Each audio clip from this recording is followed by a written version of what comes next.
I'm Claire Hubble, and this is Ukraine, the latest. Today, we discuss the latest donations of weapons and armoured cars from the West to Ukraine, plus the latest from the Wagner Group prison conscripts who were recruited to fight for the Russian army. This hideous and barbaric venture of Vladimir Putin must end in failure. Putin's war in Ukraine has destabilized energy markets the world over. Nobody's going to break us. We're strong. We're Ukrainians. Every weekday afternoon, we sit down with leading journalists from the Telegraph's London newsroom and our teams reporting on the ground to bring you the latest news and analysis on the war in Ukraine. It's Thursday, the 5th of January, day 316.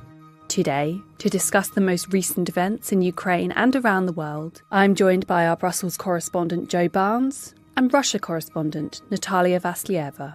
This conversation was recorded prior to Putin's order of a Christmas ceasefire in Ukraine, an announcement we will discuss in further detail on tomorrow's episode. I started by asking Natalia for the most significant updates in the military sphere over the past 24 hours.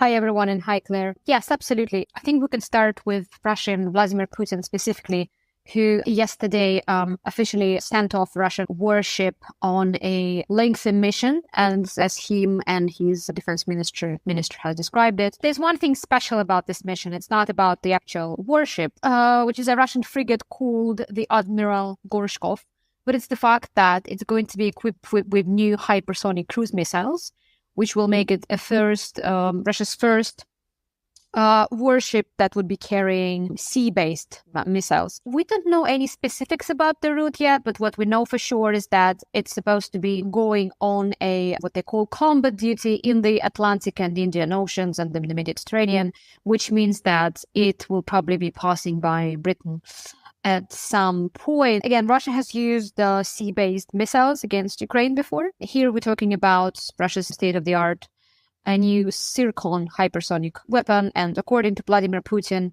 as he said yesterday, such powerful weapons will make it possible to protect Russia from potential external threats. Whether he intends to use it against, obviously no one knows at this point, but it would definitely be quite a costly thing to do because unlike the missiles that Russia has been using in Ukraine, Zircon is pretty much one of a kind.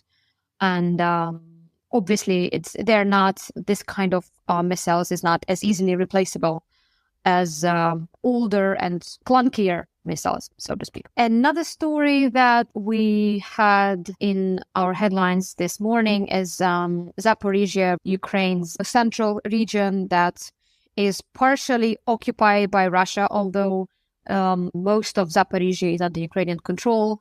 But it has seen some very heavy fighting in recent weeks. And according to the General Staff of Ukraine's armed forces, Russia has suffered heavy losses in this region. Specifically, Kiev officials suggested that up to 10 units of military equipment of different types have been destroyed with, as they said, 200 soldiers wounded or killed.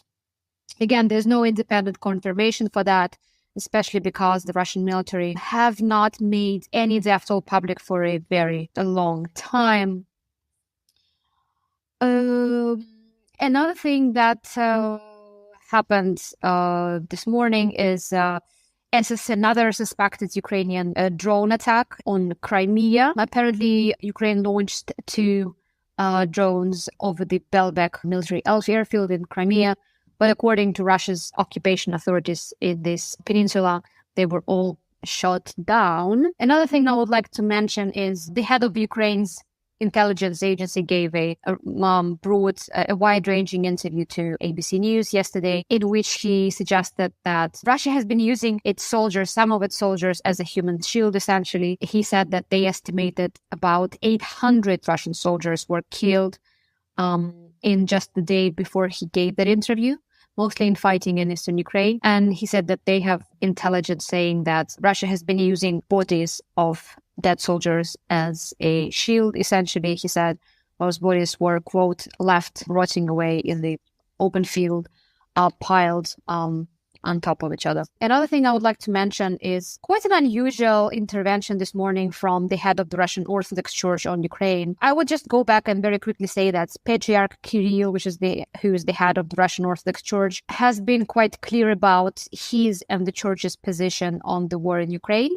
As soon as the invasion started, he very much sided with the Kremlin. He accused Ukrainian leadership of being puppets in the hands of the West, and he's been fully supportive of what we have seen as a devastating invasion. Whereas if we look back 8 or 9 years from now, we would see him being quite cautious on the issue of the annexation of Crimea and Russia's supports for separatists. Now, this time around, Patriarch Kirill is quite clear that he is siding with Putin 100%.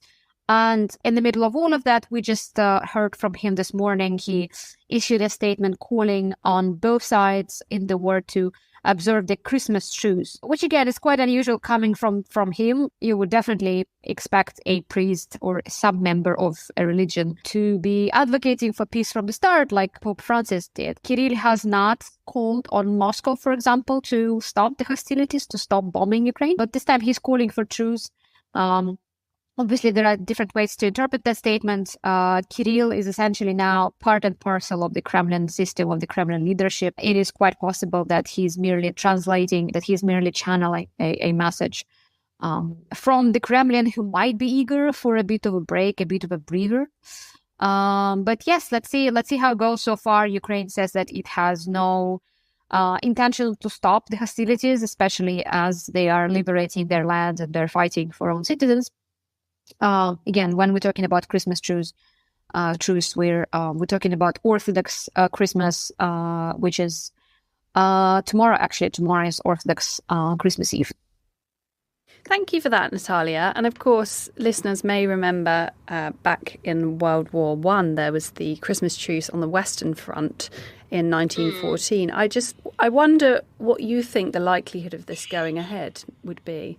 So far, it looks there is absolutely no intention from Russia or Ukraine to stop it. Again, Russia might want a breather. Ukraine might want one as well. But as we have seen, the Ukrainians has been very clear about the fact that at this stage of the war, it looks like Russia is the one who really needs a break, who really needs time to regroup, to train its soldiers, to give its soldiers a bit of a rest. And Russia would be the one benefiting from how long this break might last, and Ukrainians have been quite rightly suspicious of the intentions behind any calls for any truce. So I would be very much surprised if someone decided to actually go ahead with it. We definitely don't see the Kyiv leadership has made it clear they're not doing it. On the one hand, we haven't seen the Kremlin officially supporting this call.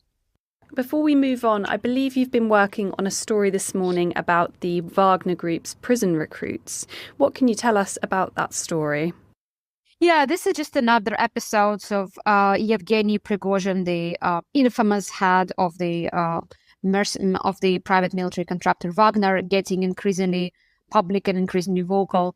A Russian state news agency released a video this morning that shows Prigozhin touring what appears to be a recreation facility, apparently for his recruits, and he's addressing those recruits. And at the end of the contract that they apparently signed 6 months ago. But the most interesting part here is that these are not ordinary mercenaries. This appears to be the first batch of Russian convicts that he personally recruited at Russian prisons this summer. We see those men in the video, their faces are blurred. It's not possible to verify their identities, but Prigozhin is heard telling those men in that video that they did a good job, that their contract has just expired. They did their bit, and they're coming back home. They're not coming back to prison. And as we know, Prigozhin has recruited several thousand people in Russian prison. A lot of them were serving lengthy sentences, often for violent crimes. And Prigozhin in that video, quite funnily, told those men to behave, quote, not to get hammered, use drugs or rape chicks. Chicks is the word that he actually used. So I'm quoting him word on word. And he also made it very clear that he is going to stand behind those men, that they, as he put it, deserve the respect of society. And some of those men were heard saying in that video that they would love to come back. They would love to sign another contract with Wagner to, as they put it, finish off what they started. In Ukraine, again, it just looks at another piece of Prigozhin propaganda, clearly aimed to project his own personal influence, just like this bit when he says that when he tells those ex-convicts that, if you run into any troubles back home, just call me or call our company, we're going to sort it. We will talk to your police chief or your governor. But anyway, quite extraordinary that he insists that those men are actually going home. They're not going back to prison and they're going to be pardoned.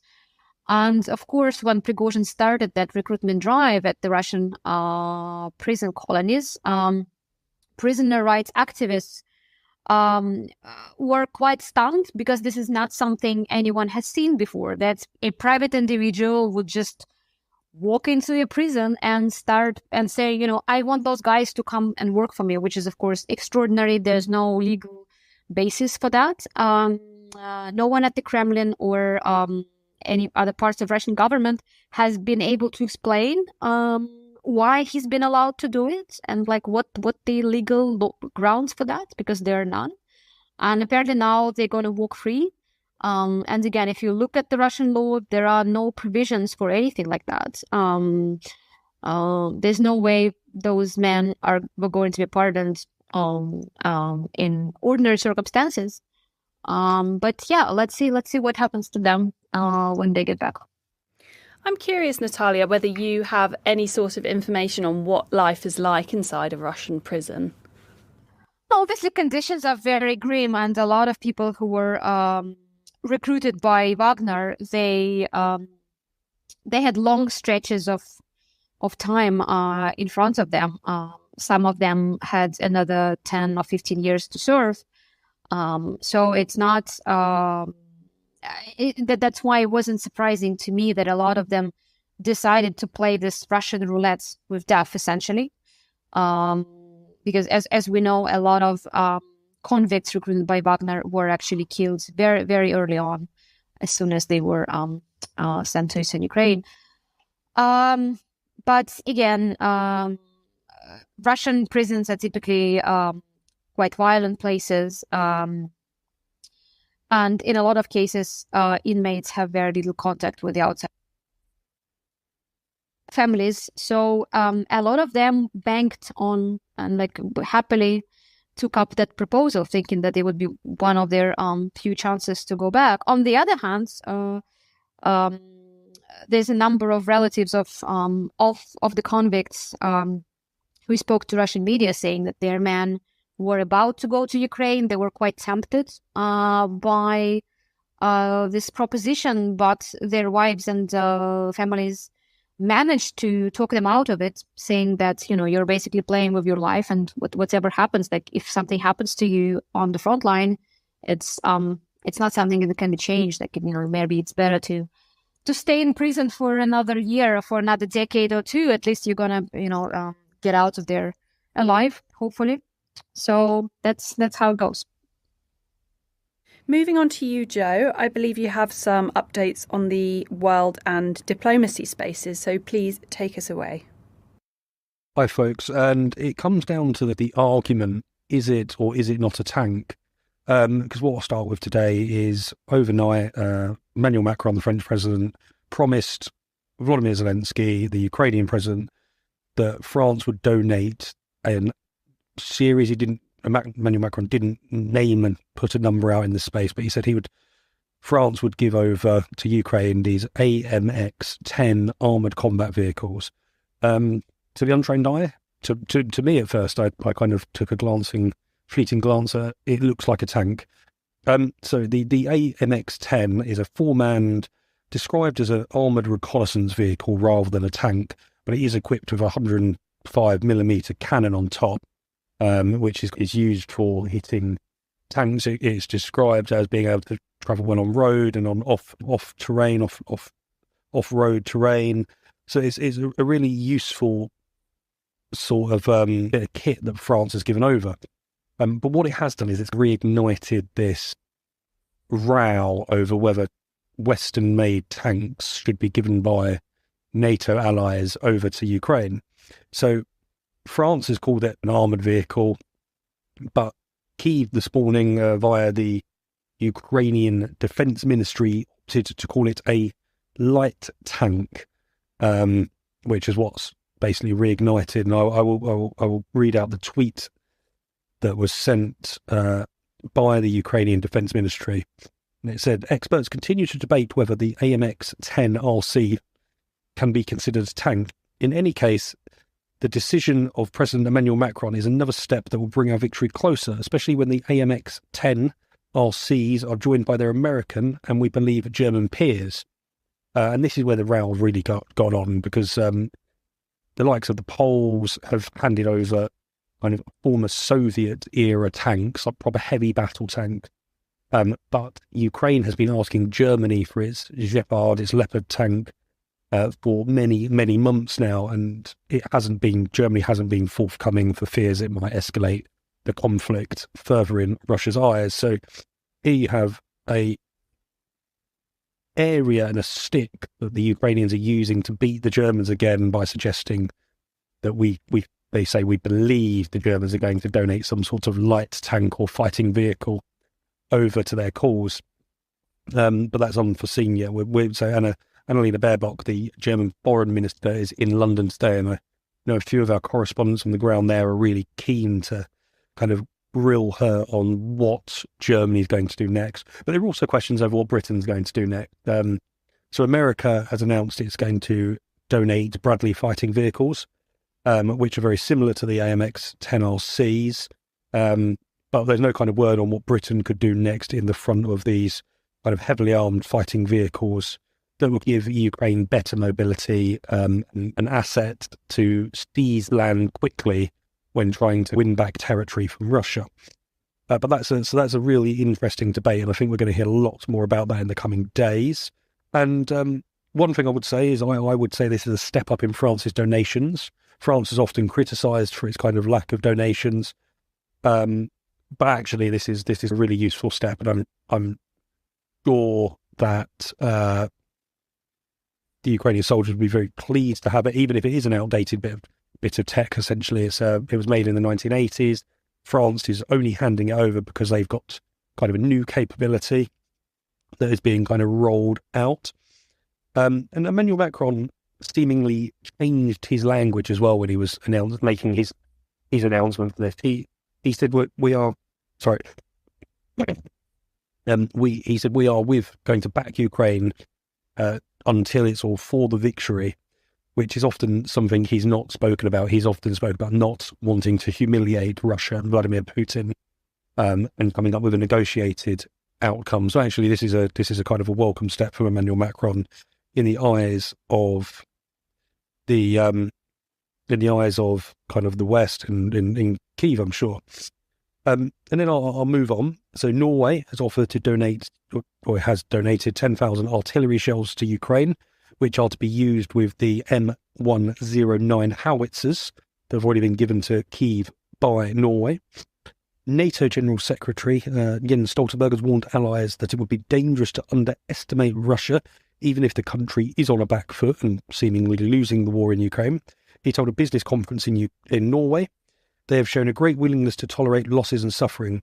We have no indication that President Putin has changed his plans and goals in Ukraine, so it's dangerous to underestimate Russia." And what he's talking about there is, and it's the age-old question, is what are Vladimir Putin's goals still?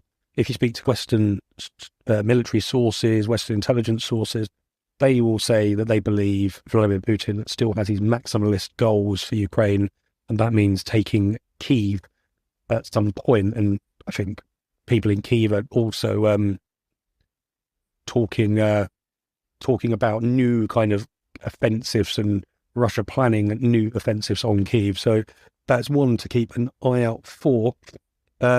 We also have Poland has signed a deal to buy a second batch of US Abrams tanks. So Poland's defence minister has signed a deal to buy the batch of kind of battle tanks as Warsaw beefs up its own defensive capabilities.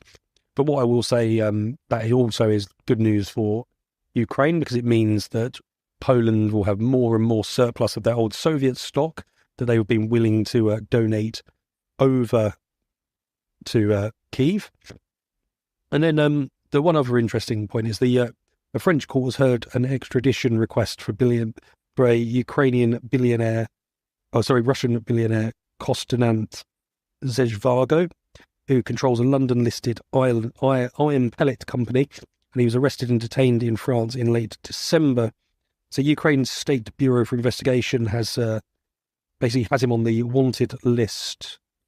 And sorry, I called him a Russian. He served in the Ukrainian parliament before. So I read my notes slightly wrong. But he's basically wanted on suspicion of embezzlement and money laundering linked to the disappearance of $113 million. So this is a sign of Ukraine and Western governments, be it France this time, working in a slightly different capacity to what we know in the military space. In the diplomatic space, they're actually now putting kind of judicial issues and working together on them, and that's a good step for all involved.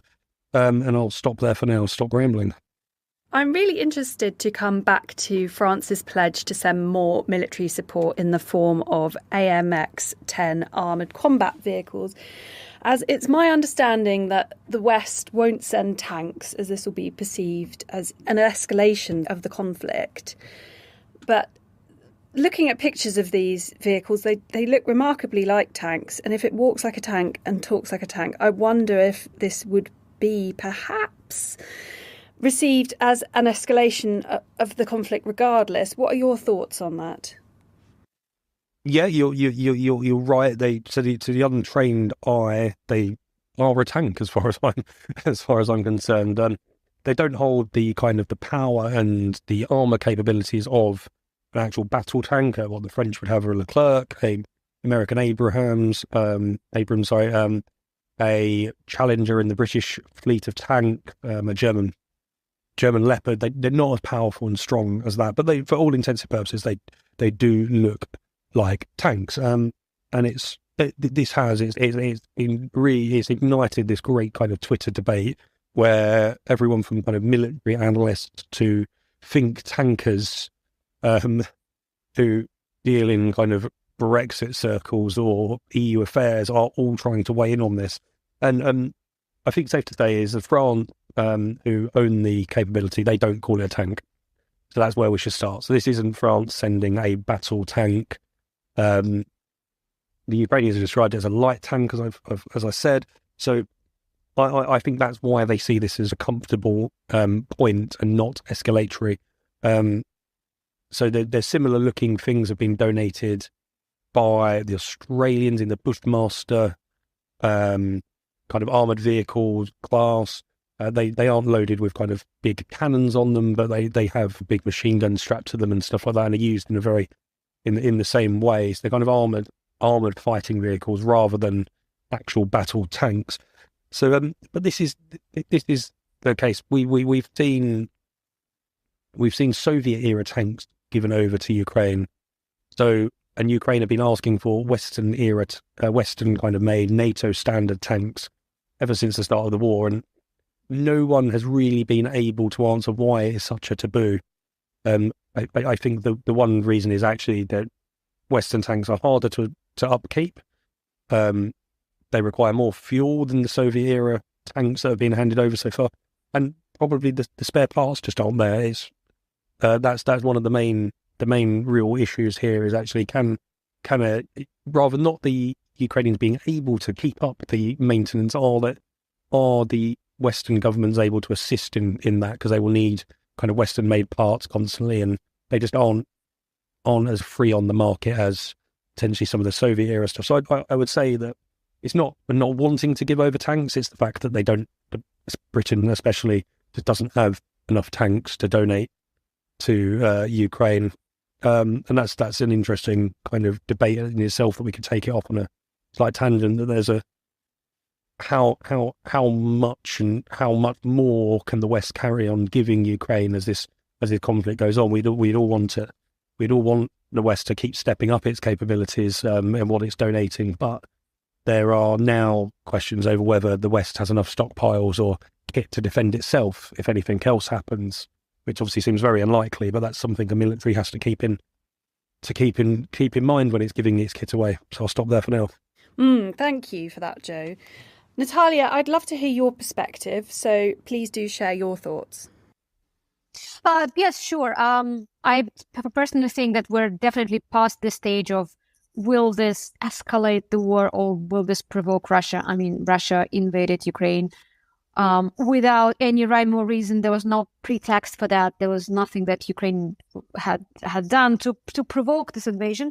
And over the last few months, we have seen the West step up its military supplies, supplying things that would have been unimaginable just before the war. And, if we look back at the history of that conflict, we can think how President Zelenskyy in November, December 2021, just a couple of months before the conflict started, he was clamoring for help. He was clamoring for military aid. Around the same time that American intelligence was saying that there's an invasion on the cards, that it is going to happen, that it's a reality that everyone should be prepared for.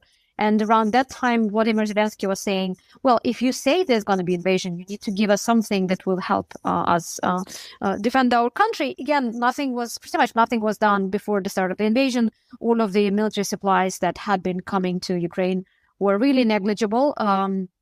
Yes, Ukrainian troops have received training, different kinds of support from Western governments. But at the end of the day, as of 24th of February, 2022, Ukraine had very little in terms of high-tech Western weapons. And it was just in recent months that we saw, for example, the United States supplying HIMARS, this light multiple rocket launchers that became a meme that most recently struck a major Russian base in eastern Ukraine. And weapons like that have really become a game changer in the ongoing war. But this is all what happened in recent months. And again, if we look back at the history of that war, basically it was the massacres of Bucha and other horrific Russian war crimes that we saw in the spring that spurred the West into the action and helped Ukraine to get what it needed. Again, it was just, 2 weeks ago when Vladimir Zelenskyy was visiting the US, when he finally secured the first batch of Patriot surface-to-air missiles, which should help bolster Ukraine's air defense. And again, we're talking about 10, 11 months of conflict when Russia has been constantly not only shelling eastern Ukraine using rather small or mid-range artillery, but using cruise missiles, using sea-based missiles against targets all over that country. And it's only now that Ukraine is laying its hands on that kind of weapons. And again, as with supplies of HIMARS or with Patriots, I remember the same question and the same discussion around the same time saying, well, will it provoke Putin in doing something? I mean, what we see is that Putin has no intention of ending this war. And it's quite interesting because before the war, he was accusing the West of, as he put it, pumping Ukraine with weapons, while there were no weapons to speak of, to be honest. And again, when he talked about red lines for Russia, one of the red lines was that was a further expansion of NATO. And now we see that Sweden and Finland are about to join NATO.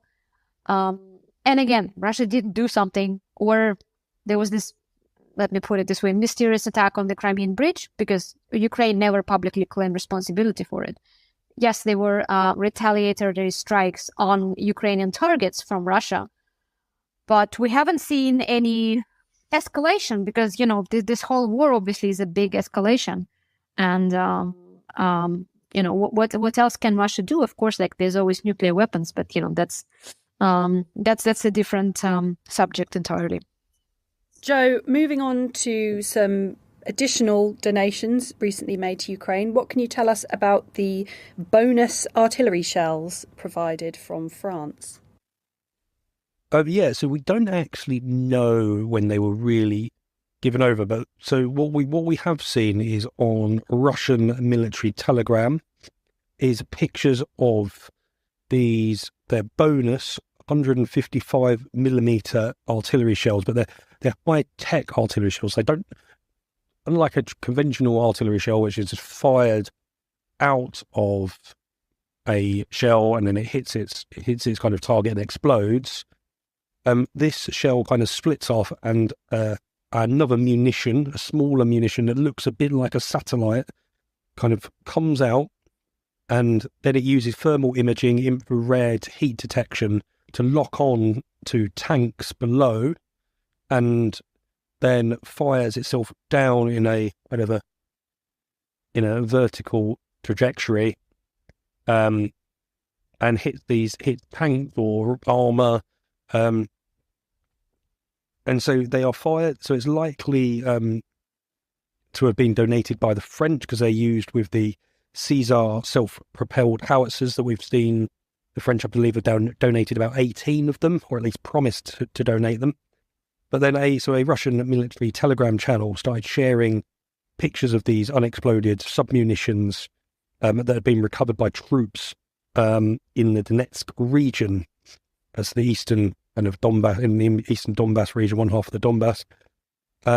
So each kind of bonus shell contains 2 submunitions which feature fold-out wings and advanced sensors.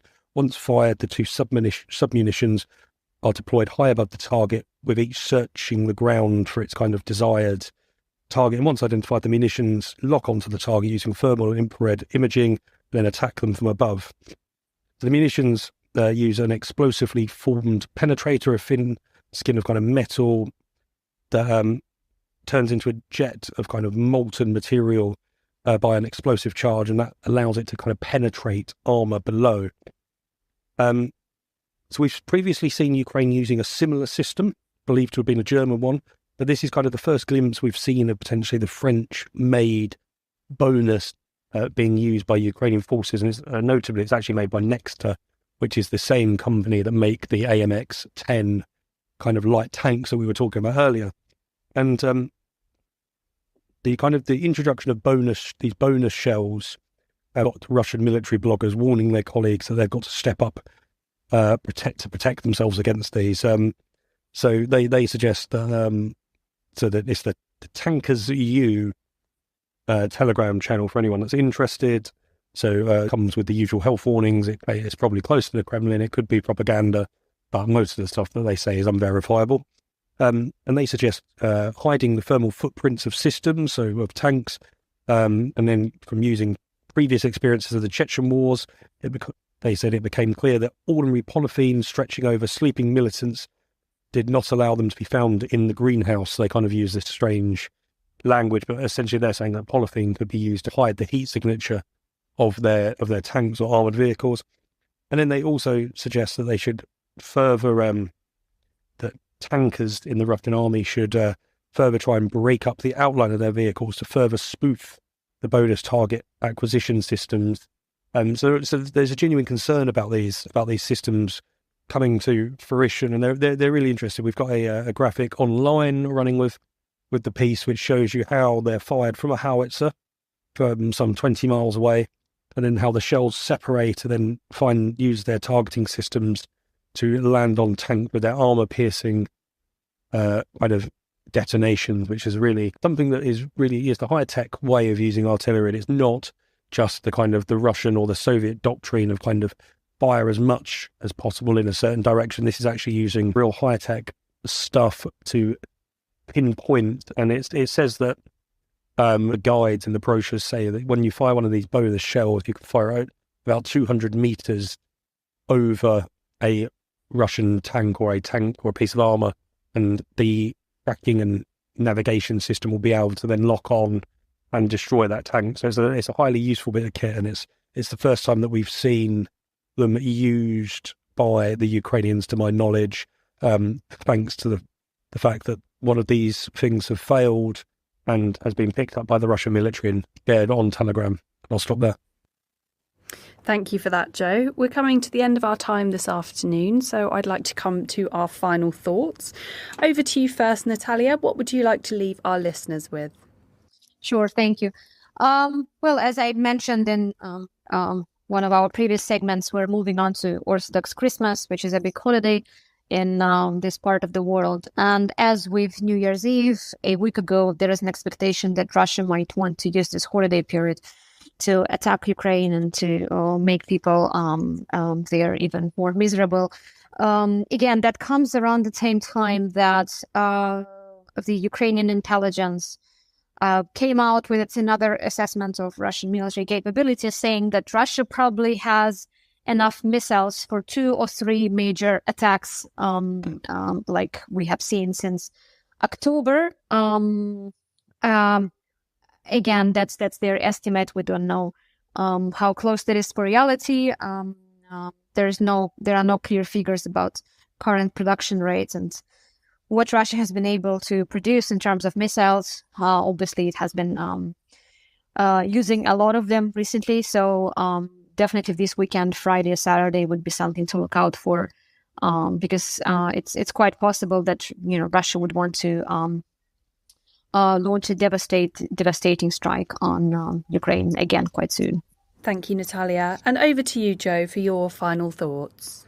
Yeah, so my final thoughts would go back to our kind of discussion on the tank and whether the argument that has been used by kind of Western governments, especially Germany, that tanks would be seen as an escalatory step in the eyes of Russia will hold for much longer. So I think France and the US, because both donated, become the first Western countries to donate these sort of light tanks or fighting vehicles as such. I really do think that's going to sort of open the door, and is that the next kind of sort of thing that is going to be given, next sort of product, next sort of capability that's going to be given to the Ukrainians. So they have the ability to take back land when the counteroffensives can kind of restart. So we know they've been slightly paused and bogged down by a muddy cold winter in Ukraine. But you hear the Ukrainian military intelligence directors, they're speaking about starting counteroffensive again in March, and they've always telegraphed these counteroffensives quite publicly. We remember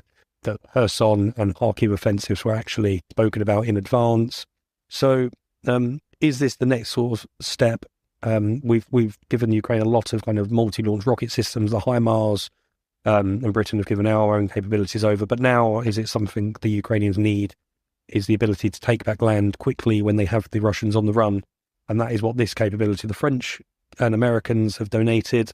So is that now going to change and slightly break the taboo, giving across tanks and sort of lighter tanks, these kind of armoured fighting vehicles across to Ukraine, is seen as escalatory? Is this now the thing that is needed to help Ukraine win the war? So I'd like to think the French and American approach to this has hopefully opened a few doors that will assist with kind of enabling Ukraine to win the war. So it's kind of fingers crossed on that front. And while we've been keen to criticise the French a lot, this is a good step by them, and say well done to Emmanuel Macron and his kind of government for taking that step forward into the unknown and giving across a capability that should help Ukraine do some good on the battlefield. Today, we thought we'd bring you a snippet from another Telegraph podcast. Our associate editor for politics, Christopher Hope, host of Chopper's Politics podcast, has interviewed former UK MP Brooks Newman about his work this past year in Ukraine. Mr. Newmark has spent almost all of the full-scale invasion helping to transport citizens of Ukraine to safety. Here he is explaining how he first got involved. When I left politics, I'd actually already had a charity in Rwanda, education charity, which I'd had for 15 years. And even though I had an education charity, I knew nothing about education. So I did a master's in education, and I had just finished my field research in Rwanda on February 24th. And I was supposed to be going scuba diving with a friend of mine. I spotted on Instagram, a Latvian friend of mine had a bus on the border of Poland. So I said to my friend who I was supposed to be going scuba diving with, actually, I want to go to Poland. And so I literally came back to England, got some clothes for cold weather, and then went off to the Polish border with Ukraine. And I just thought I was going to go for 4 days. That's what I told him I was going to do. And he had one bus, and we were moving people away from the refugee centers that were getting very crowded and moving people initially to Berlin, Luxembourg, and Paris and Riga. I ended up then staying 2 weeks. And over time, we started clearing people away from the centers. And my friend from Latvia had to go back to Riga. So I said to him, can you get me 3 buses? Because I want to go into Ukraine to move people away from Kyiv, where the Russians were still trying to sort of push into. And people were trying to get away. And one thing I'd heard was that there were, unfortunately in war, there are a lot of people who take advantage of that. And they were charging people lots of money to move people away. So we ended up offering these bus services for free. And we got very busy, and we were moving people away from mainly Kyiv to Lviv and then on to the Polish border. As the Russians got pushed out, I thought, I'm going to stay on here. So I thought, where's the next problem?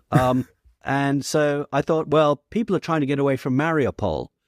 So I said to myself, well, how are we going to get down there? The bus drivers I've got that I'm using are from Lithuania. They don't know the roads. So we contacted one of the national bus companies. And of course, they have bus drivers, they have buses, but nobody is really using them at the moment.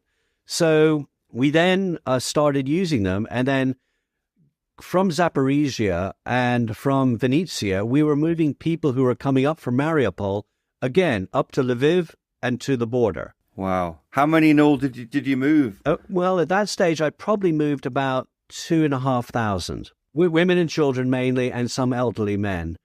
I then shifted my operation as Mariupol, as the Russians then got control of Mariupol, there were less people moving away. I then shifted my operation to Dnipro and Kharkiv. I then had sort of 2 issues that emerged. And at this stage, I'd probably done close to 4,000, I think. I had 2 problems. One was that there were a lot of people that were being taken against their will from a Kharkiv region to Russia. And the next issue I had was that it was hard to get bus drivers to go into where there are bombs dropping. So I sort of thought to myself, okay, I'm going to go. I said to the guy running the bus company, I'm going to go. You just need to find any guys who are going to go, who wants to go with this crazy Brit that wants to go out to Kharkiv. So I got 4 bus drivers and 2 buses. So we went out to Kharkiv, and then we started moving people away. But we were finding that a lot of people were nervous about going with us.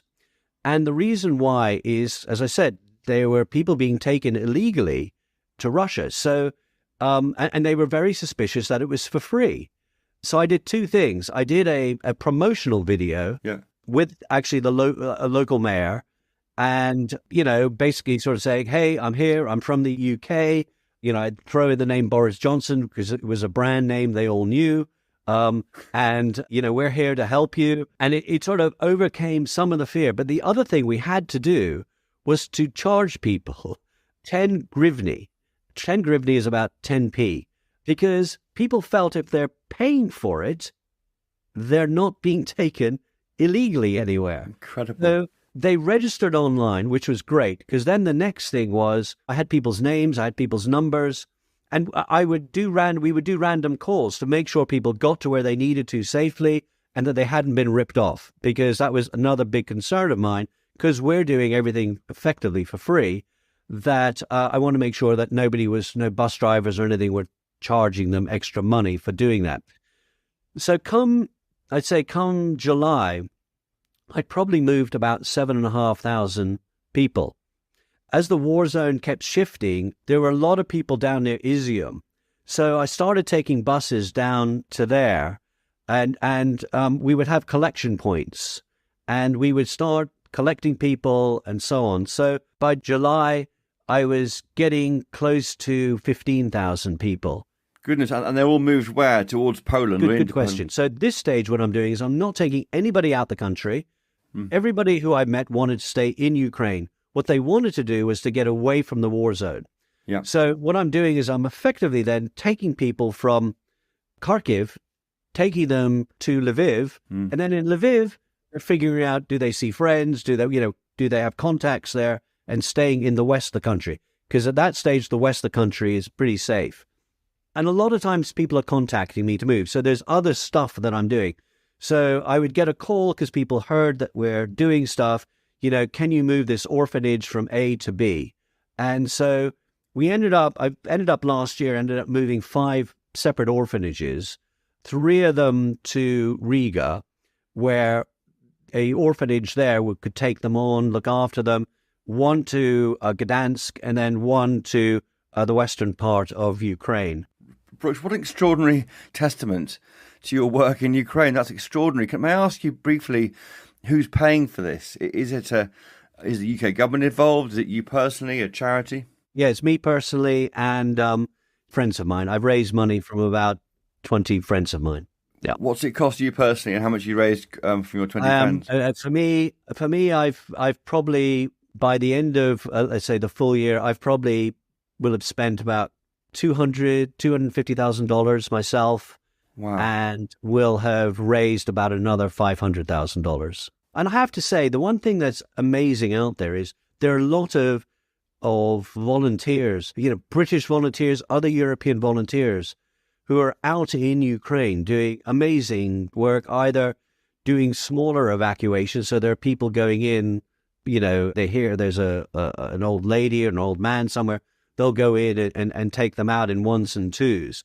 But I sort of think, well, if I can do a small amount, I can do a large amount. And because I have a business background, I'm very organized. I really think things through, and I'm a problem solver. I mean, the one thing when I was in politics that I enjoyed doing was, listening to people's problems and then trying to come up with solutions for those problems. And that was one of the things, as an MP, I really enjoyed. I enjoyed the minutiae of helping find solutions for people. And all I've just done is taken the same skill set I had in business that I had in politics now to the voluntary sector, which is problem solving. The thing is, the big NGOs that obviously have their protocols, they're concerned with safety and things like that.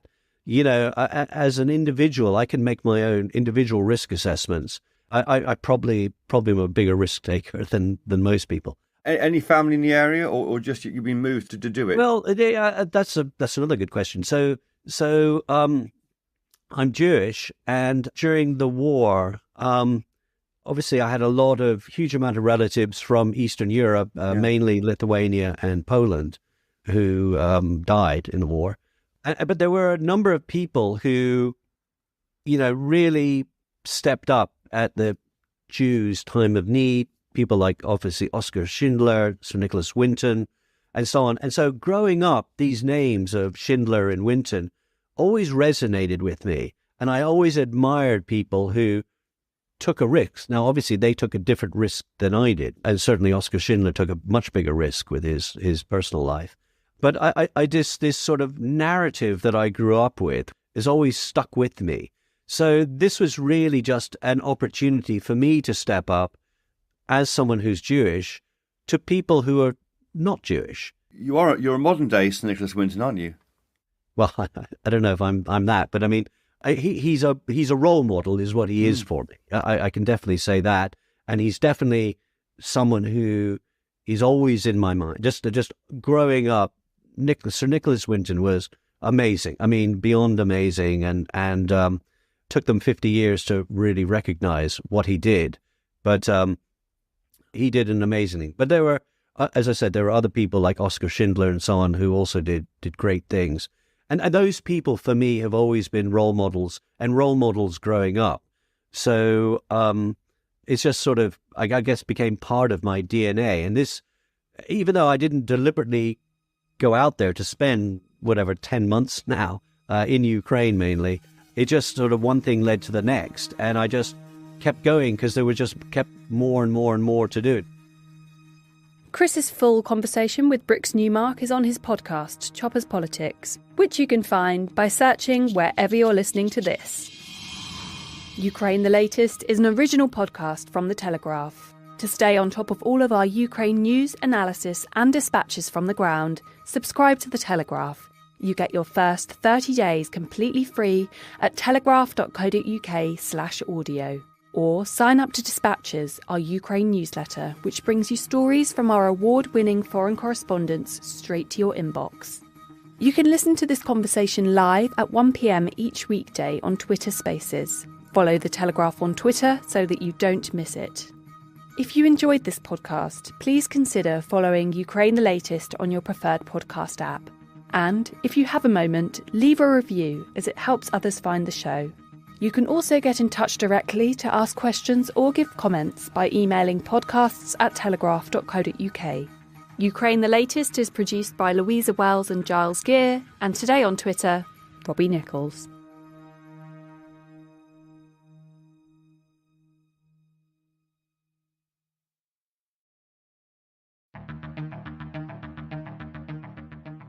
I'm David Knowles, and this is Ukraine, the latest. Today, we discuss all the news and reaction to Ukrainian President Volodymyr Zelensky's visit to Washington. We analyse the new military aid package announced by the United States, and we look in detail at Russia's reaction to the Biden and Zelensky meeting. This hideous and barbaric venture of Vladimir Putin must end in failure. Putin's war in Ukraine has destabilized energy markets the world over. Nobody's going to break us. We're strong. We're Ukrainians.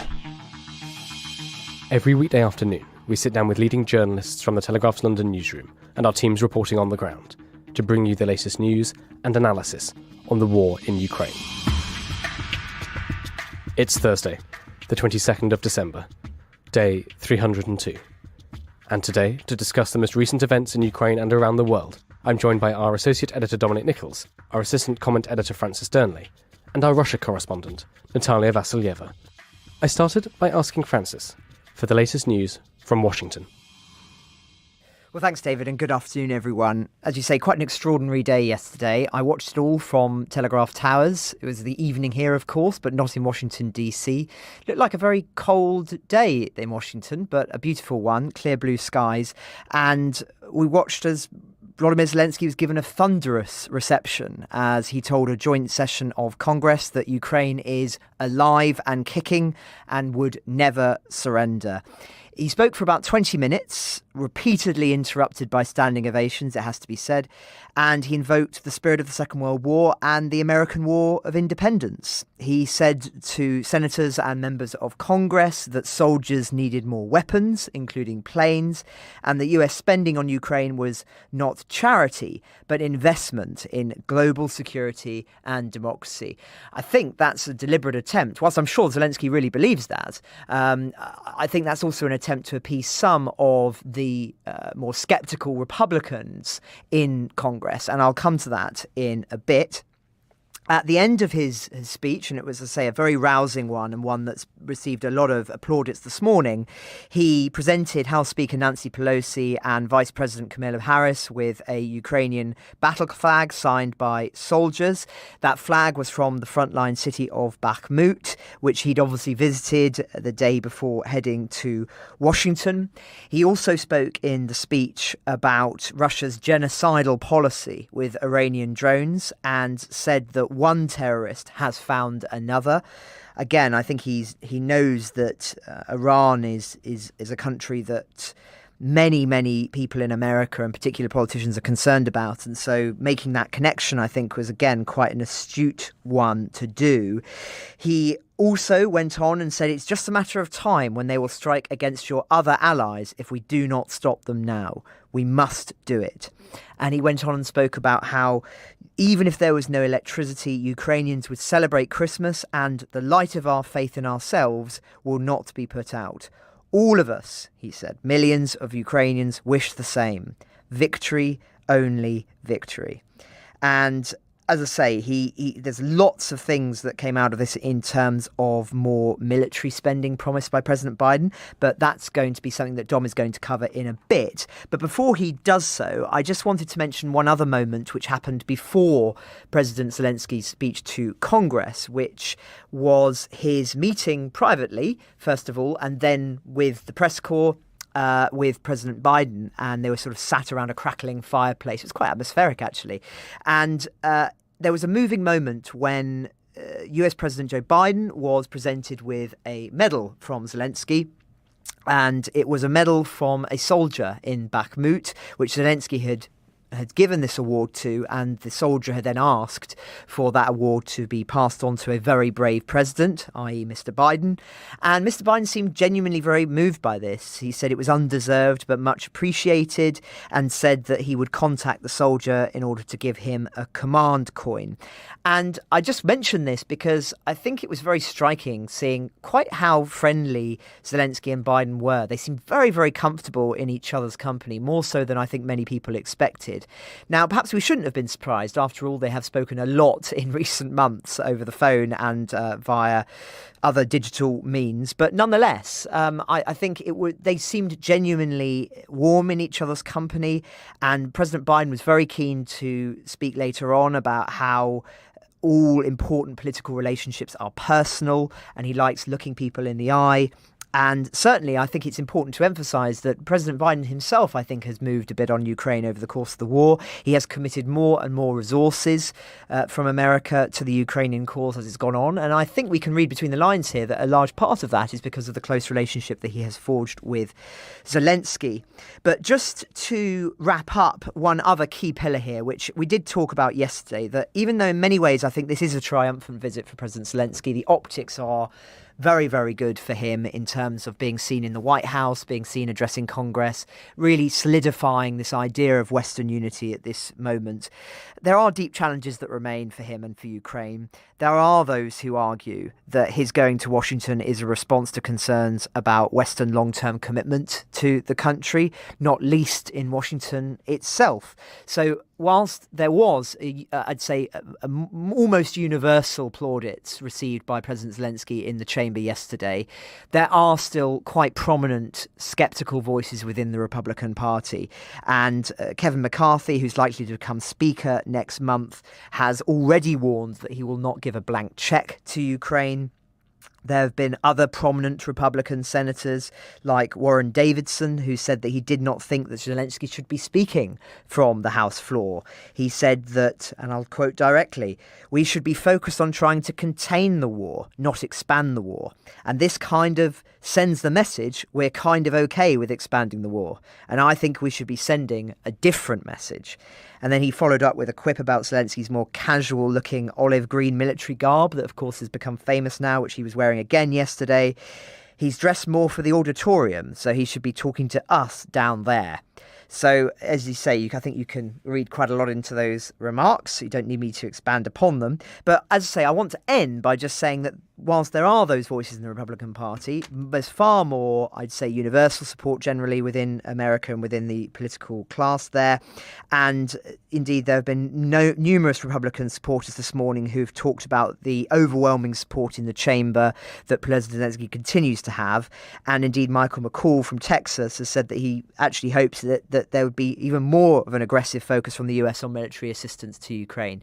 Now, as I say, that's, I think, very important in terms of the audience President Zelenskyy was making there, but I'll talk in a little bit, if you'll let me, about another interesting remark that President Biden made in relation to European allies. But I'll take a pause there. Yes, absolutely. There was some very interesting and quite revealing comments made by President Biden to do with that, so we'll come back to that. Dom Nichols, can I come to you now? As Volodymyr Zelenskyy arrived in Washington, the United States has announced another $1.85 billion in military aid. This is including a much sought-after Patriot air defence system. Can you talk us through this aid and also talk us through Patriot air defence? What is it and how does it work? How might it be employed in Ukraine? Sure. Well, hi, David. Hi, everybody. So $1.85 billion for military aid, and I think there was a $45 billion cash for economic aid separate to that. But the 1.85 billion, the headline news there was the Patriot missile system that we talked about a little bit last week when it was stronger than rumours. The news broke basically that the Patriot battery was going to be sent. So we had a look at it there.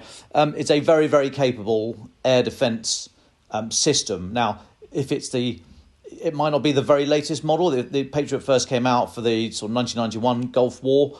and it's been upgraded since then, so it might not be the absolute latest system that's being gifted, but hey, it's still going to be a very, very capable air defence system. And the special sauce with Patriot is that it's got an anti-ballistic missile capability. So up till now, all Ukraine has had to fire against the ballistic missiles that have been coming in from, well, mostly fired from submarines and the surface fleet in the Black Sea, but some air launched from the Tubolevs and the Bears that have been flying out of Russian mainland and Belarus.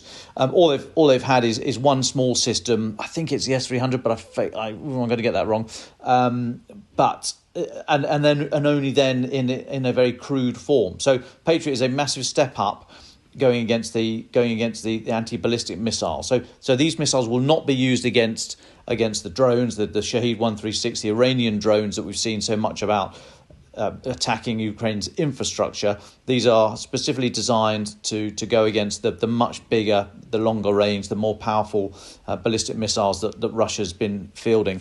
So for 1.85 billion, I mean that is a big chunk of change. But I mean Patriots don't come cheap. I've been trying to work out what this would be, because a Patriot system which includes the launcher, a separate radar element to it, and a separate sort of command, the central command control bit, the headquarters, the brains of the outfit, all slightly separate, all can be geographically dispersed, so they're not all going to get wiped out if one part of it is hit. But for each system, you get 16 missiles that cost nearly $4 million a piece anyway. So a big chunk of a Patriot battery price tag is the missiles that go with it. So the system, we think, costs around about $500 million ish, and the remainder of the circa $1 billion, or certainly high triple figure, hundreds of $millions figure for a system, other missiles. So for 1.85 billion, I reckon you've probably only got one battery there of eight launchers, each with 16 missiles. There might be some of the extra money might have been taken up with additional missiles, or what was also announced yesterday, it didn't get much coverage because the Patriot was the big ticket item, but it was also mentioned yesterday that some JDAM kits. Now, JDAM stands for Joint Direct Attack Munition, or Joint Direct Air Munition. I think it's attack, actually, Joint Direct Attack Munition, which is basically the precision guided elements that turns a dumb bomb into a smart bomb. So dumb bomb, literally just gravity fed. We'll remember these from the Second World War. They're still in use today because they're not very expensive, and there's still a load around, and they're quite easy to produce. But in order to turn them into a smart weapon, you basically have to stick some sort of seeker head on the front and then some sort of guidance panel on the back. So in Gulf 1, back to 1991, they had what was called bang-bang control, so that the fins on these missiles were only in two positions. So it was pretty clunky in terms of how these things could be guided. Since then, they've now been upgraded. You've got what's called proportionate control, so it's a much smoother application across the flying surfaces of this kit that turns a dumb bomb into a smart bomb. So, and obviously, what you get there with once you have a smart munition is it's much more accurate, and therefore, have a much better effect on the battlefield. So that was in there as well. That might take up the rest of the 1.85 billion if you account for at least $1 billion's worth for the Patriot. But the big item to bear in mind there was the Patriot. They've been asking for it for a very long time. It's a defensive weapon. Clearly, you're aiming to stop people attacking you. So it doesn't quite get into that bracket of offensive with all the connotations and the discussions we've had about, is it escalatory, is it provocative, etc., etc. We seem to have crossed that Rubicon anyway. But this system is very much a defensive system. The suggestion that the US have been very reluctant to gift this to Ukraine up to now, because it is such a sensitive piece of equipment, it's a signature piece of equipment, that if it were to fall into Russian hands, that would be problematic for the US and Lockheed Martin, the producers. As I've said before, once you gift munition, or you put any munitions out onto the battlefield, you have to assume that it's going to fall into the hands of your enemy, because positions get overrun, logistic depots are attacked, etc., etc., etc. So you have to assume that some of your stuff is going to end up in the enemy's hands, and therefore I think that was one of the reasons why I don't think this is probably going to be the most up-to-date version of Patriot, and I think that accounts for some of the delay in the US gifting it in the first place. But a very capable system. It's good to see it finally going. If that unlocks other systems, such as the big strategic or I-STAR platforms, so the information surveillance, target acquisition, reconnaissance, the big drones basically that can stay up for many multiples of hours at a time, then that's good. Like Grey Eagle, I'm thinking of here. That's very good. If it then leads to, as President Zelenskyy mentioned in his speech to the House yesterday, planes and tanks, then that also is to the good. So yeah, it was I think 1.85 billion is a lot of money. I don't think it accounts for a huge amount of different capabilities, but what it does do is it's very significant in the capability that it does account for. And Dom, just very quickly, from your reading of this, do you think it will be enough to do what the Ukrainians want it to do? Or will they need more to cover, as we've discussed before, a very, very large country, very difficult to defend on a broad front?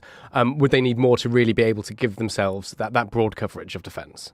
Well, I mean, the vast majority of attacks against Ukraine now seem to be the less sophisticated drones, like the Shahed 136 or like other air-launched cruise missiles. Now, they can be destroyed by weapon systems that don't cost $3.3 million for each missile. I mean, you're going to price yourself out of the war if you keep trying to do that. So some of the systems, some of the much older systems, like the German Gepard, the self-propelled to tracked vehicle, twin 35mm cannons that just fire a load of rounds into the air to knock out these cruise missiles and the drones and what have you. I mean, they are much better placed to attacking the majority of the missiles that are being fired at, or the majority of the munitions that are being fired at Ukraine. So yeah, these Patriots are terrific. They, as I say, primarily in that anti-ballistic missile role.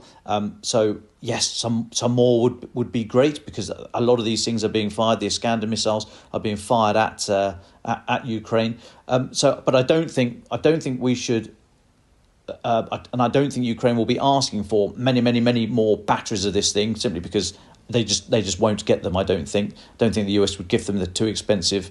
I just don't think they would do that. But also, I think they'd be quite cute, quite clever. The Ukrainians in you back your winners. Okay, you pick the fights that you want to really go for. So I don't think they're going to keep pushing this line. They might try and get a second battery, but they can't cover the entire front with these things, and nor would they wish to try and push that argument. I think, because they'll rapidly run into a bit of pushback from the US. So I think they've pushed this for a long time. They've got their win. They got their success. I think they'll now move to elsewhere, whilst at the same time saying the need for air defence of perhaps a lower sophistication is still very much required.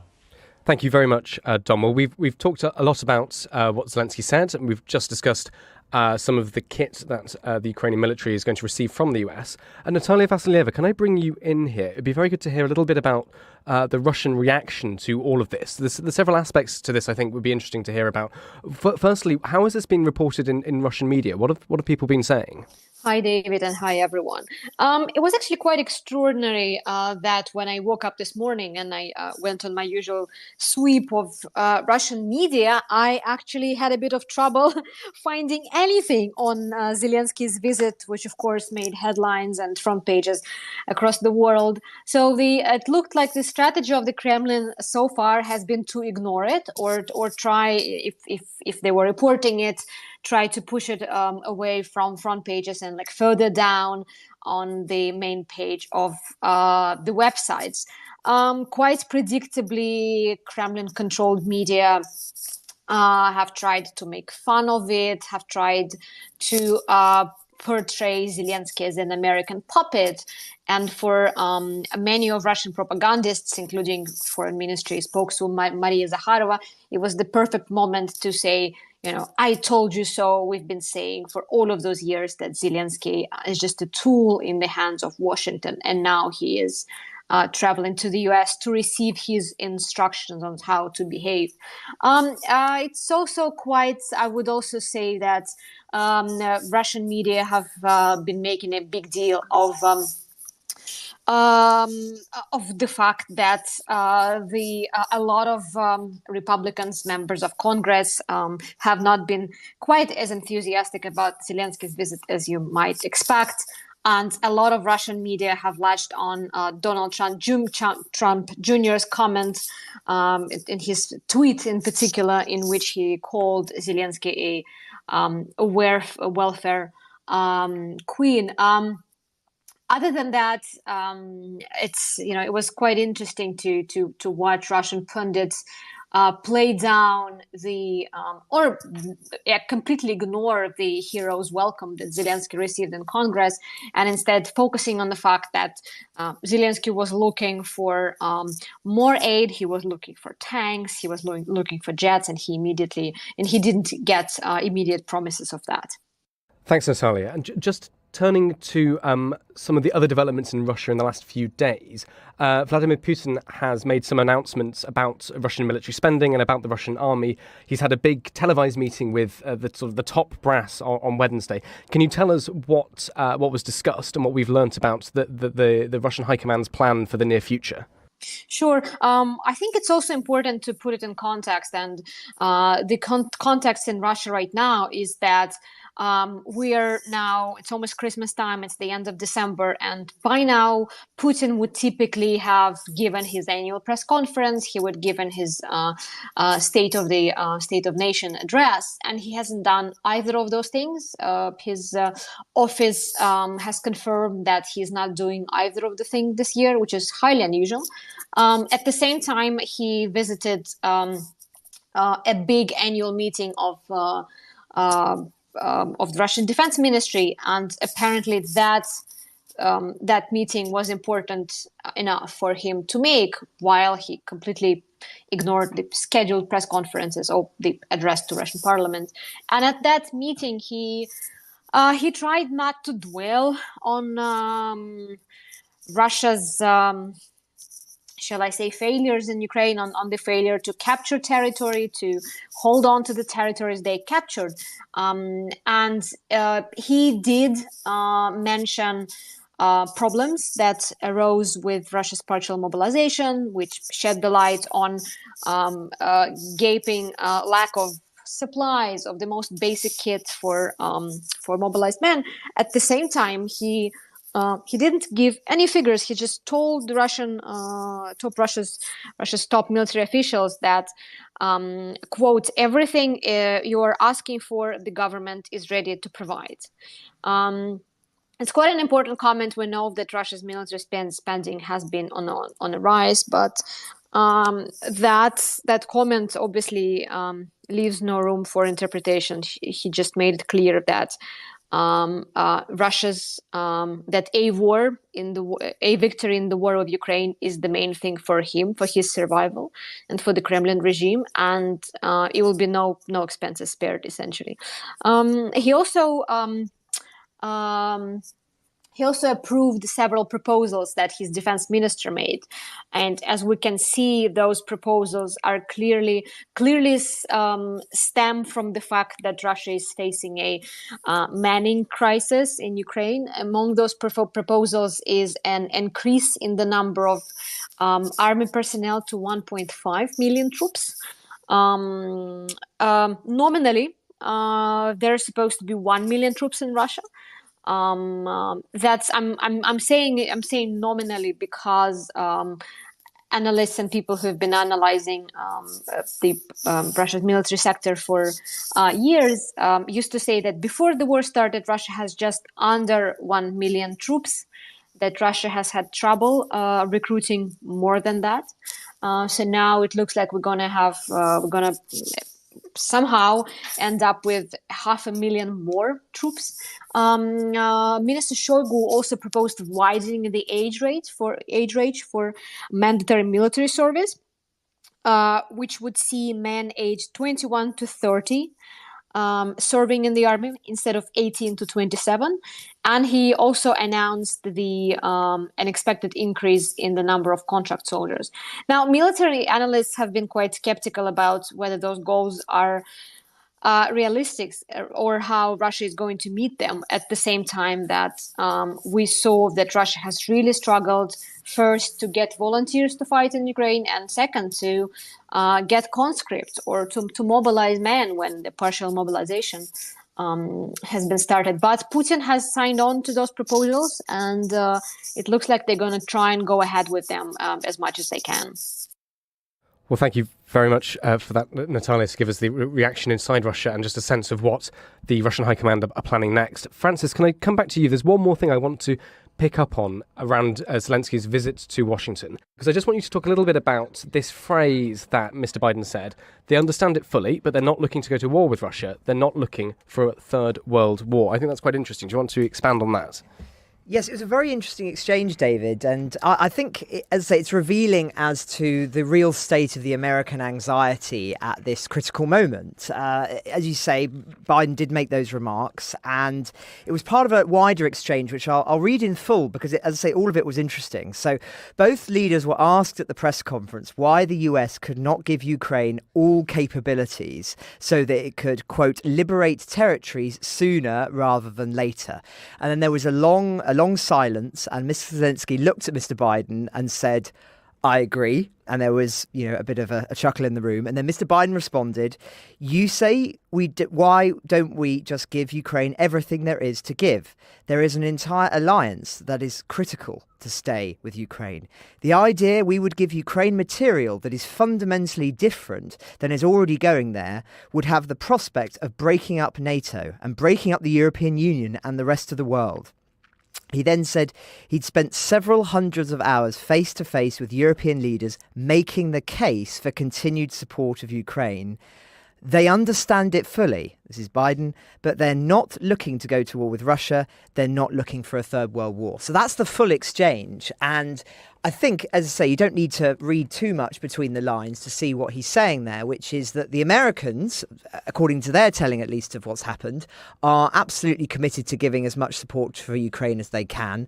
But it is in Europe that there is more concern and anxiety. And I think that from what we've been reading and analysing on this podcast for several weeks now, it would appear that the biggest concern is around France and Germany's perspective on this. But there are other countries too, it has to be said, that are also having a more perhaps sceptical and perspective on this, because they genuinely fear that if certain weapons are given to Russia, then this will lead to an escalation and the potential for countries to be dragged into some larger European conflict.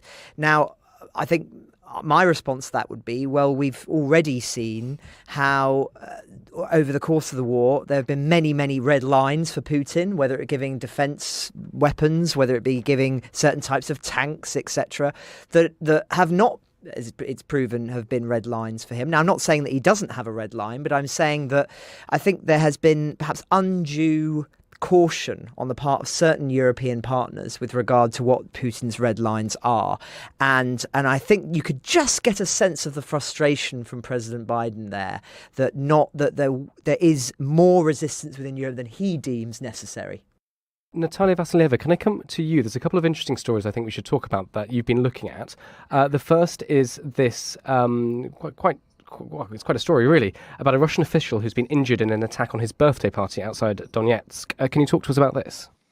Yes, sure. That story is quite extraordinary in so many ways. First, we're talking about an ultra-nationalist politician who has been one of those few people, really, in the Kremlin who has openly called for a war in Ukraine for all those years, who publicly once said he wished he would give away all his jobs, titles, and just end up in the trenches of Sloviansk and Eastern Ukraine.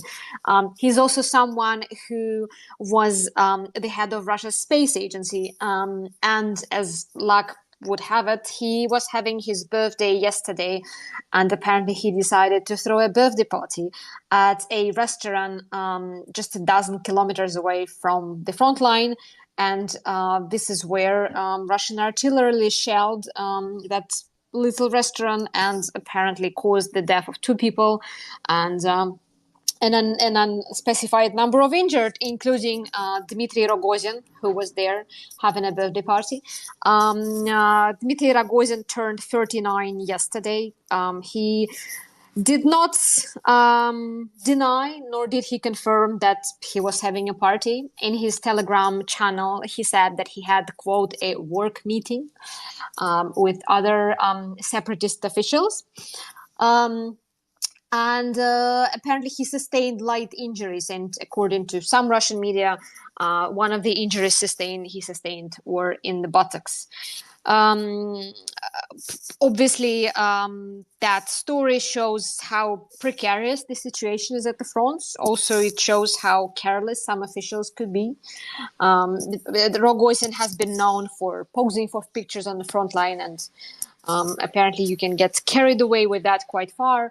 And despite the fact that Rogozin is he's a former Kremlin official, he doesn't have an official role right now, even though he's rumored to be in line for a senior position in the occupation government. His attack, to be honest, it didn't just attract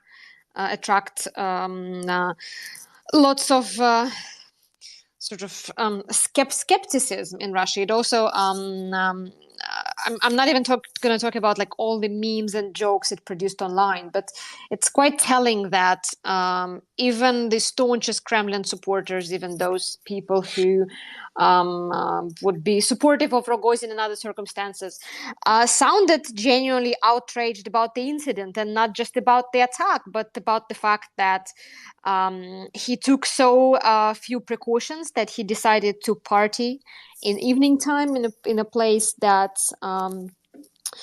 should be shut down for the night, and the fact that he was having a party just a dozen kilometers from the front line, and no one in their right mind would do that because you're within the firing range of Ukrainian artillery.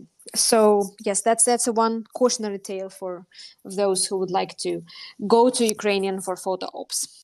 Thank you very much, Natalia. Just one more question for you. We talked about this the other day. It's a few days old, but I just wanted to hear your thoughts on it. This is the story of the Russian court that's ordered the seizure of $1 billion luxury resort belonging to Oleg Deripaska. Could you tell us a little bit about this story? And just, I'm curious to know, do you think that this shows the cracks between the Kremlin and Putin and the oligarchs widening slightly, or should we not necessarily read too much into it? What do you make of it? Well, it's Oleg Deripaska is obviously one of Russia's richest men, and as we know, a great number of Russian oligarchs have faced international sanctions. Some of them are living in London, have had their bank accounts frozen, lost access to their bank accounts, to their property. But at the end of the day, none of those people have openly come out in support of Ukraine or have openly criticized Vladimir Putin for starting the war. Oleg Deripaska has been one of the few people who came out with very limited veiled criticism. In one of his social media posts a couple of months ago, he urged for peace. He called the war a tragedy, but again, he stopped short of placing the blame on Vladimir Putin. And what we recently discovered is a court ruling, which apparently came out as early as in September, which ordered to seize $1 billion worth of assets that he holds in a Russian Black Sea resort. We're talking about a luxury resort and a marina. And it's quite interesting that the lawsuit was originally filed by a charitable foundation under the patronage of Vladimir Putin, and that case was later taken up by Russian prosecutors. So it was a Russian prosecutor who eventually went to court to sue Deripaska's company and secured the seizure of his assets. I would say it's too early to talk about a split within the Russian elites.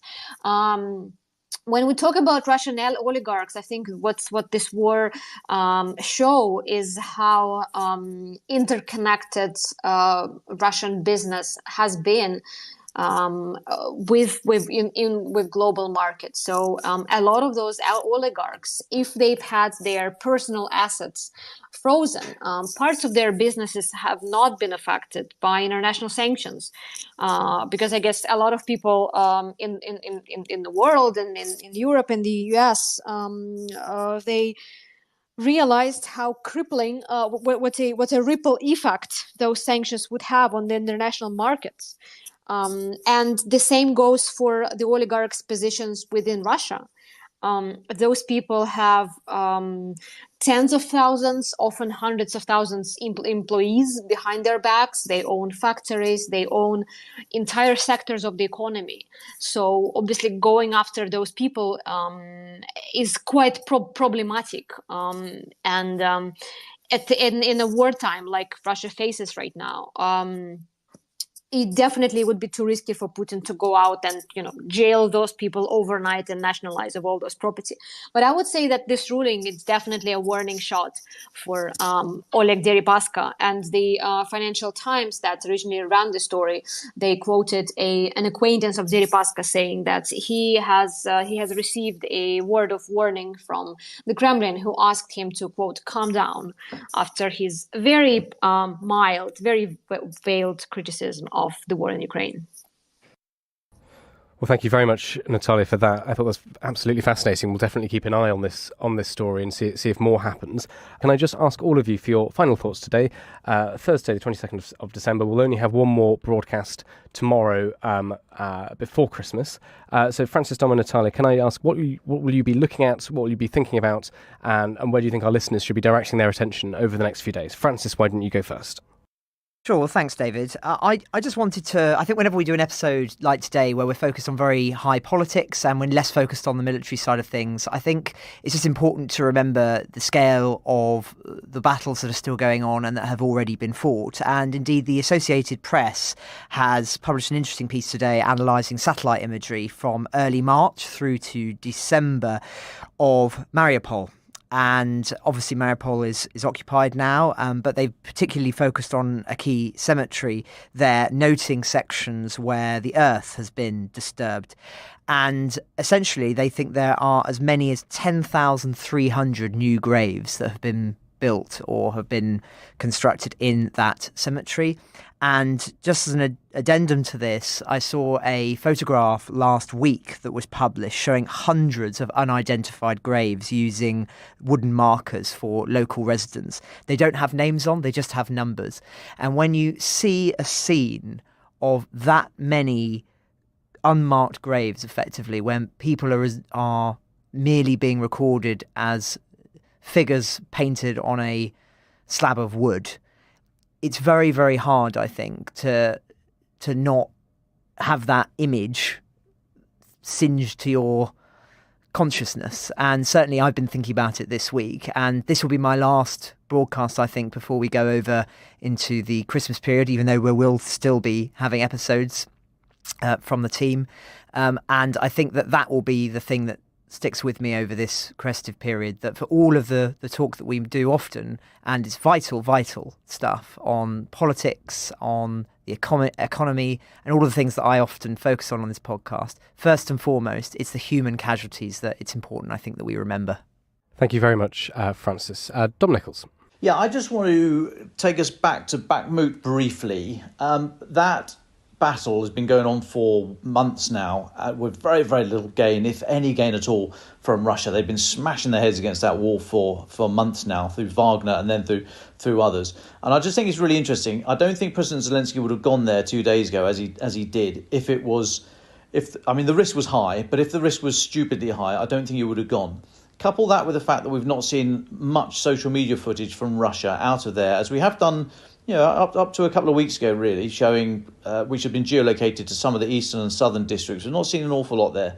So what I'm suggesting is that there's a huge amount of fighting going on and still to go on. But it really doesn't look as if Russia's able to do anything there. And if they culminate, so can make no further forward advances, then given the symbology that they've started to attach through their actions, have started to attach to that city, that town, then I think for them not to take it will be a significant boost, especially over the winter. So I think we should just keep an eye on that and see. We talk about Ukraine might be able to keep up the offensive spirit and action over the hard winter months. Well, this might be it. We might be watching it in Bakhmut, and if they get a victory there, then that really could be very, very significant for Russia. So we do need to keep an eye on that. I'll just say actually that I'm going to be working over Christmas Eve, Christmas Day. I'll be in the office, so I know we haven't got the full team to set up a space as normal. But anybody who's listening, I'll do my own space. I'll set it up out of my account, so I'll bung that out on Twitter, and you'll get the normal time, 1:00 GMT, and we'll just have a chat. It might only be me, so you might get very bored and leave in a couple of minutes. But I just want to keep the keep the pressure going. We're here. We've said we'll be here for as long as it takes, and we're only a small team, so we can't do every single day. But over Christmas, if we're in, we'll do it. So keep an eye out for that, and hope to chat to as many of you as we can over Christmas. Well, thank you very much, Dom. Natalia Vasilieva, would you like the very final words? Sure. Obviously, we saw that Zelenskyy was received as a hero in Washington, and the Ukrainian media are obviously celebrating the upcoming supplies of the Patriot missile. But we have obviously seen that the supplies of Western weapons have been coming maybe 1 or 2 months later than Ukraine's needs. And now we're at the end of the first month of winter. It's getting really cold in Ukraine. And Kiev has been asking for Patriot missiles for as long as I remember. And I don't want to say that it's too late, but obviously it's coming much later than Ukraine would have need to have it. And we're at the point when according to Ukraine's energy minister, there's not a single power station in Ukraine which hasn't been targeted, which hasn't been hit by Russian missiles. And Russia still has got a lot of missiles, even though we keep hearing all of that speculation that Russia is just about to run out of them. And just before I went on this podcast, a Ukrainian media outlet quoted sources in the Ukrainian intelligence community saying that they are expecting another major Russian barrage of missiles either later today or tomorrow, targeting power stations, targeting critical infrastructure. So this is definitely something to look out for. I mean, we may be looking at the battlefield.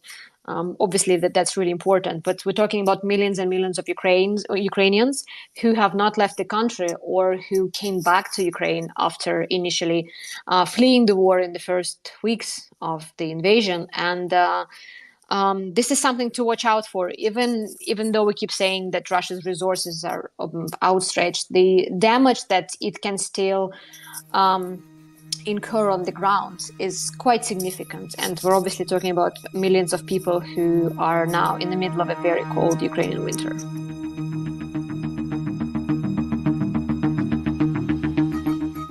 Ukraine the Latest is an original podcast from The Telegraph.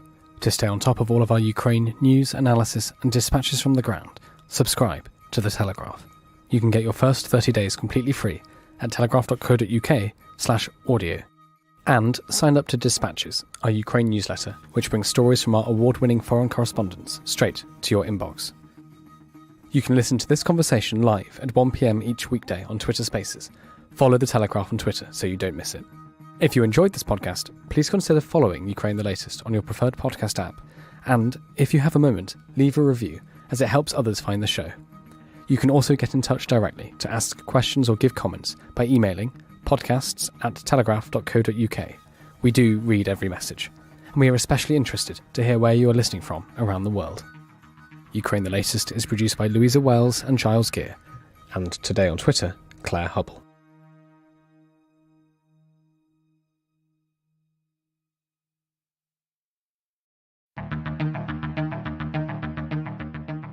I'm Claire Hubble, and this is Ukraine the Latest. Today, as Moscow launches yet more strikes in Kyiv and Kharkiv, we discuss suggestions by Ukraine's top commander that Russia is plotting another offensive in Kyiv. Plus, senior correspondent Roland Oliphant recalls his interview with Aiden Aslin, a dual British and Ukrainian volunteer Marine who was captured by Russian forces while fighting in Mariupol.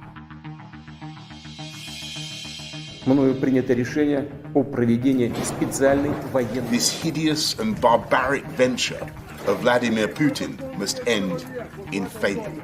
Putin's war in Ukraine has destabilized energy markets the world over. Nobody's going to break us. We're strong. We're Ukrainians. Every weekday afternoon, we sit down with leading journalists from the Telegraph's London newsroom and our teams reporting on the ground to bring you the latest news and analysis on the war in Ukraine. It's Friday, the 16th of December, day 296. And today, I'm joined by Associate Editor Dominic Nicholls, Assistant Comment Editor Francis Durnley, and Senior Foreign Correspondent Roland Oliphant. I started by asking Dom for the latest updates from the front line. Yeah, well, hi Claire, hi everybody. So an interesting article in The Economist, which I know Francis is going to talk more about later. This is an interview by my friend and colleague Shashank Joshi with General Valery Zaluzhny, Ukraine's commander-in-chief of the armed forces. He's saying Russia is preparing a large-scale offensive to push into Ukraine. Now, you might say, well, of course, he would say that, wouldn't he? But I mean, this guy doesn't choose his words lightly. He said that any attack is in February, at best in March, at the worst at the end of January. He said that Putin's mobilization drive has worked, quote unquote, has worked, and Russia are now reconstituting its troops to overturn the embarrassing defeats earlier in the summer and gain more territory. And he says they are 100% being prepared. I have no doubt they will have another go at Kyiv. Now, I mean, Francis is going to talk more about this later, and we talked briefly yesterday about Belarus, but just to mention, I mean, how can they get to Kyiv, basically? What are they trying to do? It didn't work last time. Are they going to learn their lessons from that episode? Possibly. I mean, as I've said many, many times before, this Russian military force is not one that demonstrates all the things you need to be a learning organisation. There's no suggestion that they're looking back at what's gone right, what's gone wrong, and adjusting their processes accordingly. So, how would they try and take Kyiv? It would probably involve some sort of drive from the north, which involves Belarus. As we know, Belarus is trying to carve out a little bit of wiggle room between Lukashenko and Putin, just to not go absolutely all in. Although Russia did launch an attack from Belarus, they're launching aircraft and missiles and doing a lot of training in the country.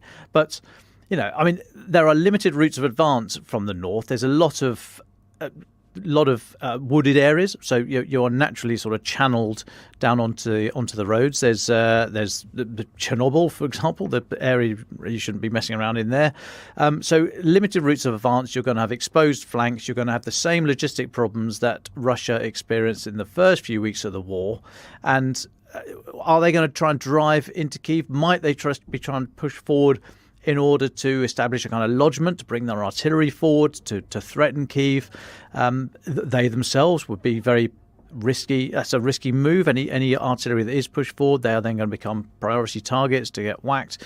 So, this talk is very, very easy for Russia to imply, oh yeah, come next year we're going to be pushing from Belarus. It is right, I think, for General Zaluzhny to say that he's not discounting anything, but it's a massive undertaking to attack any country, but to launch from the north in this guise. They've tried it before, and guess what? Ukraine's not been sitting on its hands for the last 10 months. I mean, they've been preparing. They're holding forces at readiness into the north. We thought I still think that's actually one of the main reasons why there's all this activity in Belarus, because Ukraine have to keep forces there just in case, and maybe just in case is good enough for Russia just to hold down some of these forces, because actually they didn't do it well last time. They haven't shown any great ability to learn and put into practice any methodology that would work, and of course, as I said, it's very, very limited geography to push in from the north. So do go and have a look at that. Francis is going to talk more about that in a minute, but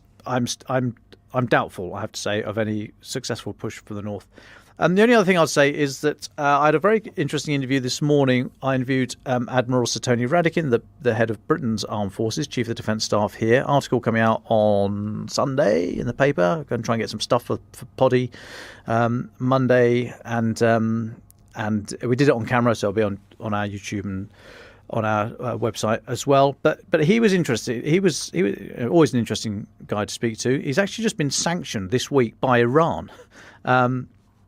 And I asked if his lack of being sanctioned by Russia, which in and of itself is a message, does that allow for back channel communications or to conversations to happen.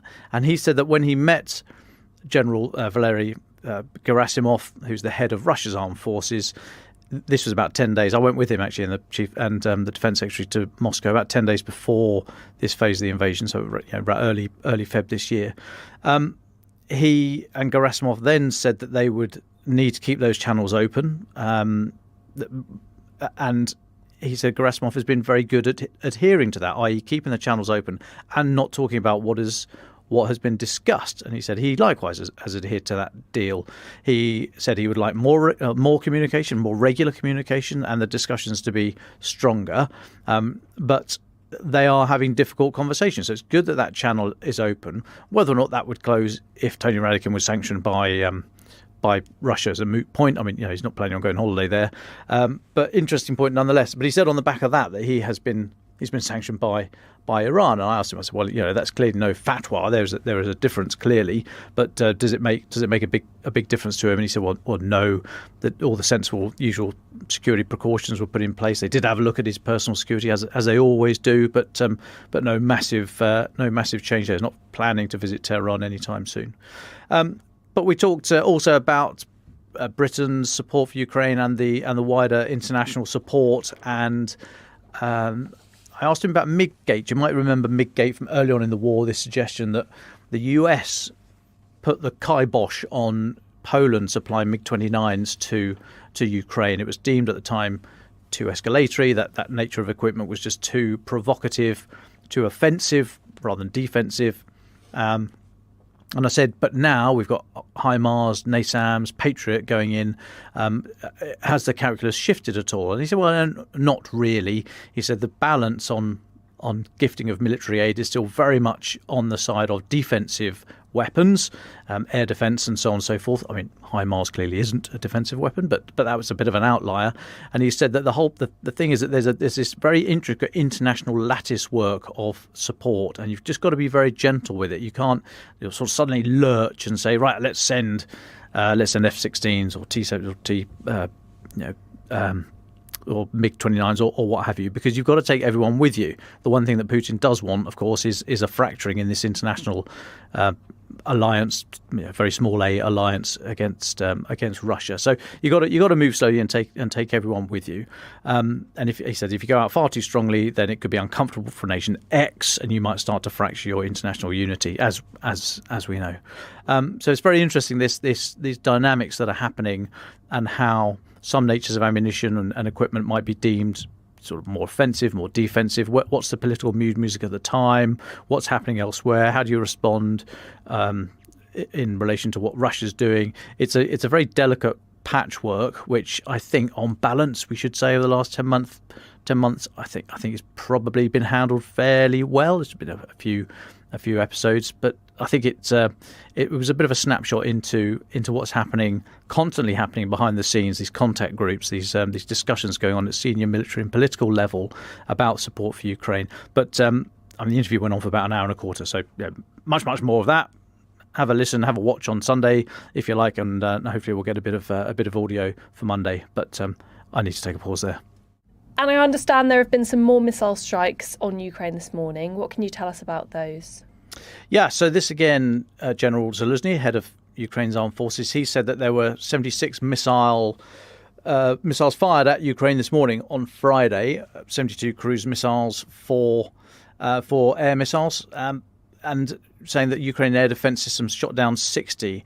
Now, this continues the pattern we've seen of late, the pattern of Russia firing missiles at Ukraine's critical national infrastructure, also the pattern of Ukraine managing to shoot down most of them as air defence systems have gone in, and increasingly gone on the less sophisticated end of the equipment ledger, if you like, which is good. I'm thinking things like the Gepard, the German self-propelled gun with twin 35mm cannons that chucks a load of lead in the sky. I mean, that's what you need. You don't want to be firing massively expensive anti-air missiles at these things.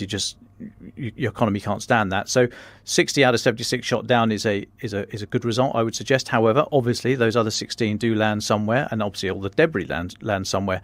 So there's still this very pressing need for air defence to be supplied to Ukraine. But I mean, on simple economics. That is not, nobody should be carrying on that kind of campaign if you are having the vast majority of your effort shot down. I mean, that shows that you've got something badly wrong, your tactics or the technology or the engineering or God knows how you're doing. But you should not continue this. This is all Russia can do at the moment. They're being pushed back on the battlefield. This is all they've got left in their military locker.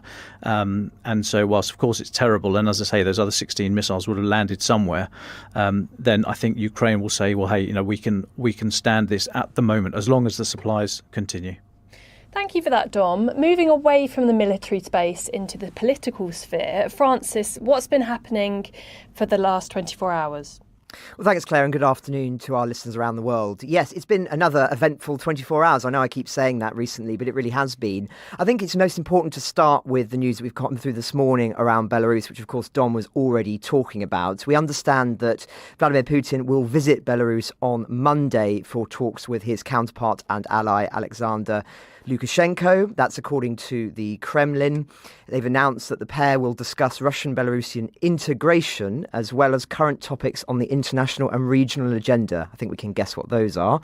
Visit comes 10 months into Russia's offensive in Ukraine, of course, and one of the, as Don was talking about, one of the main directions that it came from was Belarusian territory. And in the context of the interview that Don was talking about, which I'll go into more detail later, I think there will be some concern in Kyiv that one of the main conversations that may be taking place between the two of them relates to potentially a resumed offensive from the Belarusian border, which would come, of course, given the geography of this, would potentially threaten Kyiv.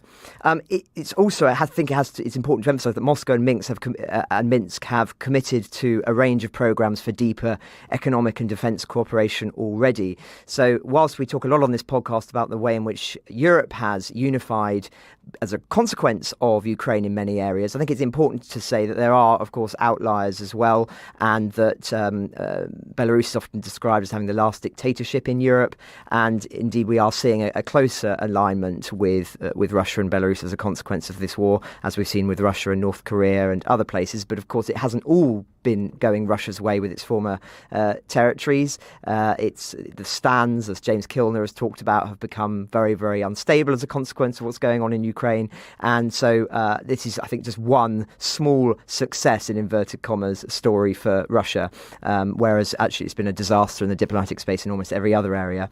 Just staying with the Kremlin, the Kremlin have said that they're going to respond to EU sanctions against Russia. Obviously, I've spoken a lot in recent days about the nature of these sanctions. The EU leaders agreed yesterday to provide 18 billion euros in financing to Ukraine next year and to hit Moscow with a ninth package of sanctions. Measures will also designate nearly 200 more people and bar investment in Russia's mining industry, among other steps. Now, they haven't said what their response to this is going to be, and I would argue that their response is actually going to be very limited given the capacity that they have. But nonetheless, they've said that there will be a response. And sticking with the political sphere in Russia, I touched on yesterday the speculation that the Russian Duma was going to make it effectively for crimes committed in annexed territory in Ukraine not to be punishable by law. And I said it was a speculation. We're now hearing it confirmed that there was a first reading of a bill that said that any offences committed in Donetsk, Luhansk, Zaporizhia and Kherson before the Ukrainian regions were annexed will not be considered a crime punishable by law if they are deemed to have been in the interest of the Russian Federation. Now, I think it's important to emphasise here that as shocking as this is, and it is shocking, it's not unexpected or unsurprising. There's already been a lot of legal laws that have been passed as a consequence of what's going on in Ukraine. And I just wanted to draw attention as well to the fact that there are quite prominent lawyers in Russia, indeed liberal lawyers like Mikhail Benyash, who's lashed out at this amendment. He's called it absolutely horrific, and I'll quote for him directly or from his Telegram channel. First, this has nothing to do with the law. Second, it leaves massive room for corruption. Third, it puts Russia in a precarious position, as this country will be effectively saying, you're free to commit any crimes in my favour, and I'm going to forgive it all. This is madness. Other leading Russian legal figures have said in a publication that they're going to review the bill. They've lambasted it in its current frame. They've said that offering to set up a legal framework of the Wild West or even in the Middle Ages is absurd. So, as I say, very strong rhetoric from some of these Russian lawyers. And it has to be said, they're very brave in saying this, because we know what the consequences can be. And just staying on that legal point, as I say earlier, courts in the occupied regions have been banned from using juries on any court cases until at least 2027. Now, again, one can guess why that's the case. Lastly, just moving away at last from the Kremlin and back into the European fold, quite an interesting story this, and as I say, I think it's to be commended. The Danes have sacrificed a bank holiday to boost defence spending. So Denmark's new government have said that it will scrap a certain bank holiday to generate more funding, as European states resort to, of course, increasingly unusual methods of facing off against Russia. I know we haven't talked about Denmark a lot recently. There's a rather unusual coalition of sort of centre-left and centre-right at the moment. And the Prime Minister has said that he will remove one of 11 bank holidays in Denmark to boost the economy and productivity and to help increase GDP spending of 2% on defence, which of course is what is expected for countries in NATO. So an interesting story here, and one that's sort of not really been very widely reported. But as I say, it's rather commendable. So something a little bit more perhaps uplifting in which to end on in the political realm.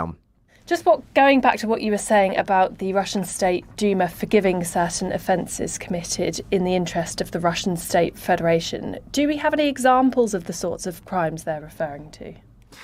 I think we can speculate as to what this is being done to stop in terms of legal cases, and it is the kind of crimes that I spoke about yesterday, in which Joe Barnes reported on, and of course David when he was there in Ukraine with Dom, which are the kind of atrocities committed in Bucha.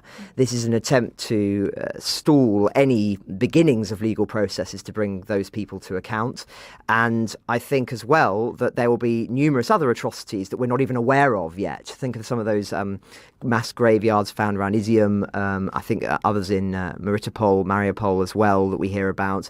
These are the kind of things that there will be other butchers that are as yet to be reported, and this is an attempt by the Kremlin to stall any legal investigations into these within the Russian state itself. So that's what I think this is all for, really. Thanks for that, Francis. I'd like to bring in Roland Oliphant now.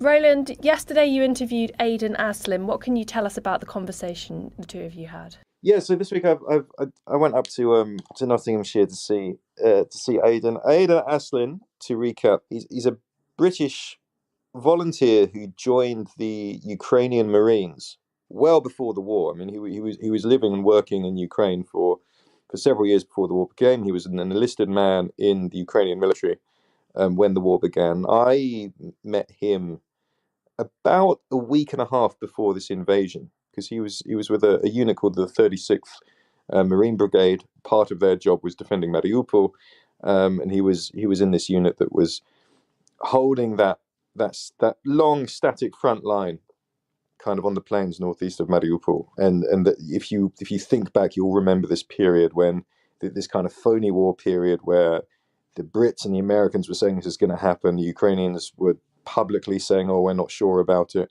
The Kremlin was denying it. And Ukraine was just full of journalists like me, kind of running around trying to work out what the hell was going on. So we went down to Mariupol about, week and a half before the war. One of the things I did was link up with Aiden and have a very interesting chat with him about kind of, how he felt about the coming storm, really, which is quite an interesting conversation. Then, of course, the war began. We lost contact. He became trapped in Mariupol in the encirclement as the Marines were forced back. In April, his unit was basically forced to surrender when they ran out of ammunition and food, and he spent about 5 months in Russian captivity before he was released in this prison swap in September. So he's been back in the UK a couple of months. He's kind of getting used to being in Britain again, and things like that. So we had a very nice chat, a kind of catch up, and able to an opportunity to kind of reflect on what he'd been through, which was fascinating. We will have him on the podcast maybe next week or something, telling his own words. But the things that stood out for me was, for one thing, I think he's borne it very well. Definitely a remarkable ability to kind of be philosophical about things, and kind of look at his ordeal very thoughtfully. His ordeal was pretty awful. So what happened? First of all, he was a witness to the Battle of Mariupol, which was interesting. He described how at the beginning of the war, on day one of the war, when they were manning these trench systems, they realized what was going on at about 2 a.m. When they start hearing Grad rockets going off, which was unusual. By 4 a.m. they're told to man their mortar. He was on a mortar team, and they fire off a bunch of rounds. Then they have to take cover, and just as they're taking cover, a Grad strike comes in, but it misses. And then they realized, okay, this is the big thing. It's all on. One of the interesting things that stood out there to me was he said before the war he was really worried about Russian counter-battery fire. He kind of thought, like many of us did, that okay, these positions, the Russians are going to have their artillery zeroed in as soon as like the balloon goes up. We're just going to get flattened, and because he was in a mortar unit, that the Russians would very quickly answer them and they'd be wiped out. He said, in this kind of fighting retreat from that first day back into Mariupol over that first week, he said the Russians never managed to pinpoint his mortar. That it actually turned out that their artillery was very, very powerful, but not at all accurate. So from the very beginning, you can see this problem with what the Russians are up to. And then he talked about the siege in Mariupol. You've heard about the Azovstal. Azovstal became, the very famous last stand of the last defenders of Mariupol. There is another steelworks in Mariupol called Ilyichstal. That's where the 36th ended up. And the distinction between Azovstal and Ilyichstal is really, well, Azovstal, number one, is on the south side of the city and it backs onto the sea. So you could be surrounded on three sides, but the fourth side, and I think we now was much more difficult for the Russians to surround. And I think we now know that the Ukrainians were managing to get kind of very daring helicopter supplies in there.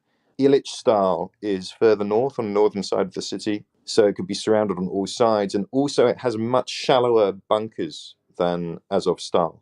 So Azovstal had these remarkable kind of 40-meter deep tunnels, which the Russians found it very difficult to weed out those defenders from for months and months. Ilyich didn't have that. So he described this battle.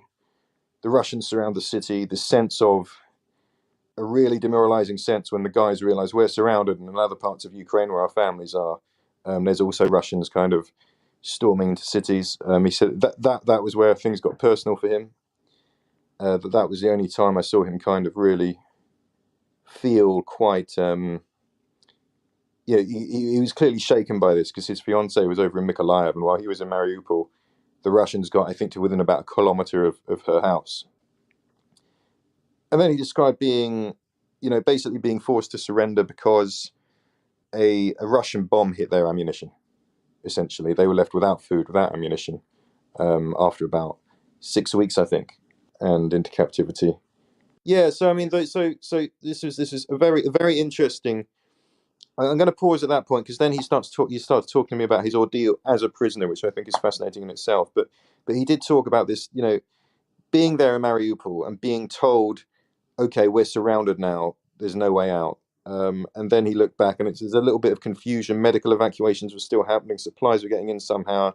And he said in that first week or so, it probably was possible to break out, but the decision was taken, like, we have to defend Mariupol. A decision was taken not to break out, to hold the city, to fight a siege. And he described kind of coming to terms with realizing that, this is going to end with me being captured or killed.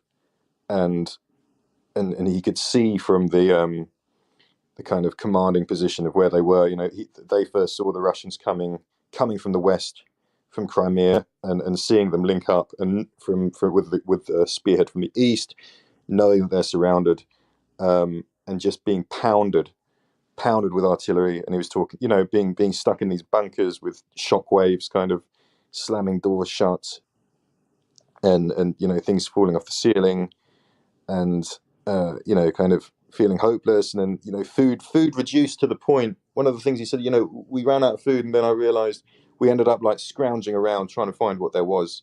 And he said, I remembered seeing some MREs upstairs, but it was at the point where you couldn't really go upstairs because the shelling was so intense. But I waited for a gap, went and got some, came back. One of his female comrades spotted him, said, "Hold on, where did you get that?" He said, "Well, up there. You know, do you want to risk it?" They go back and get it, and straight away they come under fire. Really, really stressful, kind of awful, terrifying stuff. And then he described how there was discussion of a breakout. There were preparations for a breakout. He described using whatever there was in the steelworks to kind of improvise armor onto vehicles, and preparing a stockpile of weapons so they could be loaded quickly. And then for whatever reason, it was cancelled, and then a Russian bomb hit that stockpile of weapons. They were left without food, without ammunition, and the decision was made basically to surrender, and a large number of troops surrendered. A small number broke out to Azovstal and fought with Azov regiment for some months more, but that was when he went into captivity. And I will take a break there. Yeah, thank you, Roland. I'm sorry to press you on, but I feel like we can't just leave it there. What did Aiden tell you about his time as a prisoner? So he said, pretty quickly, they work out who he is, because he has Aiden is on Instagram and Twitter as Cossack Gundi. I'd encourage anybody who's interested in Ukraine to follow him. He already had quite a big social media following before the war. So he was, not only was he a foreign fighter and therefore in the eyes of the Russians, quote unquote, a mercenary, although he absolutely was not a mercenary. He was an enlisted regular soldier in the Ukrainian armed forces. That's a really important point to make, because that becomes relevant later. He was prominent. He was not only a foreigner in Britain, he was prominent. And the moment he was, they found out he was a Brit, he described being punched in the face.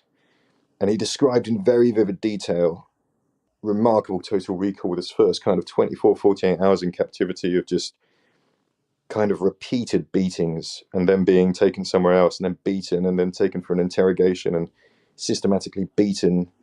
And he described one particular interrogation in Donetsk where this particular man he talked about, who was just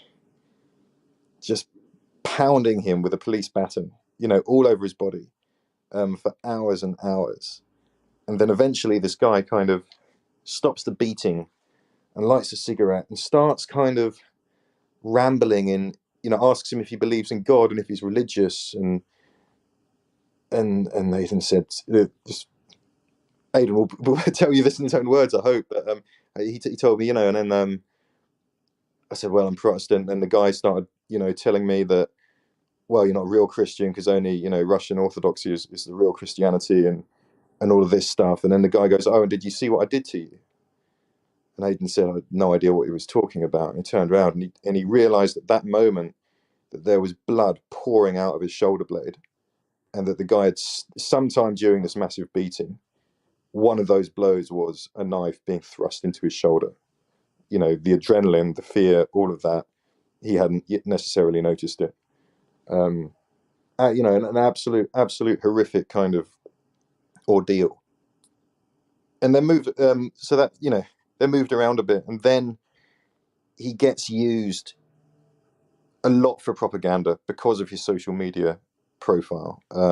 Because a lot of the media had, written about these British soldiers, and he was the one who'd given quite a lot of interviews to us, to Sky News. And he told me, I think he said it was when he realized he was stabbed. He described this moment where he told himself, right, I'm going into survival mode now. I know I've just got to tell them what they want to hear if I'm going to stay alive. So I'm going to do it.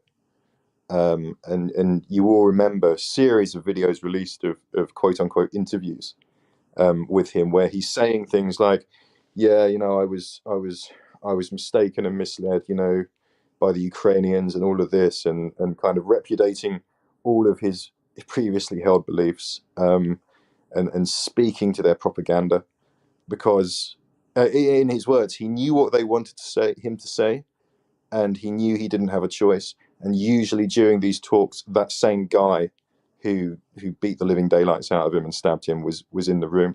And one of those interviews included Graham Phillips, the fairly notorious self-styled British blogger, who has had his had his assets frozen in Britain, actually, as a result of his activities. And this to me was a particularly alarming incident, because if you watch that interview, Graham Phillips comes in, talks to him, and says to Aiden, like, just to be clear, as we're starting this interview, you're speaking of your own free will.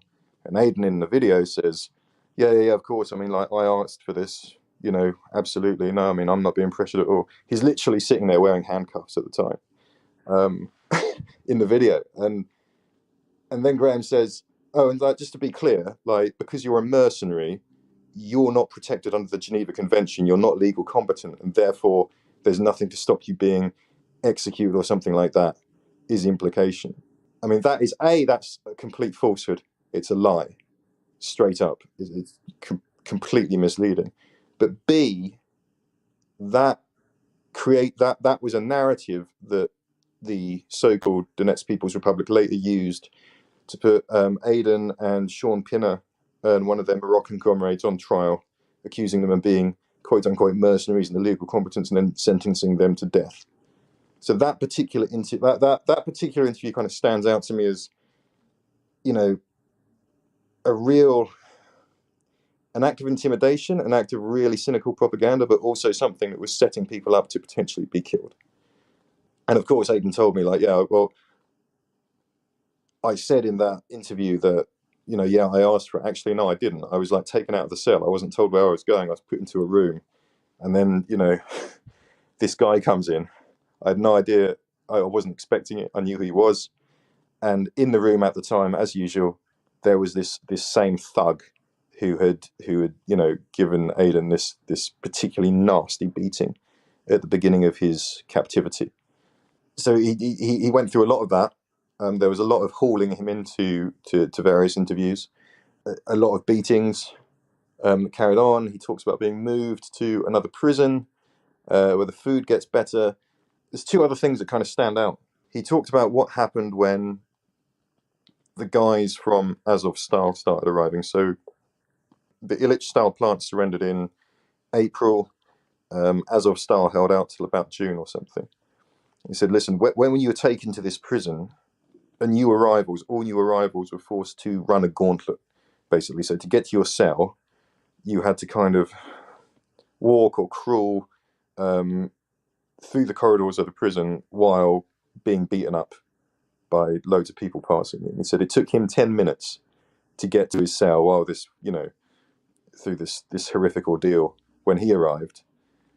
And then when the Azov guys arrived, the Russians really took the gloves off, I suppose is the word. He said it took them half an hour to reach the cell. They put one in his cell, and this guy was singled out for, I mean, what he described was just absolutely horrific, kind of the most vicious beatings, like forcing this guy's legs apart and beating him on the testicles, like forcing him to put his hand down flat on a hard surface and beating it with a police baton, so probably breaking his hand, then telling the guy, we're going to do this to you every day for 60 days. Like, absolutely horrific stuff. And then he described hearing that happening in the next door cell, kind of exactly the same kind of thing. You could hear it through the wall, and that guy died, and you could hear the guy dying, and you could hear his cellmates banging on the door to get assistance from the guards and talking about how he stopped breathing. And he was telling me about how literally hearing someone being beaten to death in the cell next door, and how that just sends a chill through you. So he's going through all of this. It's absolutely constant. And then there's this trial. So at some point in the summer, probably for purely for political reasons, hostage taking, trying to apply pressure to the British government. He, Sean Pinner, Ibrahim, he's among three members of the Marines, foreign members of the Marines, who are put on trial for quote unquote being mercenaries and illegal competence. And the trial obviously ends with their conviction and a death sentence. And so they end up living basically on death row for several weeks, not knowing what's going to happen, incredibly psychologically burdensome. And then eventually, after weeks and weeks of this, suddenly they get transferred before they even really know it. And he's sitting there one day, and he overhears someone in Russian, because he speaks a bit of Russian, Aiden, talking about people going home. And he described kind of this particular day where you overhear the guards saying things, and you think, don't get my hopes up, don't get my hopes up. No, it can't be true. If I get my hopes up and it isn't what's happening, like, it's just going to destroy me. And, being chucked in the back of a bus with his, they're quite brutal apparently when they let him go. They duct tape their eyes and hands and threw them in the back of a bus or a truck, actually, and drove them around until eventually he realizes, right, I'm in Rostov. I'm at Rostov Airport in Russia, so they've crossed the border. And, the blindfolds come off, and lo and behold, there's a bunch of Saudi officials saying, you're getting on our plane. Don't worry. And that was the end of the ordeal. So that's a truncated form of what Aiden said to me over a very long conversation that we had the other afternoon. It was, a fascinating discussion. We're writing it up now, hoping it's going to be in tomorrow's paper, actually, by the looks of things. So do read. And I'm hoping Aiden will join us on the podcast maybe next week to talk us through this in his own words, because it's really something that should be heard from him, I think. Thank you, Roland. Dom, did you have a question? Yeah, hi, Roland. Absolutely horrific stuff. Can I ask, did he resent his previous involvement with the British media, given, as you're suggesting, it seems likely now that was one of the reasons for his treatment? I mean, he didn't seem to know. He seemed. I mean, I remember when I spoke to him back in February, when the war was beginning, and I kind of asked him, why are you doing this? And he said, well, because, I just think it's important to raise awareness, and I know that you guys, because of how the British media work, you'll be more interested in Brits and the Ukrainian army, and I just think we need as much attention as possible. And he said to me then, if I get captured, they're probably going to use me for some kind of bullshit propaganda. He had a very clear sense of what was likely to happen. And he repeated that. He remembers repeating that to a friend of his when he was surrounded in Mariupol. And one of the things he said to me when we were chatting, just arranging this interview, was like, he said, I was sitting there in my cell in Donetsk or whatever, thinking about that interview, which was the last one I gave, thinking it all came, like, everything I predicted happened to me.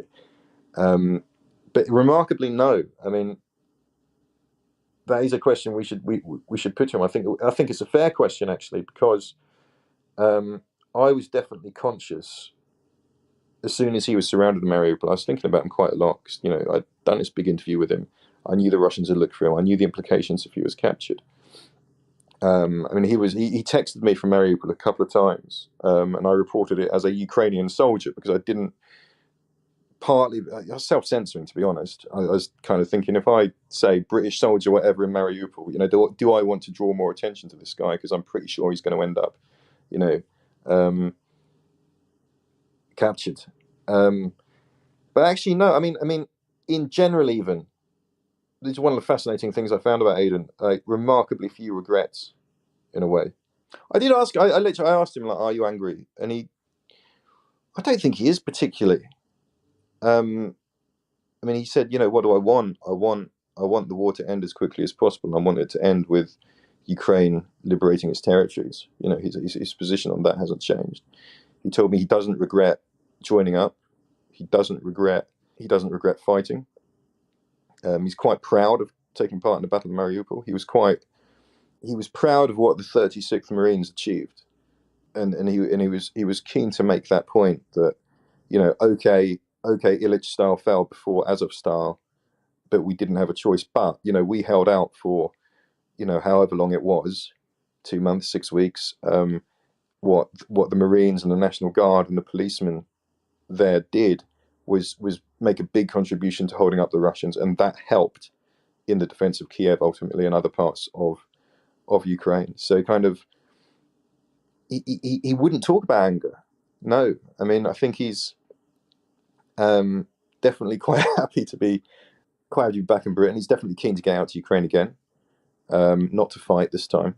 But he definitely, I think, sees his future there. I think he would like to see those people who mistreated him brought to justice. But overall, remarkably kind of philosophical about the whole thing, I thought. Thanks for that, Roland. I just have one question as well, based off what you were just saying there about him being proud of serving in the Ukrainian army. Did he have any thoughts, critiques, criticisms, particular praise from an outsider's perspective on the Ukrainian armed forces, the soldiers that were fighting, the strategies adopted? I'm just interested in him approaching it from the perspective of an outsider, particularly. I mean, he always said, like, from his perspective, like, from the beginning of the war, he was saying, like, I don't personally think that we need NATO troops or something. We need training, we need equipment, which I think has been borne out. He also said, I mean, I remember, in those weeks before the war, in that conversation, that interview we did in February, he was saying, I kind of feel like some of the younger guys in the unit don't grasp how bad this is going to be. They don't, because for them, like, war is sitting in a trench and maybe once a week a mortar round will come over or something, and how this is going to be a full-on conventional, hell. I said, well, what, when it actually happened, how did it pan out? And he said, you know what? Some of the guys I felt, I thought not much of, turned out to be the best guys when push came to shove.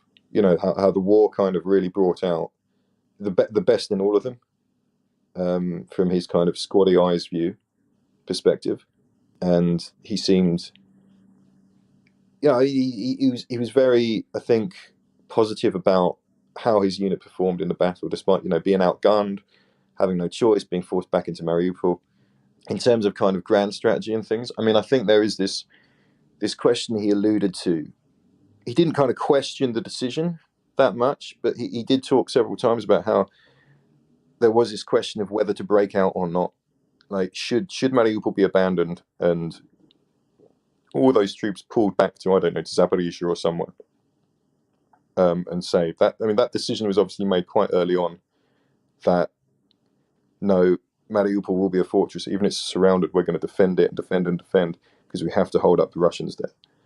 He didn't. I didn't get the sense he was questioning that decision. I kind of got the sense that, everybody kind of made their decision to go along with that decision, in a way. But it is,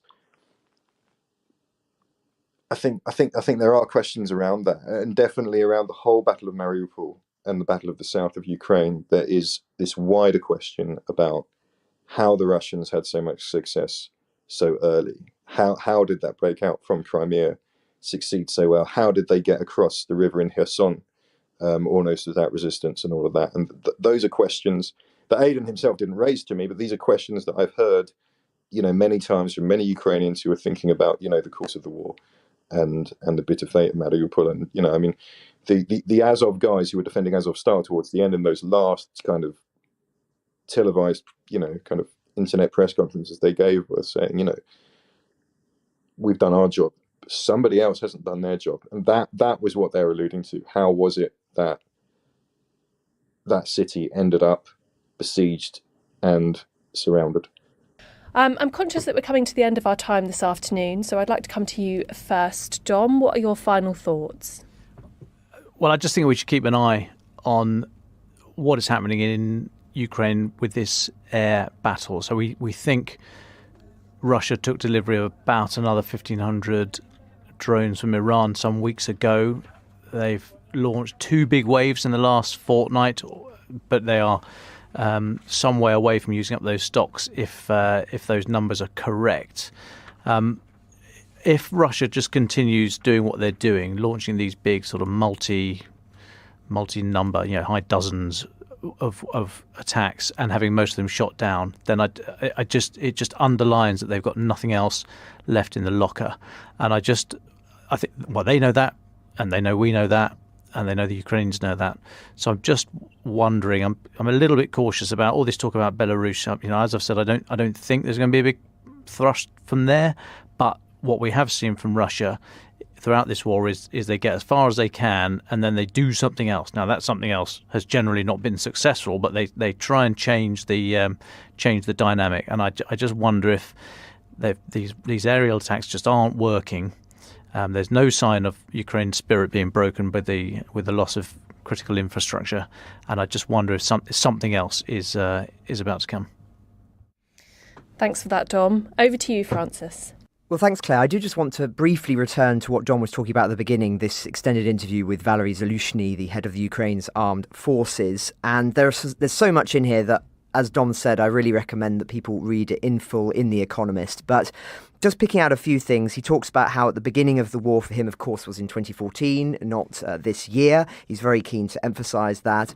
He talks about how for him, he'd read a lot of books. Indeed, he says, I had graduated from all the academies with a gold medal. I understood everything theoretically, but I did not understand what war really meant. But in 8 years of war since then, in 2022, both I and people like me understand it all perfectly well. He then goes on and talks about the Russian army, quite a few insights from him actually into how it operates. And he talks about how for them they enforced one concept and the idea of the commander, the all-seeing commander who controls everything in the detail. And he says that very quickly he knew the error of that kind of command structure and was effectively, whilst overseeing everything, was operating in a much more flexible and fluid manner. He says he trusts his generals and that he was willing to give them more operational flexibility, which of course was absolutely vital for the defence of Kyiv and some of the other strategic successes that took place. And as I say, he talks about the trust that he's built, and he knows that if a general asks something of him, that it really is required. And I would say that contrasts very strongly with what we've seen from the Russian army since the invasion back in February.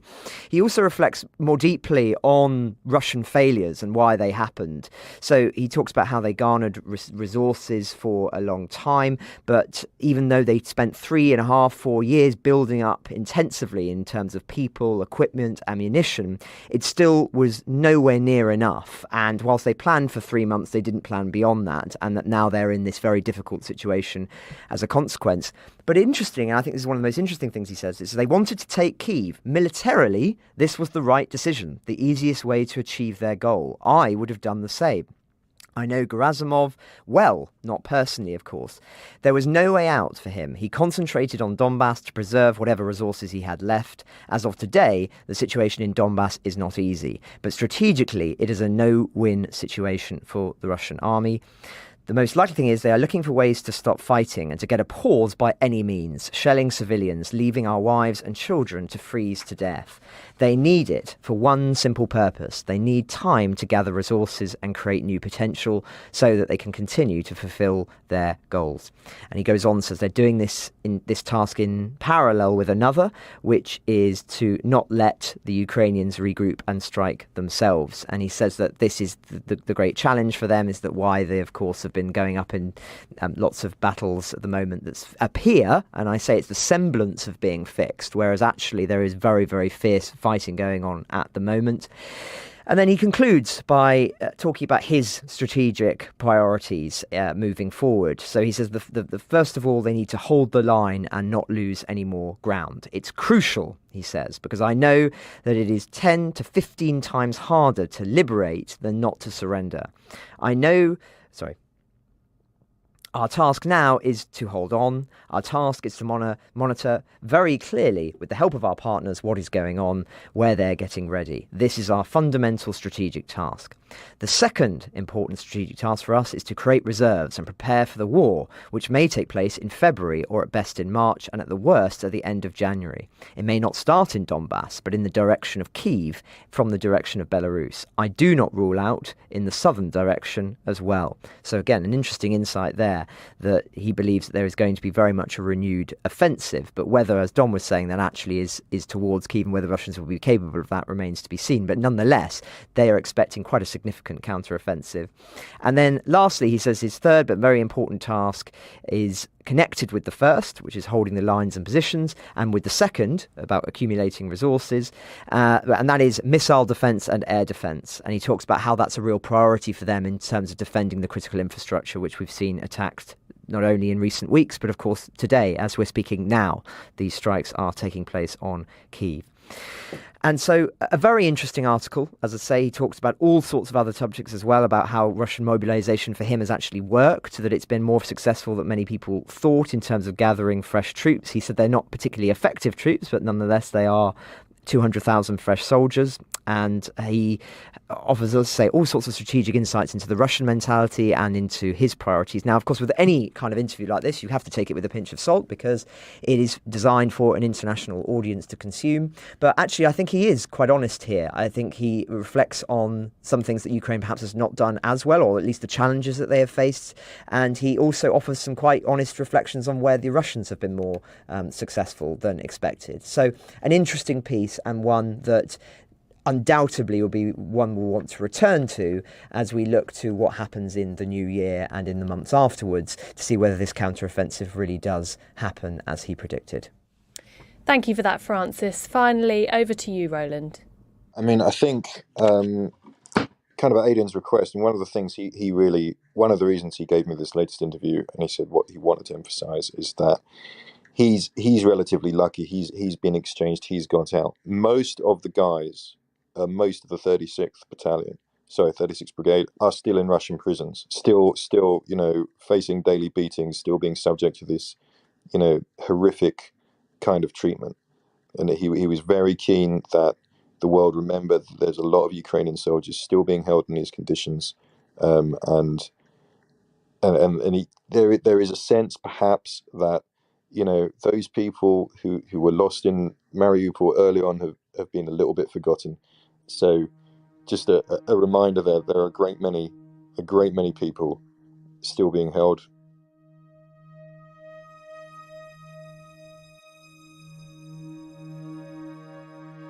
Before we go, a request to you, our listeners. You've stuck with us for over 200 episodes now. Episodes we never wanted to have to make, hoping, like you, that this terrible war would end this year. In that time, you've heard a lot from us, but as 2022 comes to a melancholy close, we want to hear from you, your voices and reflections on the war in Ukraine and what it means to you. Perhaps you're Ukrainian following the war from another country, a citizen of Kyiv who wakes up to air raid sirens, a soldier who has fought on the front line and is recovering in hospital. Or perhaps you knew little about Ukraine before the war began, but have been following it closely from afar, from Australia, America or Canada, to name just a few countries where we know tens of thousands of you tune into us every day. Maybe you've volunteered for a charity or are a teacher trying to educate the next generation about this terrible conflict. Whoever you are, if you've listened to us this year, we want to hear your thoughts and about your experiences. To get in touch, please record a short audio file. You can do this really easily via your voice memo app on most smartphones and send it to our usual address, podcasts@telegraph.co.uk. Whilst we won't be able to feature all of them, as always, we will listen to every message. We look forward to hearing and learning from you. Thank you, and see you on Monday. Ukraine the Latest is an original podcast from The Telegraph. To stay on top of all of our Ukraine news, analysis and dispatches from the ground, subscribe to The Telegraph. You can get your first 30 days completely free at telegraph.co.uk/audio, or sign up to Dispatches, our Ukraine newsletter, which brings you stories from our award-winning foreign correspondents straight to your inbox. If you enjoyed this podcast, please consider following Ukraine the Latest on your preferred podcast app. And if you have a moment, leave a review, as it helps others find the show. You can also get in touch directly to ask questions or give comments by emailing podcasts@telegraph.co.uk. We do read every message. We're especially interested to hear where you're listening from around the world. Ukraine the Latest is produced by Louisa Wells and Giles Gear.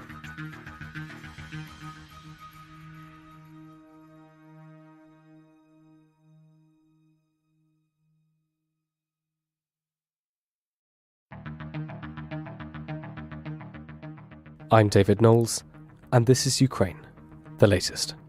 Today, we discuss Ukrainian President Volodymyr Zelensky's visit to war-torn Bakhmut, Russian President Vladimir Putin's meeting with Alexander Lukashenko in Belarus, and we speak about Ukraine's literary scene in wartime with our guest, Bogdana Nebarak.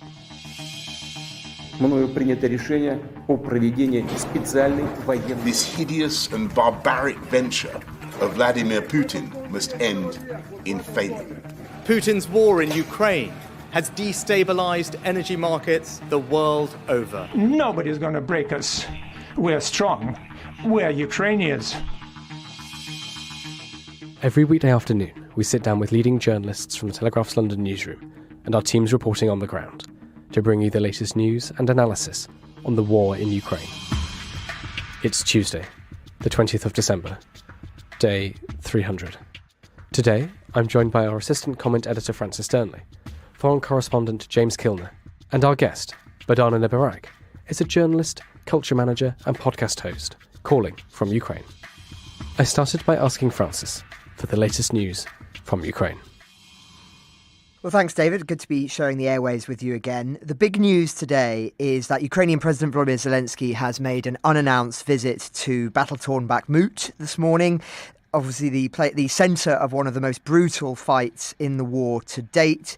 Mr. Zelenskyy met military officials and handed out awards to Ukrainian servicemen in the city, located on the front line of the Donetsk region. Now, regular listeners, of course, will be familiar with the fact that Bakhmut has witnessed fighting reminiscent of the First World War in recent weeks. We've seen hundreds killed there and wounded each day in intense shelling and bloody frontal attacks. Indeed, it's been nicknamed the Bakhmut meat grinder for the losses that the Ukrainians are suffering, but also the losses that the Russians have also suffered. I mean, as I've underlined on the podcast before, that there's a bit of a mythos that's I think emerged in some Western commentary that believes that the Western line, that the battle lines have frozen in recent days and weeks, but the reality is very different, that there are still hundreds of people dying every day, and Bakhmut is at the very centre of that. Now, Mr. Zelensky's visit, of course, is symbolic. It's important in saying that he doesn't have fear of going up to the very front line and being attacked by the Russians. It's saying that things are more stable there than perhaps some people believe. It obviously comes on the back of him visiting recently liberated cities such as Kherson and Izium. And I think it's worth just also explaining a little bit about what the significance of this relatively strategically minor location is in the grand scheme of things. And it's not so much the significance of it as a site in and of itself. It's what it might do, Bakhmut, if the Russians were able to seize it, or at least what they believed perhaps what would have once been the case if they'd been able to seize it, which is that it would have opened the way to Sloviansk and Kramatorsk, which are the most important cities in the Donbass region still under Ukrainian control. So Putin essentially is trying to throw everything at this in an attempt to take control of Bakhmut, open up the strategic routeways into those other areas, which of course would give him a major propaganda and strategic victory at this very precarious moment for him in the war. Now, the reason I think that already it's past the point where Bakhmut has that kind of strategic significance, albeit it would have a symbolic one if the Russians were able to take it, is that the Ukrainians already been strengthening their defences in the surrounding area. So even if Russia were to able to take Bakhmut, I think that there would be very, very intense fighting further down the line, which would mean that its strategic significance would be greatly reduced because it wouldn't really open things up to the same degree. It would just mean that the battle line would inch forward, again, more like a sort of First World War style in this kind of winter context. So, as I say, Bakhmut, Zelensky's there this morning, symbolic moment, I think, and of course a big moment of significance, no doubt, for those soldiers who are fighting there. But the strategic significance of Bakhmut, I think, has transcended from being somewhere that perhaps a few weeks ago was really somewhere that, if it had fallen to the Russians, would have been, a big moment. It's now become something really, as I say, more of a meat grinder, and somewhere that really the losses that are being suffered are perhaps not equal to its strategic significance, only its symbolic one. Thanks, Francis. And just zooming out of Bakhmut, what's the situation across Ukraine elsewhere?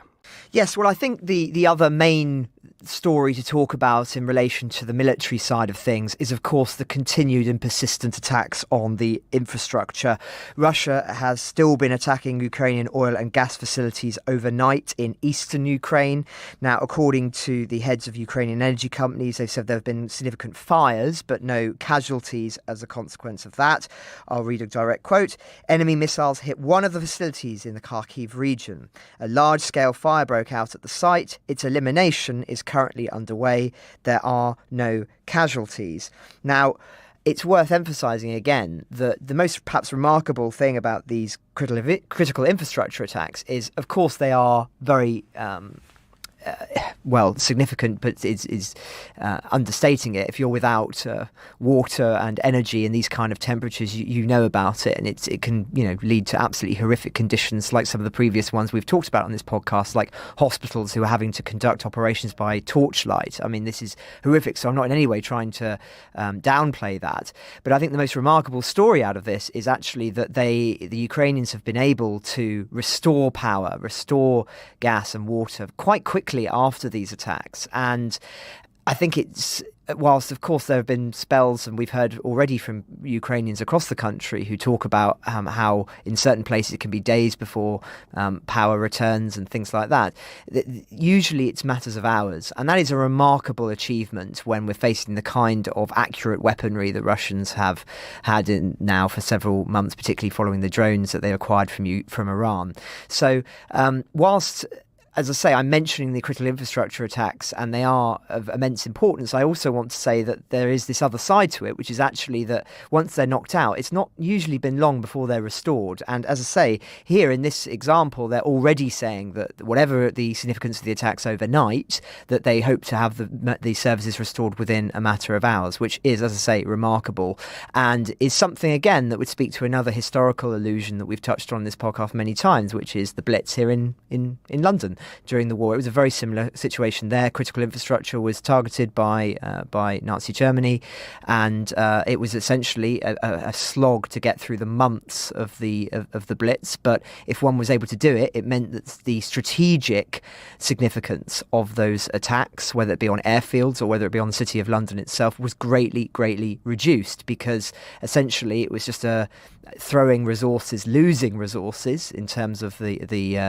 Luftwaffe, but for no strategic gain. And that seems to be the real story here, as I say, for whether it be the attacks on the critical infrastructure, whether it be attacks on Bakhmut, is that these are attacks that are past the point of strategic relevance. I would argue that they are just really throwing missiles, throwing attacks at sites that are of not really anymore of the kind of strategic relevance they were many months ago, but yet the Russians are continuing to attack them because they really have very little else left to do.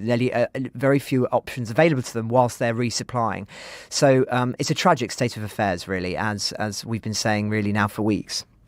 Thank you very much for all of that, Francis. James Kilner, can I come to you? Francis has detailed President Volodymyr Zelensky's visit to Bakhmut this morning. Russian President Vladimir Putin has been on a state visit to Belarus in the last day. Can you talk us about what's happening there?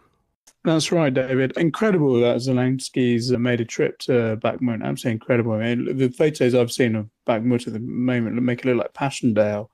And if you compare the intelligence and communication discipline that Ukrainians must currently be imposing on their front lines and logistics to get their commander-in-chief to the front line and back safely is incredible compared to how the Russians were conducting the war at the beginning, when a general would go to the front line and there'd be an assassination attempt by a Ukrainian missile, etc. Really incredible. And then you compare it again to how Putin has conducted his war mainly from the Kremlin. He hasn't been to Ukraine or the front lines at all. In fact, Minsk may have been the closest he's come to Ukraine in many ways. He was there on Monday, his first time to Belarus since 2019, I think. Obviously, Lukashenko, the president of Belarus, is one of his closest allies, and he's been to the Kremlin, I think, a dozen times since about 2021, after he crushed anti-government protests in Minsk and Belarus. So this was obviously a very rare and important trip by Putin to Minsk. And it comes at a time when the Ukraine military command has been warning that Russian forces are gathering in Belarus, preparing for another attack. And of course, we all remember that one of the main thrusts of the initial attack on February 24th was launched from Belarus directly to Kiev. That's the shortest, that's the shortest route. That was the shortest route for the Russian forces to get to Kiev, and they went for it from Belarus. And Lukashenko has also allowed Russian military aircraft to fire missiles at Ukrainian targets in Belarusian airspace. So the Belarusian contribution to the Russian war effort is already very large. What Lukashenko hasn't done is he has not committed any Belarusian soldiers, tanks, etc., to the Russian war effort. By all accounts, both from the sources that we can read and from the media that we can pick up, the Kremlin wants him to commit to the war effort, and it was probably Putin was most likely there to try and push his agenda, to try and get Lukashenko to commit more forces to Russia's invasion. Now, Lukashenko is reliant on Kremlin for patronage, for subsidies, for oil and gas subsidies and economic handouts, etc.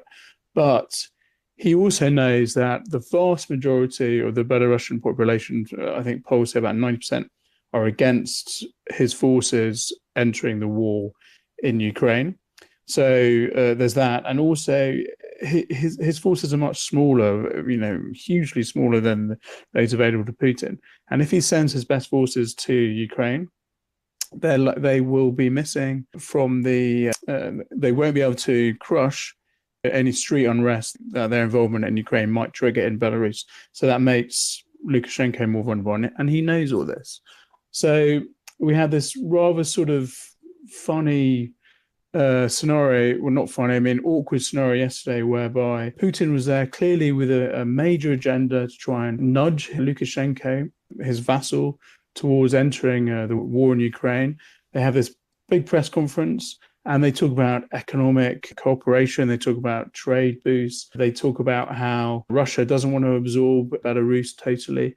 And they just avoid this topic altogether, other than saying, we are gently sort of realigning our forces so they work more closely together, etc. And the Belarusian Air Force is taking Russian advisors and technicians on how to upgrade, etc.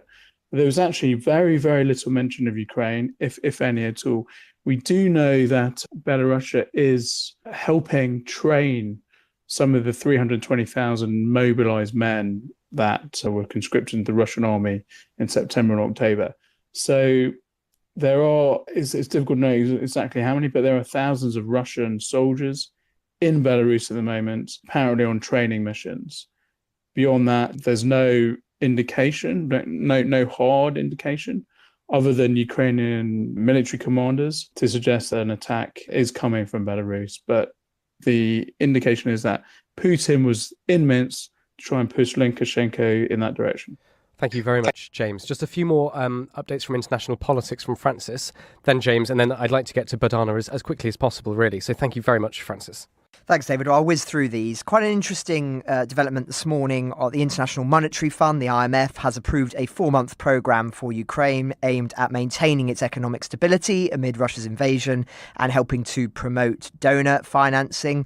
Essentially, they've had a board meeting last night and confirmed, this is Gavin Gray, the IMF's mission chief for Ukraine, has said that the IMF estimates that Ukraine will need between 40 billion and 57 billion in external financing in 2023. And they've said that their 4-month programme monitoring with board investment has been approved, which essentially is strategising as to how to best financially support Ukraine over the coming months. So again, it doesn't. I know these stories can sometimes pale in significance to what's going on in the battlefield, but actually this stuff really matters because this is what is keeping the lights on in many parts of Ukraine. This is what is keeping food and everything else still operating in that country. So it's important to be aware that of just the amount of money that is still being funneled into Ukraine from the European Union, from individual nations, from the United States, and of course from the IMF as well, just in order to keep the country afloat whilst it's facing this vicious bombardment from Russia.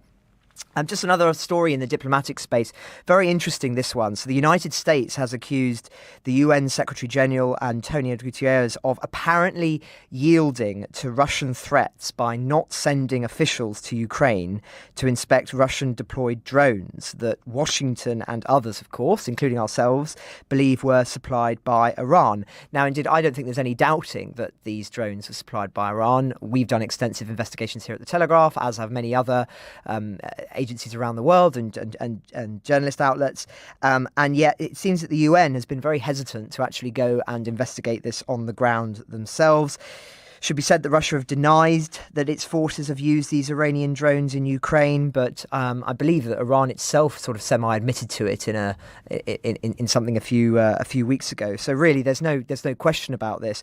But for whatever reason, the UN has decided not to investigate it. But what the most significant thing about this is the fact that the US have called them out on it publicly. Clearly, they felt that this was important enough to break the semblance of international unity at the moment on the question of Ukraine, because they feel that it is suggestive, perhaps, of the UN not doing as much as it should be doing on the question of Ukraine. Obviously, a charge that has been made of the UN since this war began, indeed by myself and Dom Nichols on this podcast. So, yes, just an interesting development there. Less so what's happened, but rather the fact that the US has broken cover in order to condemn the United Nations Secretary General for not going further in investigating these. And just one last story from within Russia itself. Putin has ordered Russia's intelligence network to set up surveillance inside Russia to hunt down, quote, traitors, spies and saboteurs. Now, this, of course, comes on the back of significant mystery attacks on military bases and ammunition dumps in the country. There's also been these mysterious blazes that have been ripping through shopping malls and factories and other facilities in recent months. Now, my own view on the shopping malls is that this is related to the Ukraine in the sense of it being a sign of the economic impact of Ukraine, because people are essentially trying to get insurance money. But I don't believe that it's a direct, foreign agencies doing this. But nonetheless, I do think it is connected. But I think this should be seen rather less in terms of what's accurately happening in the country, and more in terms of this is an attempt by Putin to blame international spies, blame saboteurs at home, as he's been doing throughout the conflict, and to generally bolster his own intelligence networks as things become increasingly precarious at home. We've talked already in the podcast in recent days and weeks about there seems to be suggestions via very thorough polling that the popularity of the war is on the decrease in the country, particularly as a ramification of the mobilisation. And indeed, it's suggestive, as I say, that things are becoming more and more difficult, not least with the economic tensions that are already playing out, but are bound to do so even more so in the coming months. And I think that this should be seen as an attempt to expand the intelligence services, justifying doing so in publicly claiming that it's to stop foreign influence, but actually it's yet a further attempt to suppress insurrection at home, or the possibility of insurrection at home, as things become increasingly challenging for Putin at this critical juncture. Thank you very much, Francis. Just a couple more quick updates from James, if that's all right, and then Badana will bring you in. Thank you so much for bearing with us. James, we've spoken on the podcast recently about President Putin abandoning his marathon annual press conference, but he's also cancelled a hockey game he takes part in. And you've also been writing a very interesting story about how Russian musicians, opera singers and circus performers are potentially going to be sent to the front lines. Can you talk us through what you found? This really follows on from what Francis has just been saying in his excellent debrief then about the war in Russia actually becoming increasingly unpopular since mobilization Pre-mobilization, most people were able to ignore the war. Post-mobilization, that just wasn't possible. And we've seen this manifest itself through the mothers and wives of mobilized men, etc., and their increasing frustration with the authorities. And really importantly, we've seen the Kremlin it's got to a point now where the Kremlin has had to pay attention to this dissatisfaction amongst the Russian population. And it moves. It's a slow juggernaut. It's a slow moving juggernaut, the Kremlin. But it has. You can see it sort of changing tack slightly.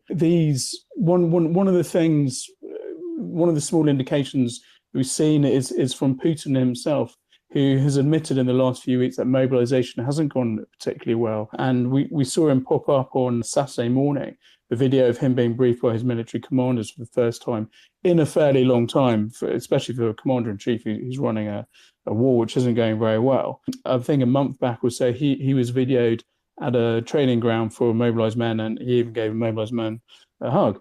And said good luck. There was a rare moment, sort of an insight into the vulnerability in a way that Putin is feeling around mobilization. So alongside the cancellation of the press conference, that big annual event, he also cancelled an ice hockey event match which he plays in on New Year's Eve every year, and again, much like the press conference, this is designed so he can sort of show off his macho-ness, etc. There was no reason given why this ice hockey match was abandoned. Perhaps he's not physically up to it this year, or perhaps it's just seen as too frivolous at a time of war. But again, it just reduces his the Kremlin optics. It reduces his visibility, reduces his macho-ness and his ability to project. And then there was a story on Sunday where, it actually came out a few days earlier, where the Russian Ministry of Defense announced that it was sending so-called creative brigades to frontline troops to try and cheer them up. It was cherry picked from the Red Army's playbook in World War II, where they had a couple of thousand of these brigades with singers and circus performers, etc., sent to frontline to bolster morale. So. Again, the Kremlin is just trying to show the Russian population that it actually does care about Russian soldiers. The Russian people are sort of flagged up that the Kremlin clearly is fairly dispassionate, and the Kremlin say, no, we care. We're sending these entertainers. We understand that morale is not as strong as it should be. Whether or not a circus performer can boost morale to frontline troops after 10 months of war is another question. Well, thank you very much, James and Francis, for all of those updates. It's a huge honour to welcome our guest, Berdana Nebarak. Thank you so much for joining us. Berdana, we've gone through all of these updates and everything, and would you just like to tell us a little bit about yourself and your experiences this year? Yeah, so thanks for having me here, and I'm glad to have this opportunity to join your community. If to speak about myself, my daily job is journalism. I'm an editor at the Ukrainian media. It is an independent media company. And there I work mostly with long-read interviews and projects connected with culture. We have 2 offices in Kyiv and in Lviv, which is in western part of the country. And that's like that. Also, I work with different culture projects, and I think that we will develop on them further. Absolutely. If you don't mind me asking, it was your birthday just a few days ago. How did you spend it? What did you do? What was it like having your birthday during the full-scale invasion? Oh, yeah. Russia rained down really scores of missiles on Ukraine's power grid on Friday, and it damaged the infrastructure of Ukraine a lot. So there were blackouts and power outages across the country. It was one of the largest attacks. With my partner, we stayed at the corridor till the end of air alarm. And usually at our birthdays, we travel the world and introduce each other new cities. And it was really nice to take a shuttle bus to the airport, which is quite close to our place, and take with ourselves just small backpacks and leave from one of the Kiev airports and just explore. But times change, and now I am tremendously thankful that I may meet my birthday in the city that I love most of all. So we spent quite time, and I need to say that even my favorite restaurant served the dishes. Nevertheless, they had no power and they had water outages. And of course, we were able to raise glasses to Ukrainian victory, and I moved with my work. Oh, well, happy birthday. I'm glad it went as well as it could have done. Just talking a little bit more about celebrations.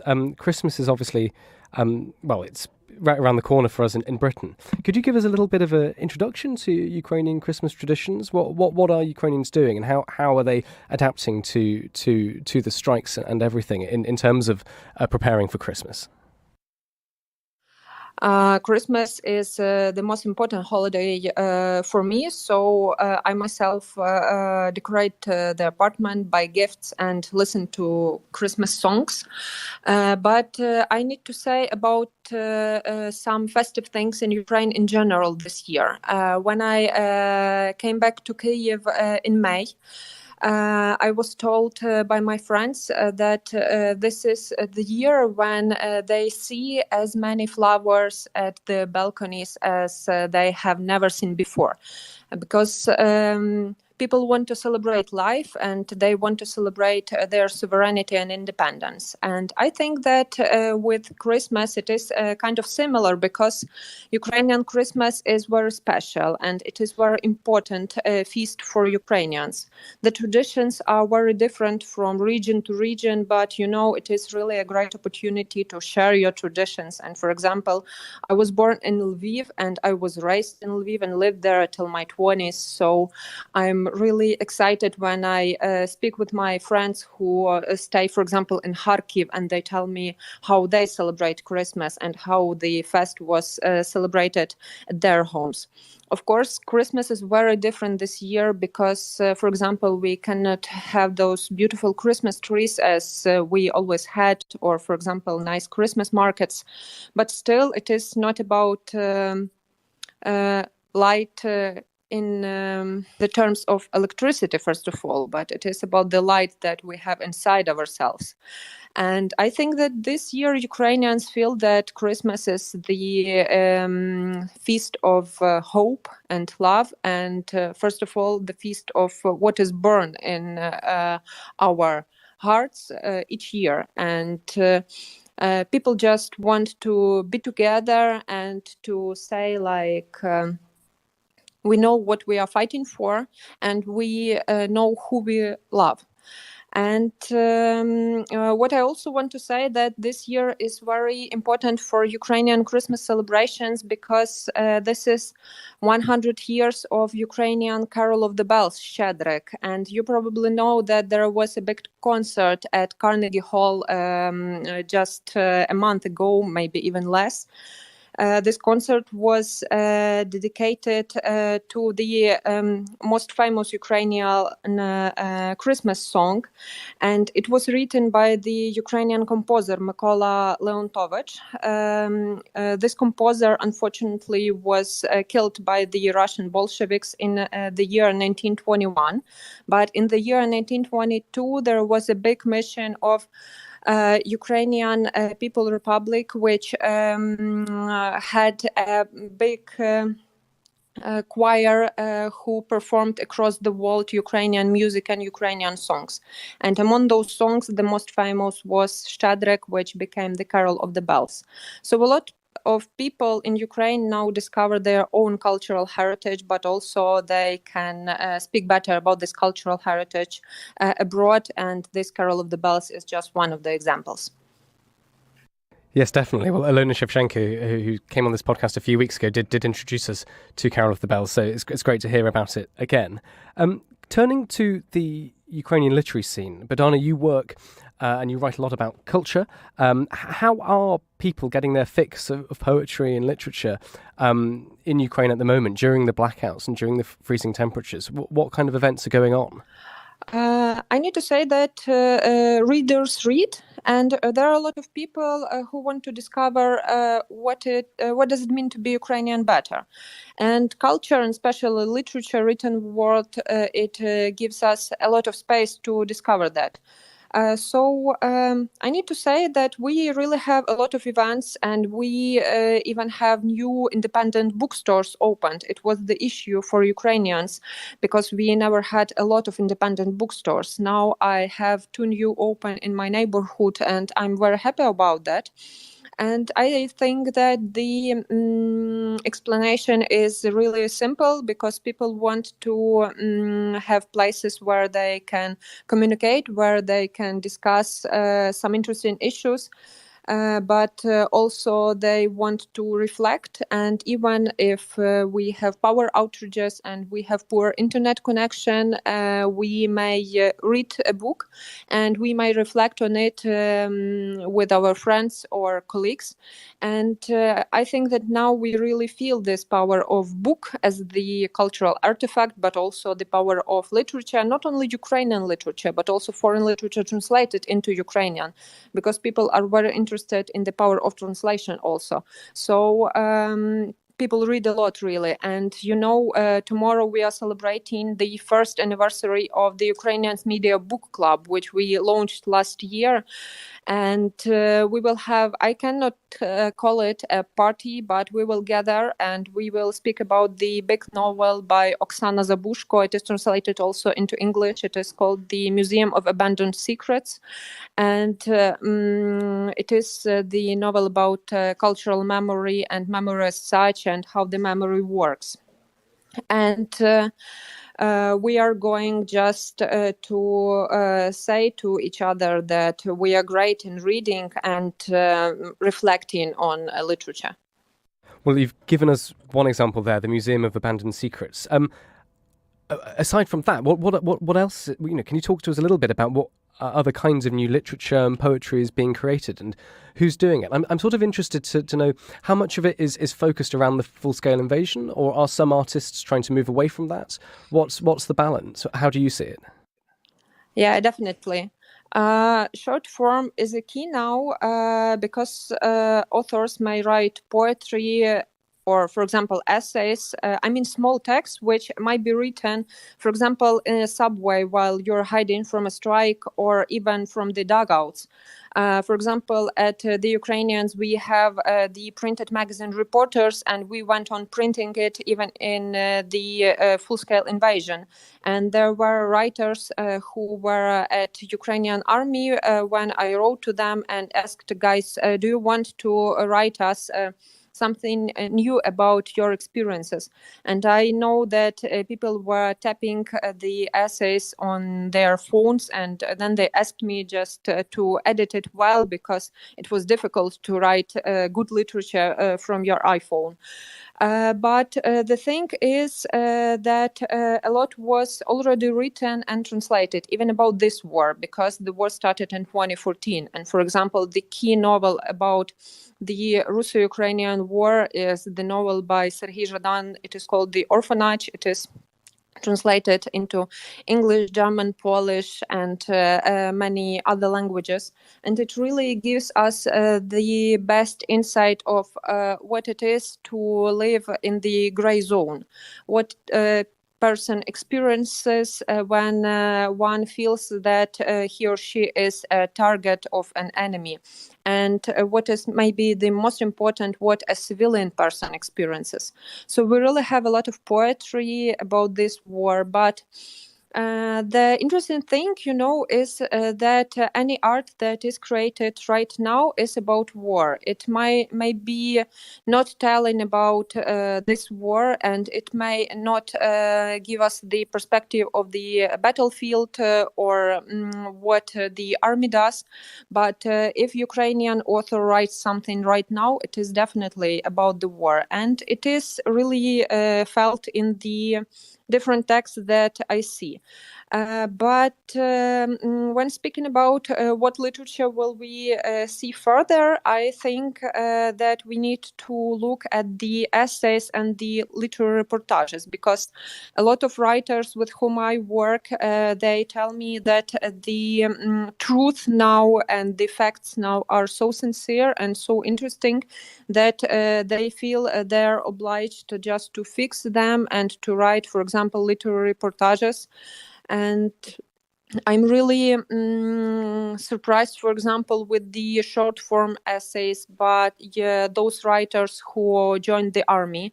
And the best example for me is Artem Chekh, who is also translated into English. He is a writer, and he has a book, Absolute Zero, about his war experience in 2015-2016.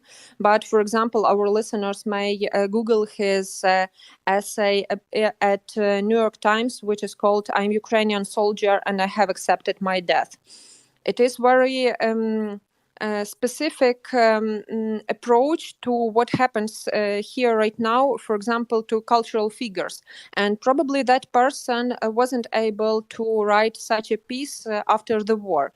But right now, in the form of opinion or in the form of essay, people just fix their emotions and their reflections. And I think that it will give a lot to us and to our literary scene in the future. And there are dozens examples like that.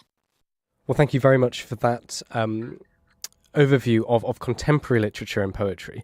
Could you take us a little bit back in time and talk about Ukrainian literature in the 20s and the 30s of the 20th century? I mean, we've heard a little bit about the what's called the executed Renaissance, and it's an incredibly dark part of history, but an incredibly important one to talk about. Could you tell us about the executed Renaissance? What happened, and who were these people? Yeah. In spring, I wrote a thread on Twitter, and it was really well spread. I had quite 1,000 of retweets and a lot of comments. And it was a thread dedicated to Ukrainian avant-garde wave of Ukrainian modernism. And most of the people I was writing about there were killed by the Bolsheviks. These were Ukrainian intellectuals, Ukrainian academia figures, but also Ukrainian fine artists, Ukrainian theater directors, but also, of course, fiction writers.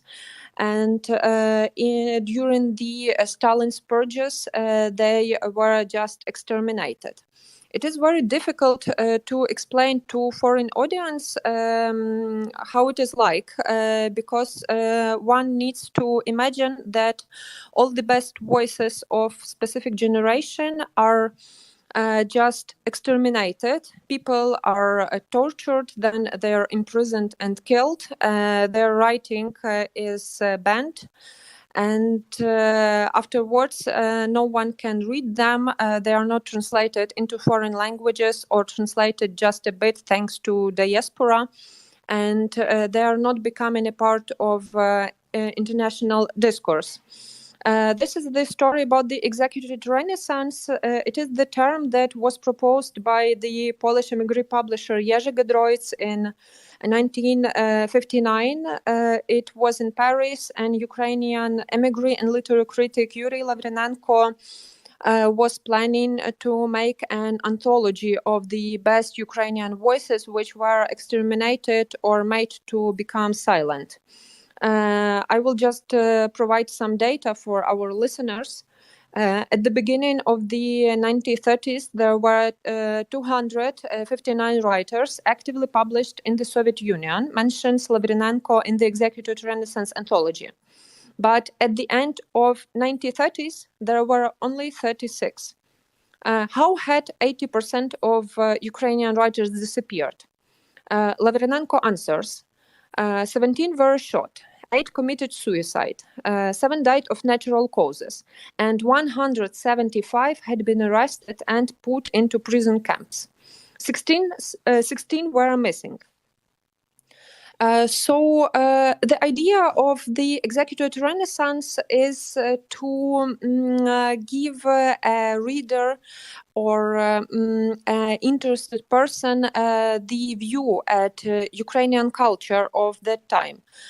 Because as a colonial power, Imperial Russia always told that Ukrainian had not interesting culture, that Ukrainian culture was second-rated, rural, and so on.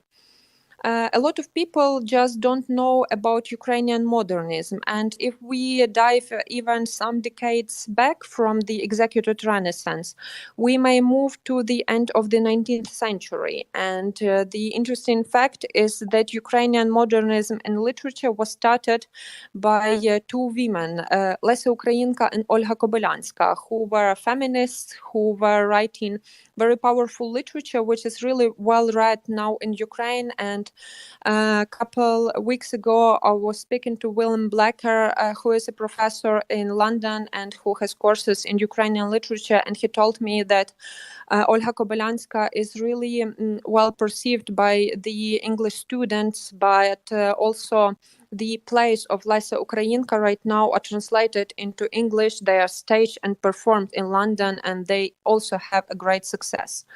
I just want to say that the executed Renaissance is really a big example of the mask of politics to the oppressed national cultures and to oppressed countries. And it is not only the story of Ukraine, it is also the story of Poland, of the Baltic countries, of Czech Republic, and of many other countries.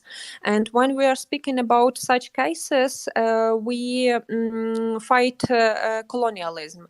And it is really important thing to do to understand Ukraine and Ukrainian culture. Well, thank you very much for that, Bogdana. I think you've given our listeners a lot of names and a lot of people they can go and read and listen to. So that's absolutely fascinating. Thank you for sharing your thoughts on that. Can I ask, Bogdana, you've been spending a lot of your time talking about, researching and writing about Ukrainian culture. Is there any particular aspect or writer or anything really that you particularly enjoy sharing with foreigners, with people who don't know? Is there a particular thing you enjoy sort of introducing those of us who are not Ukrainian and not from Ukraine to? Yeah, definitely, David. I need to say that I enjoy sharing what I love and what I may sincerely advise. And it doesn't depend on the audience, because I work with domestic audience, but also with international audience. And I have some experience in cultural diplomacy, also working with literary projects. I believe that if you don't love a culture, you can't share it well.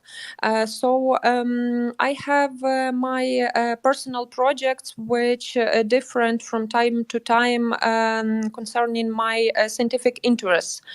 Because, for example, right now I discover a lot about the texts about Kyiv city.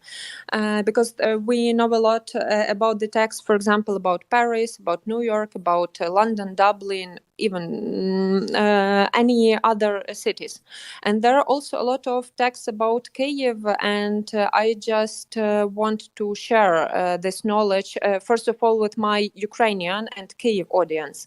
But when it goes to international audience, I can speak about really different epochs and about different names and figures, just because I want another person to discover this culture and discover my country through the culture that I really love. And I believe that culture is the best way to discover any country, because when we read about a country from the news or even from literary reportages, we get some facts. Sometimes we may get some emotions, but when we, for example, read a good novel from a specific literature, we dive into cultural traditions, we dive into the language, we dive into some linguistic questions. And I believe that this diving into a culture through the literature or through fine arts really gives us a lot. Absolutely. Well, thank you so much. Francis, why don't you start with some of your final thoughts? I mean, today is the 300th day since the start of the full-scale invasion. I'm sure you have some thoughts on that. Yes, well, 300 days, extraordinary. And I think we've just passed over 200 episodes that we've covered now, the war. I think, as I said earlier on, one of the big takeaways for me at the moment is there's an expectation, I think, amongst commentators who perhaps aren't following the war as closely as we are with our listeners, that this war is going to go into deep freeze over the winter period. And I think that that's incorrect. I think that there are all the reasons to think that for both Ukraine and for Russia, that they cannot allow this war to be static over the winter period, if indeed the weather is good enough for them to be able to fight at a high level. The reason for that being that for Russia, they need some kind of victory before mass mobilizations begin again to show that it's not a futile errand.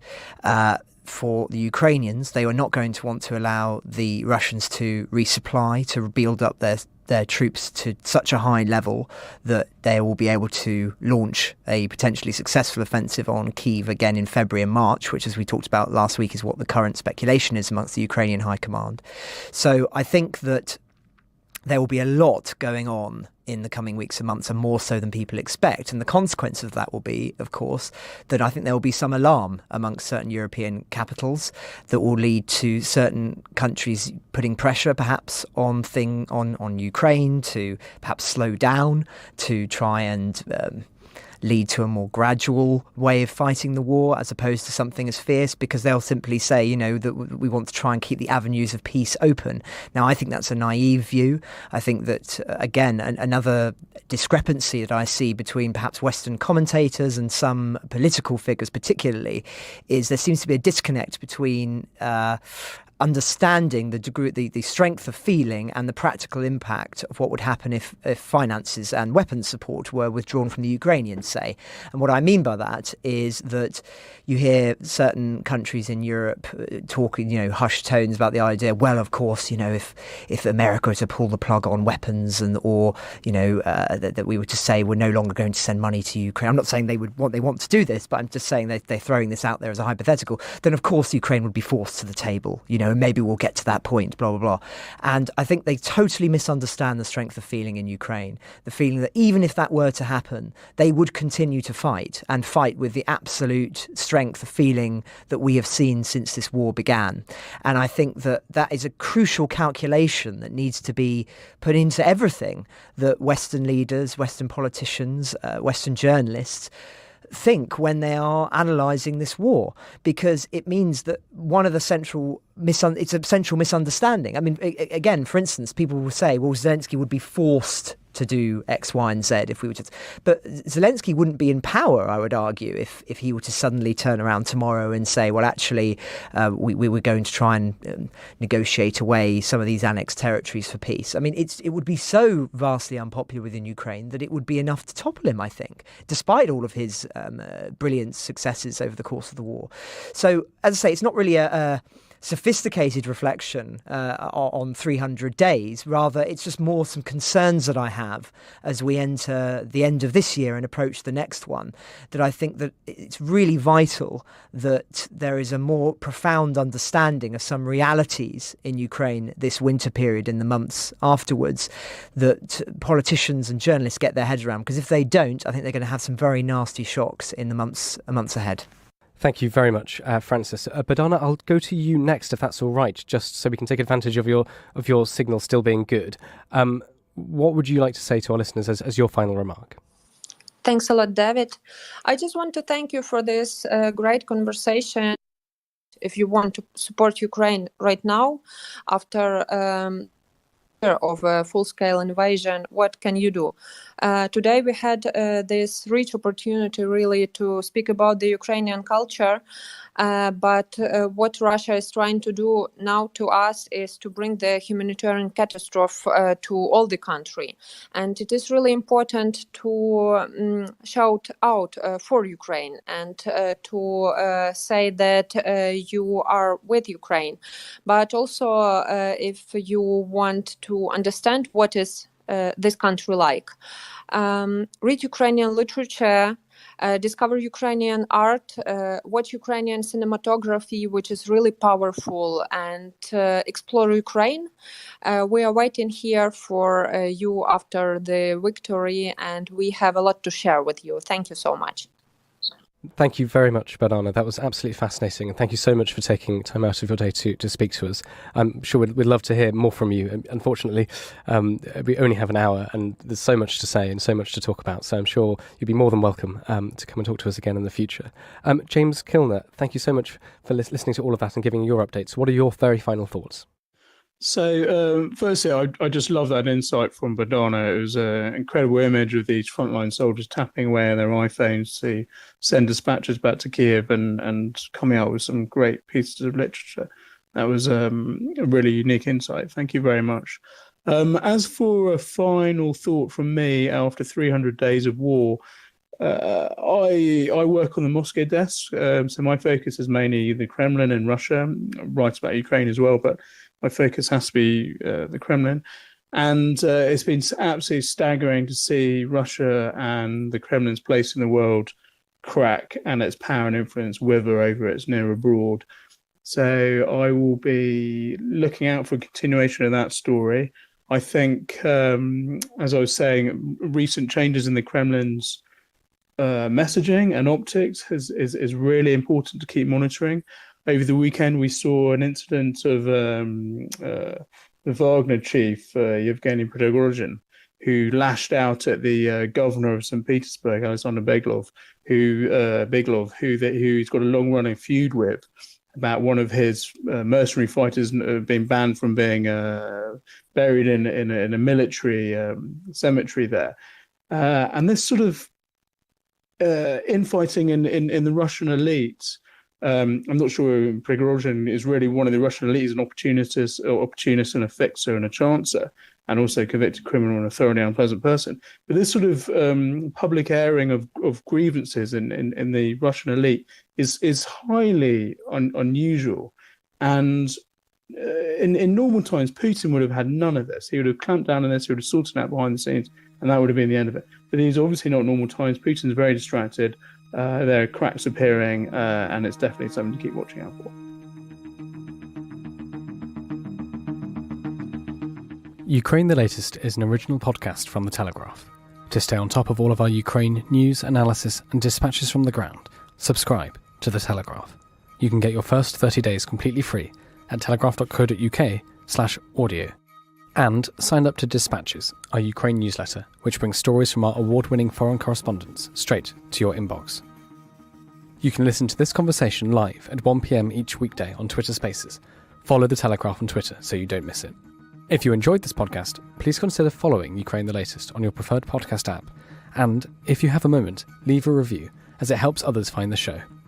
You can also get in touch directly to ask questions or give comments by emailing podcasts@telegraph.co.uk. We do read every message, and we are especially interested to hear where you are listening from around the world. Ukraine the Latest is produced by Louisa Wells and Giles Gear, and today on Twitter, Claire Hubble.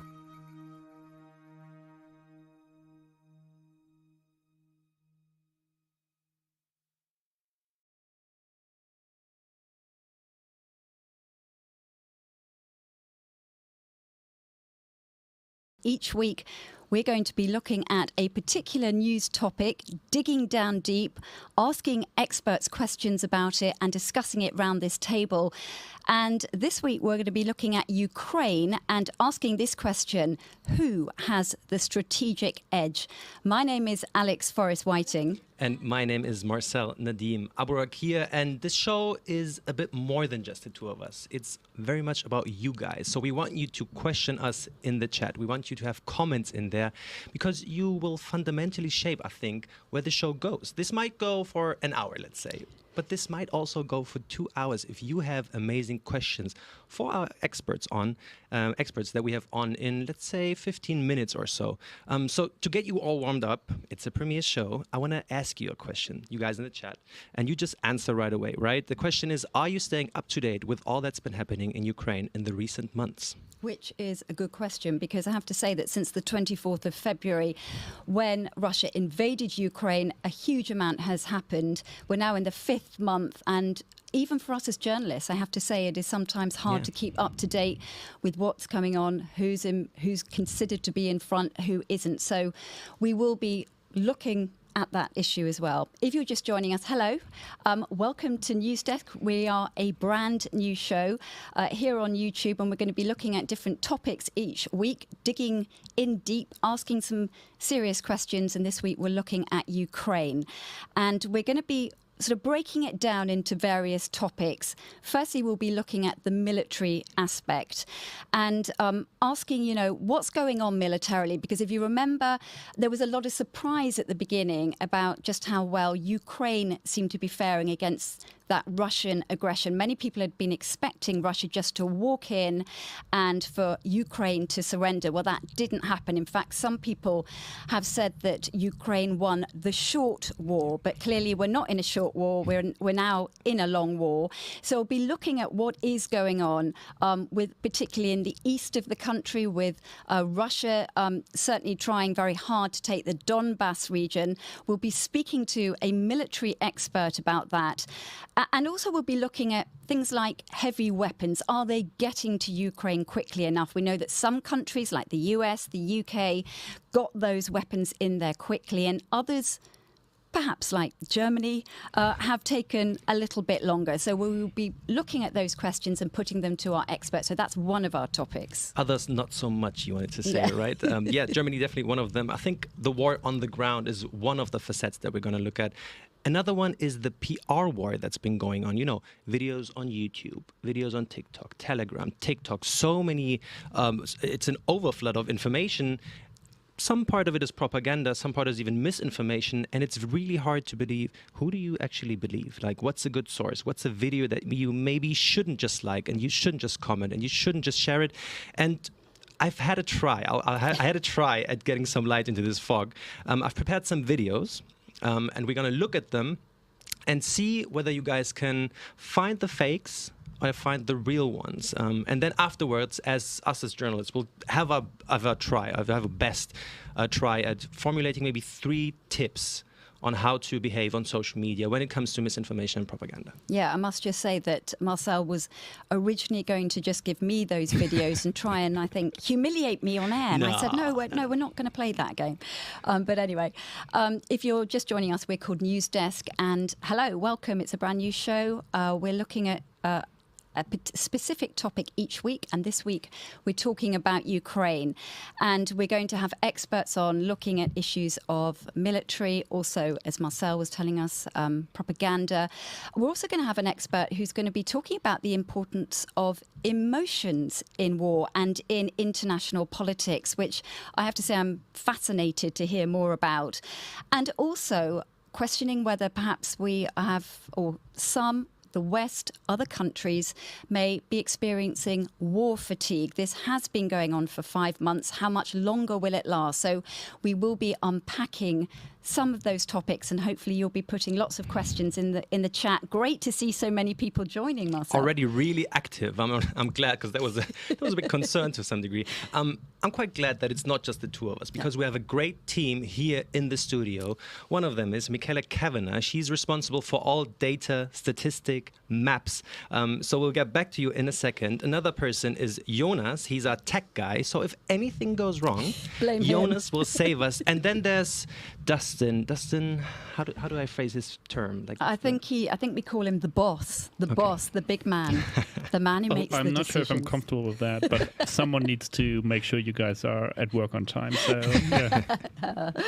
And also we will have another special guest who'll be joining us in a moment to also give us some insights that he has as well.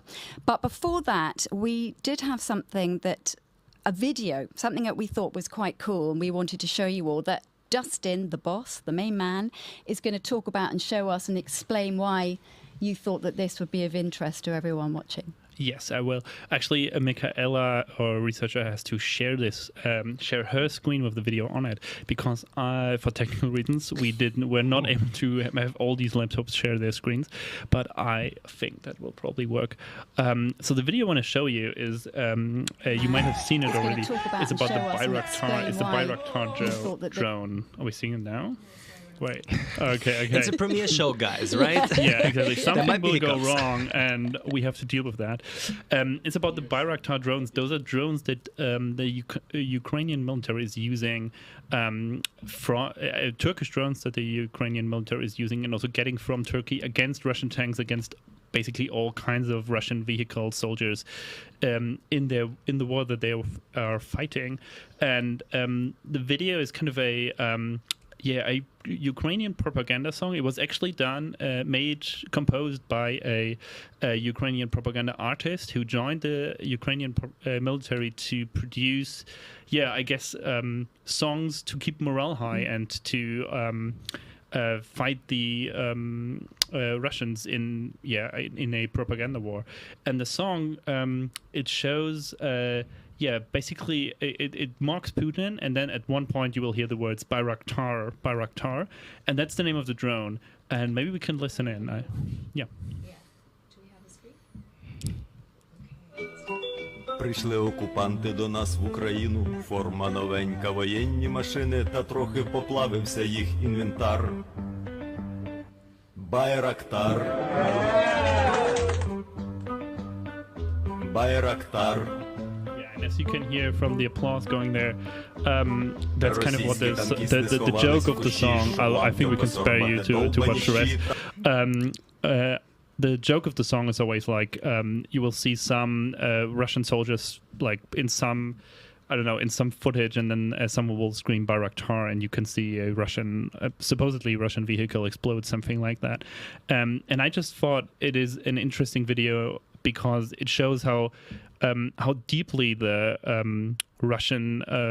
war in Ukraine is like dependent from from Western weapons, like how deep this dependence is. And it's so deep that people are like composing songs about this, right? Like there's T-shirts with the drones on them, and basically it's kind of like there's a new folklore almost developing. And people are sharing these videos to just show how they support Ukraine. And I find it, that's. I just thought it interesting. Yeah, and also that even when Ukraine won the Eurovision Song Contest, the band that won sold their trophy so that they could also raise money for the army and to buy. Exactly, Bayraktar drones. Like the trophy of the band at the Eurovision Song Contest was actually sold to buy Bayraktar drones. Yeah. The whole deal didn't exactly work out like they imagined, but. That's just it's a good example of how important these weapons are for the war that's going on in Ukraine, actually. Yeah, great. And we'll certainly be talking about that in a bit more depth with our military expert when we speak to him. If you are joining us, hello. We are called News Desk. We're a news show. We are looking at a topic in depth, and this week we're talking about Ukraine, and we are asking who has the strategic edge. And thank you so much for joining us, because we're getting lots of messages. Many comments. Marcel will... It's overwhelming almost. There's a lot of comments coming in. Some of them we'll just throw a bit back, because we have some really great experts coming on who can answer these questions way better than we could ever try. So shout out to Paolo, shout out to Glenn, and then shout out to Ty. I've noted down your questions. I will ask them later on, but I see you guys in the chat, so if your question is not right away answered, bear with me for a second. But it's nice to see the communities there. It's nice they to want to be feel involved. Exactly, and we're not alone. But now I think is a good time to bring in our special guest. Yes. We almost need a little sort of a drum roll. That's a chance for the chat. Clapping emojis in the chat, if you have any on hand. We have a very lovely person who's about to walk in. He is DW's political correspondent, and he has been... Do come in, Benjamin. I've been practicing how to pronounce your name correctly. Forgive my poor Spanish. Benjamin Alvarez Gruber. Is that correct? Alvarez. Yeah, Alvarez. But almost great. Almost. So close. Oh. Anyway, thank you very much, and for taking pity on me. As I said, you've been covering Ukraine, the war, since the beginning. Obviously, the political dimensions, also the international geopolitical dimensions. And you went to the G7, didn't you, at the end of June, covered that. And I think there might be a question already about that. Yes, the community has been so active. They asked before the show started already. They maybe knew that he was coming on, following his Twitter. The question is from Davis Palabs, and he's basically asking, How far is the West willing to go, both financially and militarily? Was that something that's been discussed at the G7? Totally, and they try to find a unified voice saying that they will support Ukraine. In the statement, it says, we will continue to provide financial, humanitarian, military and diplomatic support and stand with Ukraine for as long as it takes.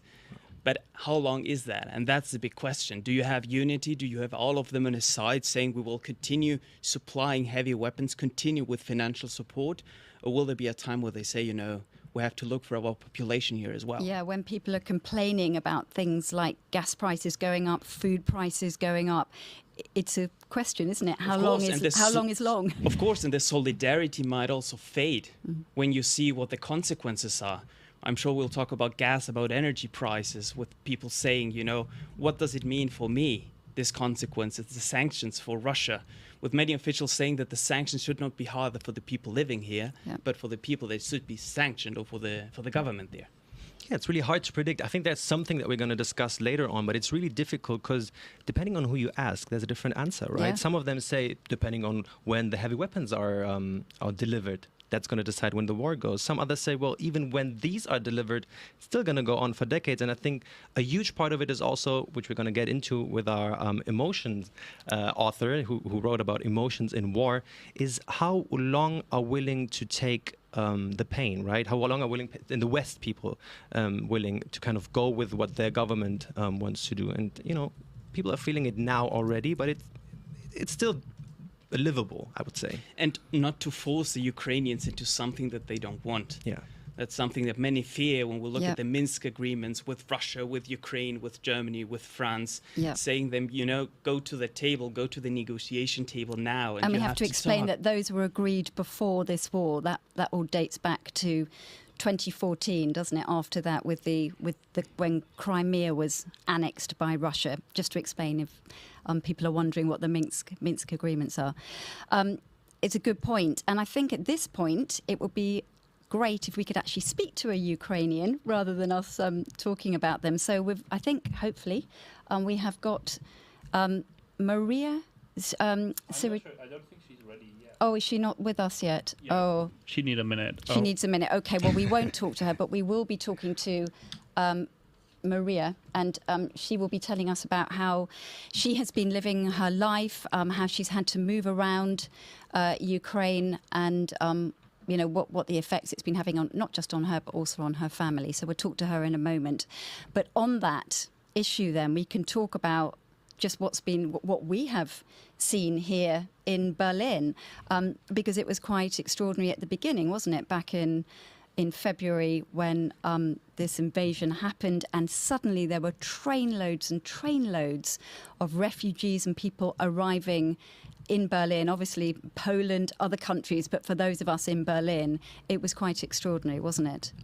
The majority of those who made it to Germany via Poland came to Berlin, and then they were moved to other cities. Of course, it's different to the refugee situation in 2015. Many people compare it, but it's a different status, because if you're part of the Schengen place already, you can move for 90 days. So but of course, you see the consequences directly. And now also when it comes to heating prices, when it comes to having a war right in Europe, right next to it, when you ask Poland, when you ask the Baltic states, many of them see the aggressor nearby. Many are asking the question, how far will Putin go?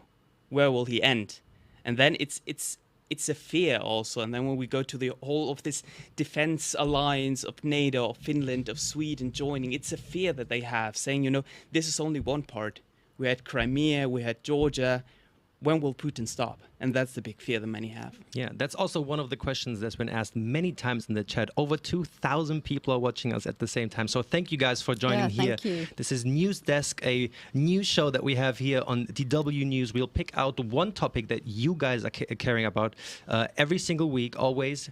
Tuesdays, 8 p.m. I will be here next week as well. Today 8 p.m., but you have to say Central European time. So if you are in New York, that's 2 p.m. If you are in Los Angeles, that's 11 p.m. He's been learning his times. I wrote those down last week to get them down. So if you are in New York, shout out now. I hope to see you in the chat. And today we're talking about Ukraine and who has the strategic edge. We're covering it from several different aspects, one of them being the military standpoint, a second one being the PR war that's been going on around the world, really. And the third one is about war fatigue and emotions in war. So very, very interesting things coming up now. But I've just heard that we have our guests ready. We have Maria. Maria, hopefully you can see us here in Berlin. Hi, I can see you. Thank you so much for joining us. Maria Siroshenko. First of all, I'd just love to hear the story of how you have, because I know you're from Mariupol, but you're now in Kyiv. Just tell us how that's happened and what's happened to you over the past few months. Hi, thanks for having me. I'm originally from Mariupol. It's my hometown. My whole family lived there for my whole life. And I last visited Mariupol just a month before the war started. Oh, I don't think we've got a very good connection at the moment. Do you think we'll be able to come back to that? Do we need to? Second, when we had a technical test earlier, and I think during that there was no issue. So I think she might be coming up any second. Coming back any second. I have her WhatsApp, so she will let me know if WhatsApp her. Actually, I think it's very important for us to address this also. I think one thing when it comes to wars specifically, and also talk shows in media, oftentimes it's talked about as this abstract thing, and it's just this mass of people going from one place to another. But it's much more interesting to really get into the personal stories and to what people have been going through, talking to people that have been suffering, so Ukrainians. That's why I'm already really intrigued to hear what she's saying now. Do you have maybe one question already that you really want to ask Maria coming up then? She's ready. She's back. Is she back? Is she back? Can we Are you check? back, Maria? Hopefully. Yes. Hi. We lost you. You're back. Are you back? No, she's frozen. Oh, she's frozen. What a shame. Keeps switching between being frozen that's in a the shame. picture. I did have a good chat with her actually this morning, and she was telling us about her that she'd left Mariupol in January and had moved to Kyiv, and then the war broke out on the 24th of February, and within a few days, because of what was going on in Kyiv and the attacks on the capital, she and her boyfriend had then moved to Lviv, which is also on just southwest of the capital, and she'd stayed there for 2.5 months, and then had moved back into Kyiv, but she had left her family behind. So she said that I'm sorry I'm having to tell you this story, but she said that her parents happened to be on holiday in Spain just a week before the war broke out. So they were stuck in Spain. Luckily, though, still in Spain. So they're refugees in Spain, have not been able to come back. And then meanwhile, her grandmother was still in Mariupol. And then after a few weeks, because remember, Mariupol was besieged by Russian shelling, they were able to get her out. And parents went from being on holiday yes, to being refugees, to being like refugees, directly, basically. Yeah, oh, wow. Being helped by the Red Cross there. Wow. And her grandmother, they managed to get her out of Mariupol, and she's now living, we might even have a photo, maybe we can show the photo. She's now living in the Kyiv region, so not with Maria, but close by. And I said to her, one of the reasons, I said to her, are you not tempted to leave? And so that was her at Christmas. She was with her family, so those are her parents and I think her sister. And then I think we've got another photo of her with her grandmother. Maybe we can find it in a moment. Anyway, but one of the, she works in tech, and I think she got offered to move to Poland, and she turned it down. Said, "No, I want to stay. I want to stay here. I feel I've got to stay here." Part of the reason was to make sure that she was close to her grandmother. Imagine that. I know. Sorry, she just messaged me saying she changed the network. Maybe the new network will work. We'll keep an eye out and see. It'd be great to speak to her. I can see on Jonas' screen over there the frozen picture. Once I see it moving, I'll tell you guys. And then we're trying to have a secured connection to someone who's literally in the midst of a war. So bear with us here. It's not as easy. What I think is really remarkable about that is one that she also never really found refuge specifically was somewhere, right? She went to Kiev, stayed there for a bit. Then she kind of felt like there's more coming, as I think many, especially in the beginning, did. Like I thought that Russians gonna run over Ukraine, right? So she went to Lviv, and then in the midst of these 5 months, it kind of shifted again, right? It went back into a bit of, there's some sense of, not normality, that would be too much, but there's some sense of, okay, we can go back to Kiev and live there. It's a livable city. But then again, 2-3 weeks ago, again, Russian shelling on Kiev, right? So it's never really, you never really know where this war goes. And this is specifically why we have someone on in a bit who will explain us how exactly that works. Because definitely for me, I'm an amateur when it comes to that. I have no idea how war works. And I'll ask him the most simple questions. Yeah. And I'm excited. Like, how do you don't survive? always get to talk to these kind of people. If we can get her back. Actually, now we have our military expert online and Maria are both ready now. Well, should we just try and go back to Maria? Yeah, let's try to go back to Maria just first. quickly. If we can see her, because Maria, hello. You're Hello, back. I'm really sorry for the bad connection. It's not your fault. As we were just saying, you are in a war zone, so bad connection is the least of our problems. I was actually just telling the story about how you had left Mariupol in January before the war broke out. You'd moved to Kyiv, to the capital. Then war broke out, and within a few. I think she's frozen again. I think she's frozen again.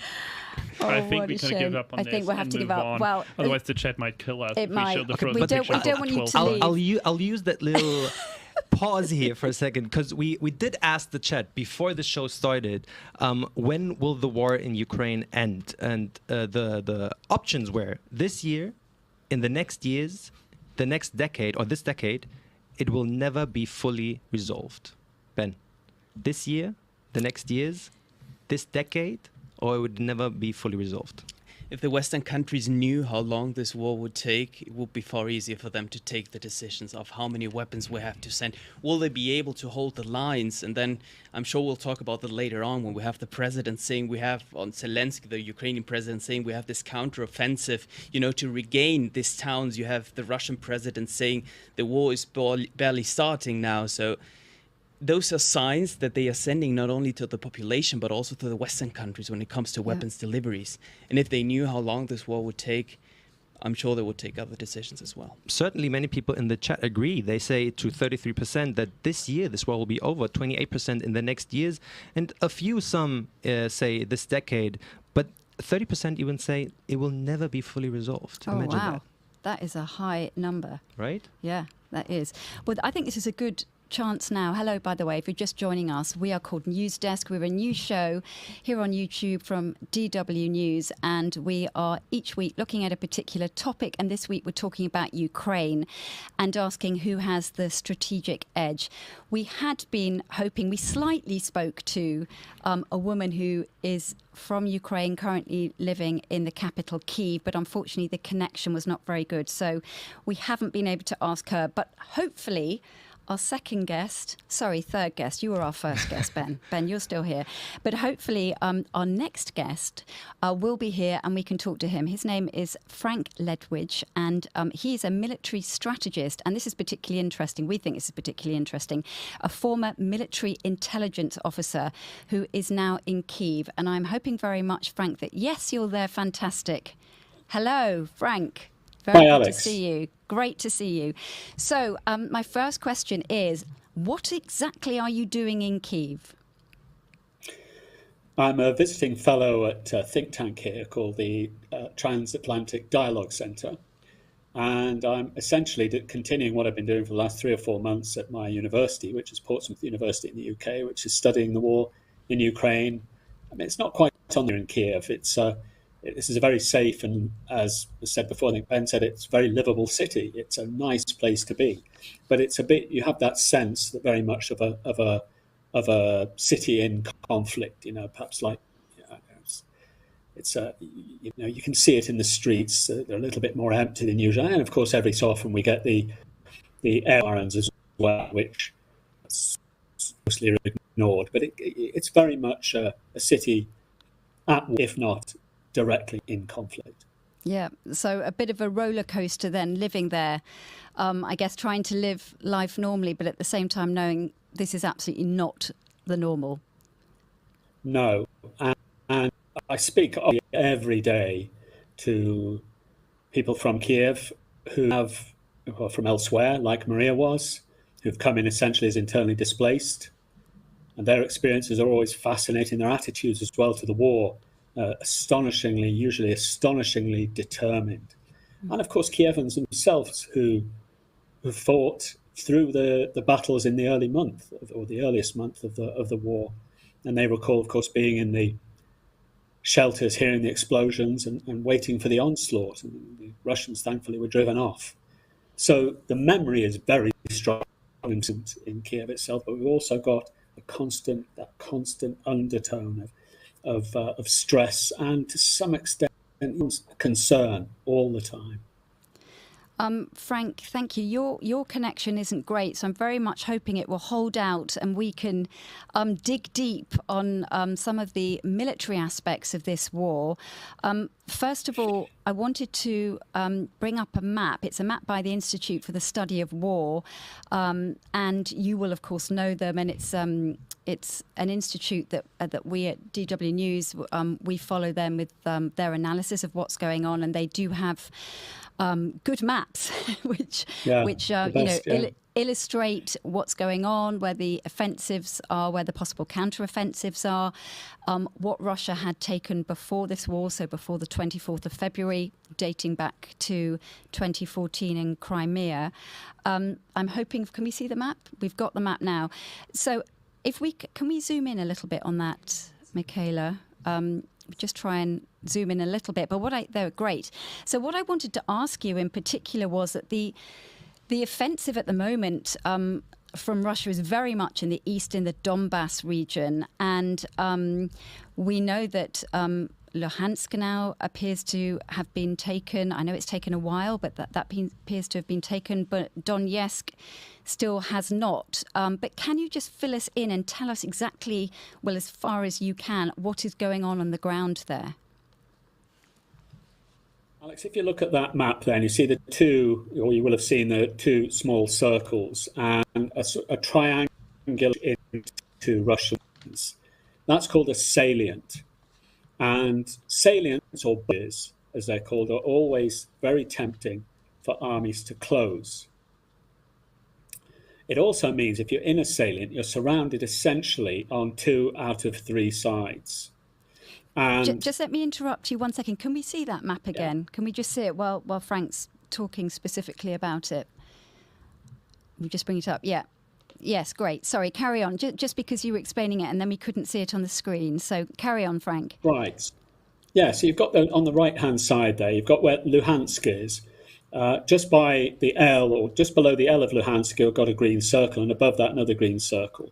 So if you join those two circles together and look at the red line to the right, you've got a triangle, a bulge, if you like, into Russian lines. At the peak of that triangle is Severodonetsk and its sister city, Lysychansk, which were taken last week after a 2.5-month fight. Mm-hmm. So what the Russians are going to try and do now, and there's little doubt about this, there's no genius in this assessment, is join together those two circles there and close that salient off. Now, traditionally, that would mean that what they're trying to do is trap Ukrainian forces within that and surround them. But the Ukrainians obviously knew that was going to happen. They've made arrangements to leave, as it were, and they withdrew in good order last week from Lysychansk, which demonstrates a considerable level of operational skill. So what we're going to see, I think, what we are going to see over the next 2 months is essentially a continuation of that battle in what the Joint Forces operational area, or now they call it Luhansk and Donetsk, and the Russians call it Donbass.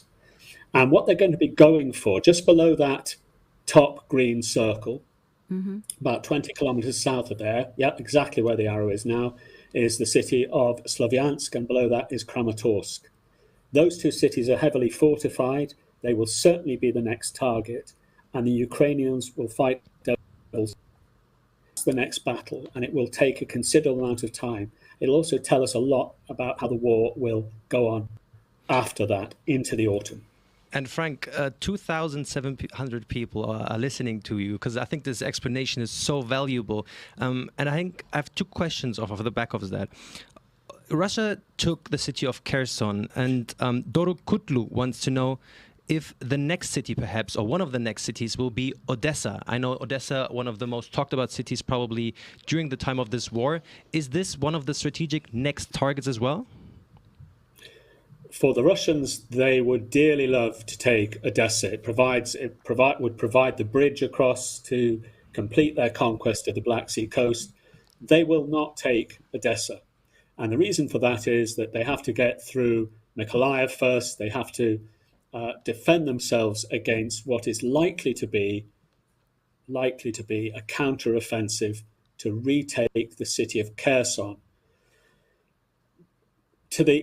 Kherson sits essentially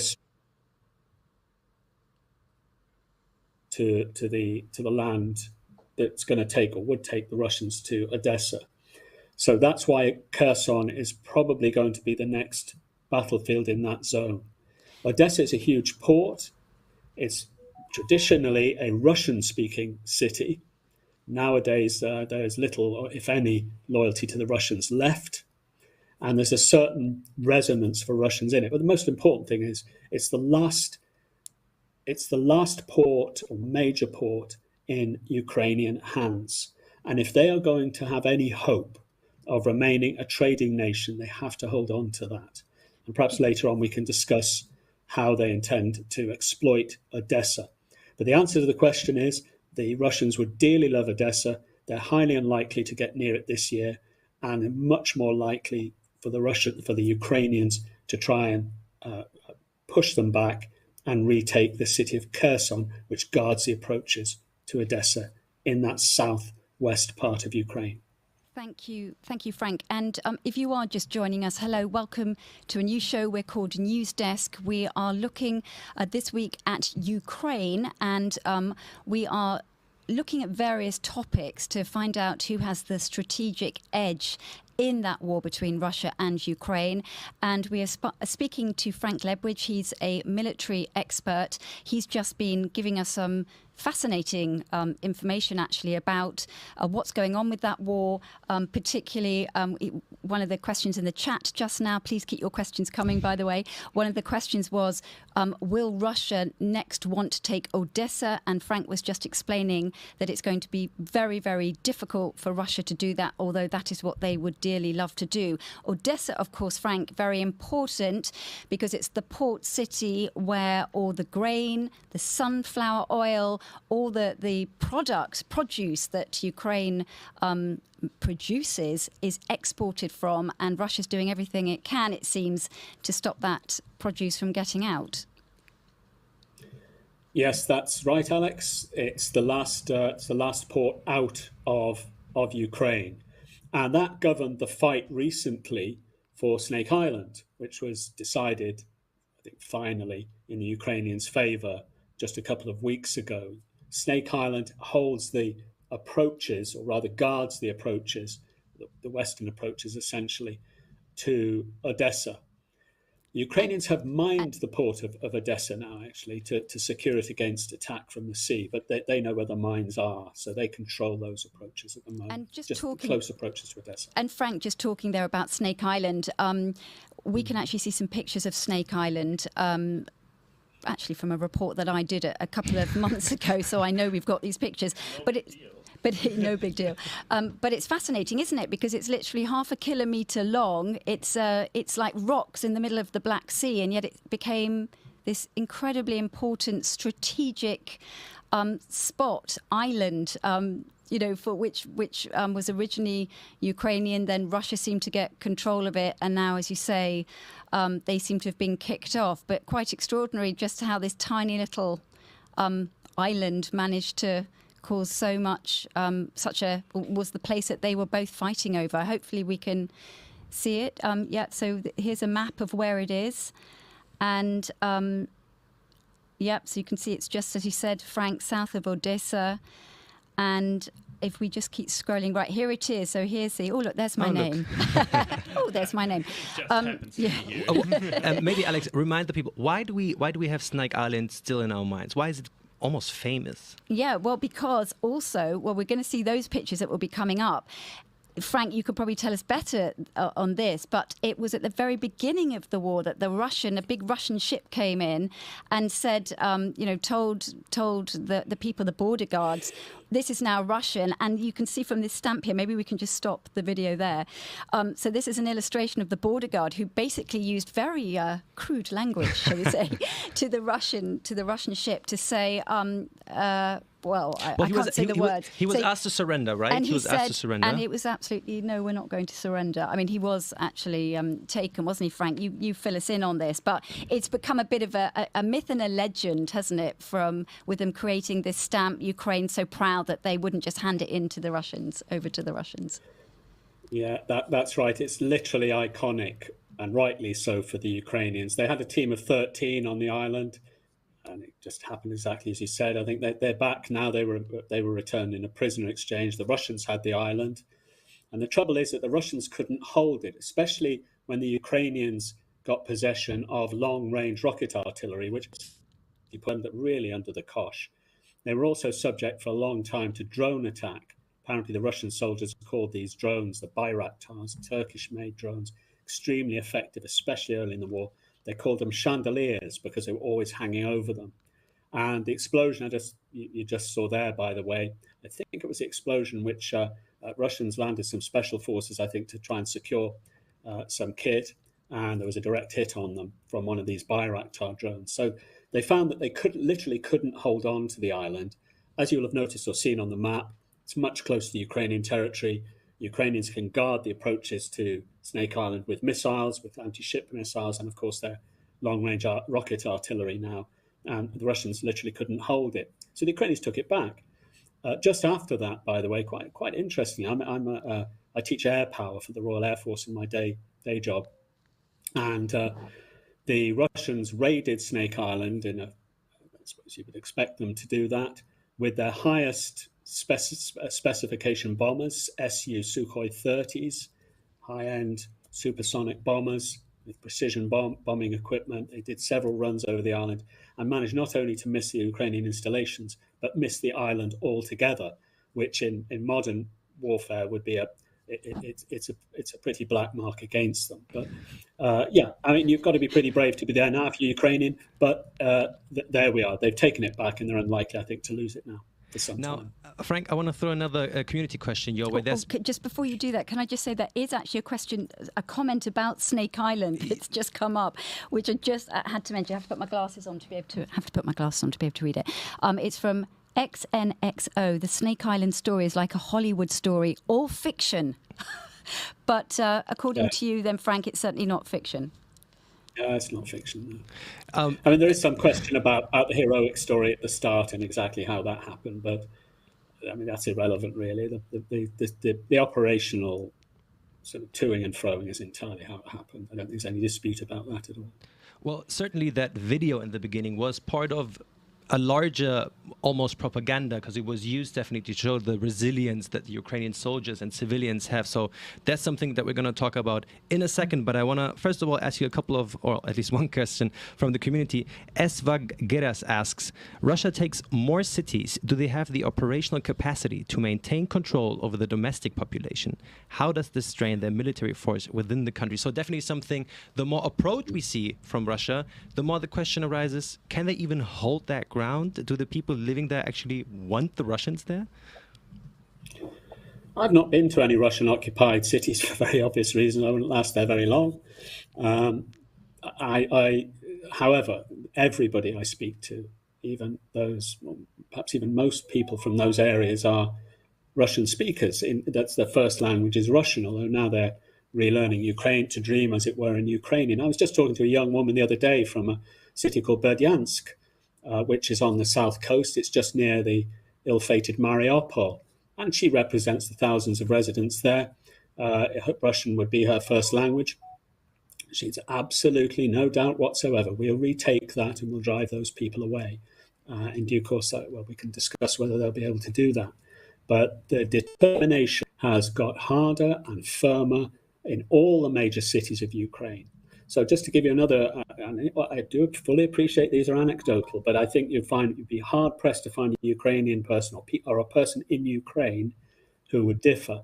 So one of the first people I met in Ukraine was someone from Kharkiv, a Russian-speaking, first language, now relearning Ukrainian.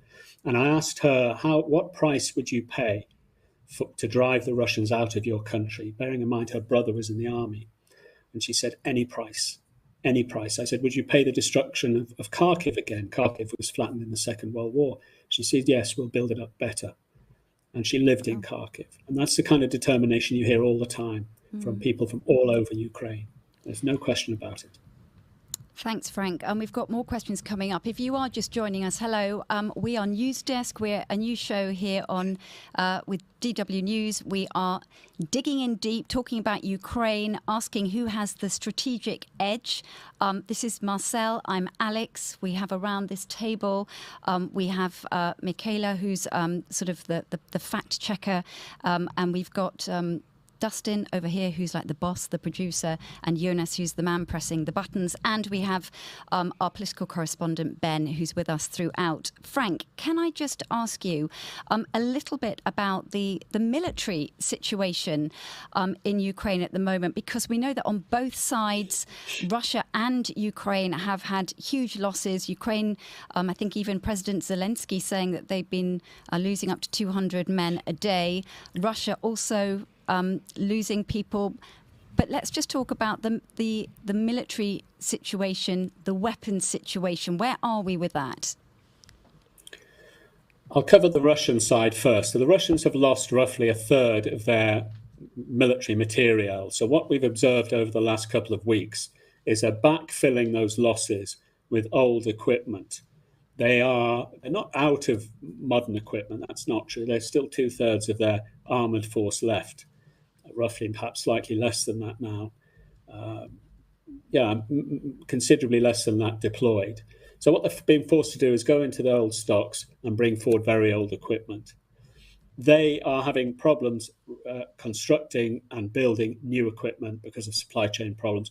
And actually, before the war, a lot of their production lines, but for financial problems of tanks, were inactive or in serious trouble.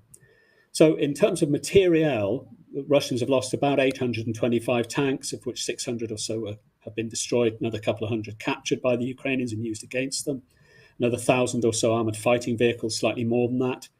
And, of course, the soldiers in them. A conservative estimate of Russian deaths, about 20 to 30,000. Well, 20,000 would be a conservative estimate, and you can double that for wounded. On the Ukrainian side, yes, they're taking very heavy casualties, maybe even now equal casualties in terms of manpower. They're taking casualties against artillery, mostly.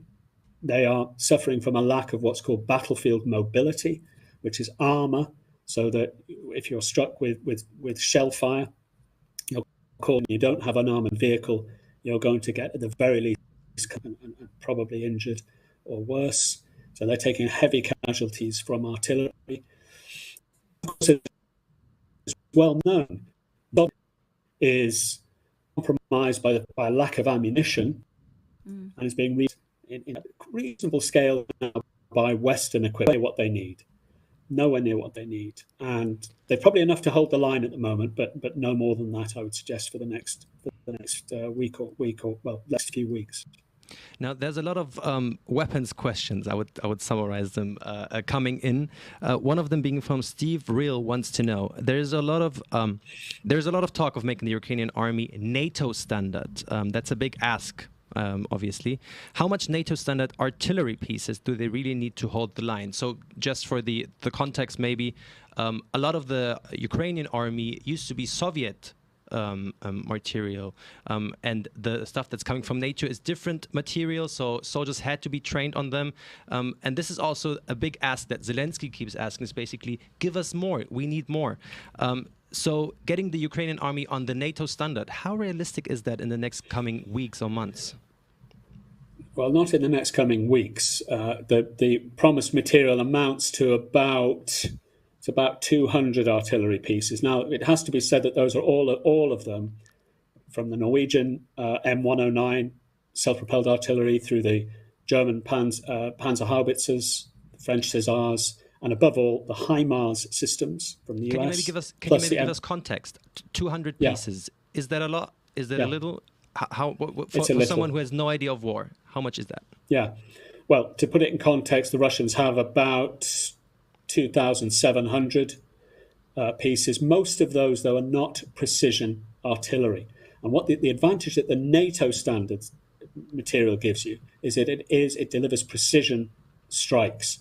So to put that, just to illustrate that, your viewers may have seen fields pockmarked with craters, like in the First World War. We've got that down in the Donetsk and Luhansk area over the last couple of months. That's wasted ammunition. Artillery is most effective if it's precise. And the NATO standard artillery, those couple of hundred pieces of one kind, self-propelled or towed artillery, offer that precision. Most Russian tanks now are destroyed by artillery, by precision artillery. And we've seen that. They're identified by drones. They're located. Gunners make the calculations and drop the shells on the target, which are often tanks or other fighting vehicles, or especially now other guns. That's called counter battery. So they're destroying Russian artillery.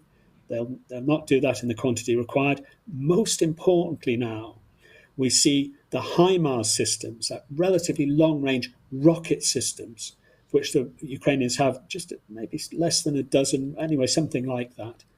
What we're seeing them do, though, is quite clever. They are focusing on Russian ammunition dumps. And the Russians have located their ammunition dumps in places where you would expect them to be, next to railheads, near the water, exactly where you'd expect to find them. The Ukrainians are striking them. And that consists of something called a mission kill. It means you can have the kit there, but the kit can't conduct the missions if they haven't got the ammunition. Yeah. That's the next issue. It's logistics. Artillery is always a logistics war.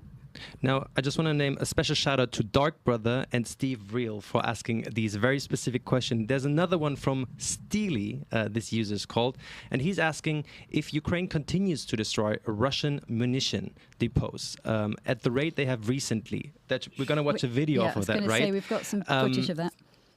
We have a question. How will that affect Russian offensive capacity? So if more depots are going to get destroyed, perhaps with these new weapons that we just mentioned, the capacity that the Russians has, is that an impact that's going to maybe change the outcome of the war? I'm very hesitant to talk about anything that changes the outcome of a war. War is contingent and dynamic. But what those guys are talking about is called battlefield interdiction. And that, by the way, has been the focus of NATO, both air and artillery development over the last 40 or 50 years. It's exactly to do this. It's to stop supplies getting to the front. And you start, of course, doing that by striking your enemy's logistics hubs, ammunition dumps, fuel dumps, basing areas, that kind of thing. And that does exactly what those guys have said, which is to restrict the supply of ammunition to the guns and thereby essentially save Ukrainian lives. The problem is, though, for me as a question, just for me to understand, the way I pictured a war was usually men versus men.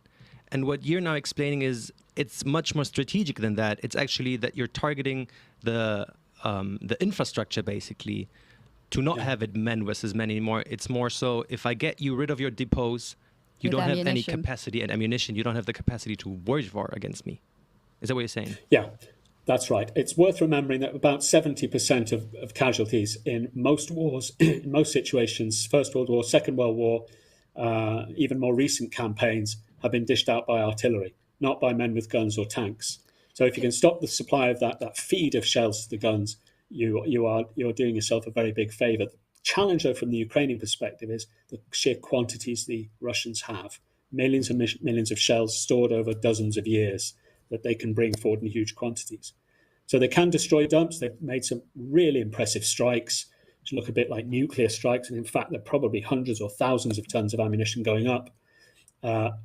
That won't affect the outcome of the war, but it will affect tactical action in the areas where these dumps are. It'll cause big problems for Russian gunners, and that means reducing problems for Ukrainian defenders. And we have got a social a video or some video that was on social media with Ukraine military saying that they had destroyed or targeted a Russian ammunition depot and it had resulted in a massive blast. Hopefully we can see this picture. I'm not quite sure what date that was from. Dustin, do you know what date, when that was? Yeah, we did get the video recently. I think it was as recent as we saw it, I think, yesterday or the day before. Yeah. And it was over... Frank, maybe he's already seen it. Yeah. Are we seeing this on the screen right now? Surely Frank has seen it. Yeah. Hopefully we can see it. Maybe some context I can give is like the Ukrainian. What the Ukrainians said is they were hitting this depot of ammunition with the HIMARS system, and that's something that has come up in chat as well. Like I think John R., Peter Badenek, and Duncan Stewart all mentioned this system, and it's like a weapon system that's just shooting further, I guess, than other weapon systems, and maybe if you can go into on how that system is it really deciding the war? Is it really that important? Hang on a second. Do we have pictures of what, of the ammunition? So we're doing two different things. Sorry, let's take a quick look of the ammunition. So this is that ammunition depot that Ukraine said they destroyed, but Russia in response said, no, it wasn't an ammunition depot. It was storing fertilizer. Is that right? So. Yes. And I guess this is always an issue that we're going to get with this war. One side says one thing, the other side says the other. Frank, I don't know if you know anything. Can we just watch that again? It's quite short. But Frank, I don't know if you know anything about this particular target before we start talking about the HIMARS weapons. Yeah. I mean, it's maybe just one of many. It's one of several, yeah. There have been about half a dozen in the last week, these accidental explosions at fertiliser plants that happen to be near the front and be in exactly the places you would find ammunition dumps. So, the most important one was around Kherson. That was quite recent. In fact, there were two near there, which is on the south coast, and a couple, I think, in the east, in the Donetsk and Luhansk areas. And again, that this is battlefield interdiction. It's stopping the supplies coming forward. And the way you do that is with precision strikes. So to come on to the HIMARS business. So HIMARS is it's one of several systems that the West is supplying. The British and the Germans, I think, are supplying half a dozen or so of these. But the much more capable and much more modern system is HIMARS, HIMARS, High Mobility Artillery Rocket Systems, which the Ukrainians really want a lot more of. I think we've got pictures. Have we got pictures of those? The HIMARS weapon system? Yeah, I think we have one of the videos, but Michaela is looking at me as if she does not agree. Maybe we don't have that. We don't have to. Yeah, we've got some video just so people at home know what we're talking about. Yeah. Probably many of you do. Let's take a look at this. But I could do with seeing it because just to put it into. Yeah, but I just want to give context. This is a Ukrainian propaganda video of the HIMARS system, so that's not like this is not something that we got from our correspondence. That was just independently filmed. Yeah. This is Ukrainian propaganda footage of the system that they just got from the United States. One of the systems that's actually been commented the most by several users, I can't name them all, but definitely HIMARS has been a buzzword in the comments, so keep it coming, guys. I can name three. I wrote three names down. John R., Peter Badenek, and Duncan Stewart, I think, all mentioned it. People feel seen now. I hope. I want you guys to feel seen. I mean, just carry on with what you were saying, Frank, about those, because we are running out of time. But just tell us about that system. They're American, right? Yes, and the advantage is their precision rocket system. So the trucks are just a transport device to get them around. The key issue here are the rockets. So they have a range of about 80 kilometers. They can reach really deep behind Russian lines, and they will strike within 5 meters, because they're guided by GPS, 5 meters of where the gunners want them to go. And they'll cause a big mess when they get there. They can there's a number of modes they can work in, but the best mode is simple precision accuracy. And the Ukrainians have been using those with great efficiency over the last couple of weeks in the way we've described. Are they war winners? No. Are they tactically important at that battlefield level? Absolutely they are. So what the Ukrainians want is 100 of these. Artillerymen that I've spoken to in the West say, 100, 200 would be better, but 100 will do. At the moment, they've got around a dozen that we know of, although that thankfully now, what we're not hearing all the time are counting systems going into Ukraine and doing Russian intelligence officers' jobs for them. So we don't really know how many there are now, but the number is growing. The constraint, though, just to close down on the HIMARS, is training. They take a while to train, about 3 weeks to train already experienced crews on them, and supply of ammunition. That's the constraint. It's not the will of the Americans to supply them. I think they'll get the systems and the missiles. It's the constraints of training and, of course, supplying that logistics chain, making sure the rockets get to the front in one big bit to be able to fire at the Russians. So we're looking at this becoming a significant piece of weaponry, but not decisive. Now, one thing that's been discussed, especially in Germany a lot, is the heavy equipment that could be delivered from Germany to Ukraine. Ben, you've been covering German politics a lot recently in the last couple of months. What's the holdup? Well, it started pretty slow. We remember the 5,000 helmets that Germany wanted to deliver, and it was a very long process. Where are those helmets? Yeah, it was pretty difficult for them. Then to move from this first speech that Chancellor Scholz gave of the Zeitenwende of this new era, saying we will start sending weapons, we will have this special fund for the Bundeswehr as well, so to put the money into the German military as well, that has been for years abandoned basically. When we look at the status of how the equipment is with the planes, with the helicopters, so moving from the helmets to say we can give more, we can give this Panzerhaubitze that Frank also mentioned, the Panzerhaube, and what he just said, I think that's vital, the training, because many politicians say that these soldiers need to be trained on these new systems before we can even deliver them. And then that's, of course, why Germany is facing a lot of criticism, saying that it is so slow. And the German government even published a list of this is what we are sending, this is what we pledge to send, because there's always a big difference between what you promise and what ends up being sent to Ukraine as well. But to have this counter, also publicity of saying, we are actually helping, we're sending these weapons, we're training these soldiers, we're training Ukrainian soldiers on German soil for the systems that can then be used in Ukraine. It's been a long process, but if we consider how this change of a policy that Germany had for so many years, and from one day to another you had this speech, more people also within the government, where we have the three parties, so the pro-business FDP party, the Greens, and the Social Democrats. It's always difficult for them as well to have a common approach when it comes to these weapons. And others saying, you know what, no more weapons for them, we just need to find a dialogue or something. But of course, that's something that you can say when you're not directly involved, when you don't have a border to them. But if you talk to people in Poland, if you talk to people in the Czech Republic and the Baltic states, they will say you have to send the weapons and you have to send them quickly. Now, sorry, carry on. No, I just wanted to make sure that Frank was still with us. Yes, Frank, the chat loves you, first of all. Can't blame them. There's a lot of good questions coming. A lot of them are kind of looking towards the future. And I know you said you're quite cautious with predictions, but especially Nana Quardo, Rick Mentore, Trivilias, they all want to know, where is this war going? What is something that we can expect? And we had a poll in the beginning of the show that was basically saying, what do you expect Ukraine to look like in a year from now, in a couple of years from now, in a decade from now, or maybe open end,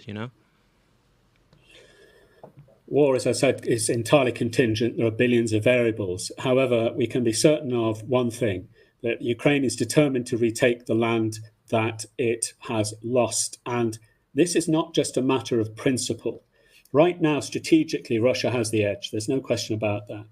They hold the capability in their hands to render Ukraine a failed state, landlocked, with a very big army and an angry population if this goes on unchanged. So Ukraine has to retake its land, and particularly has to go south. I don't think they're going to be going for the Donetsk and Luhansk area yet. They still have to defend that, of course. That battle is by no means over.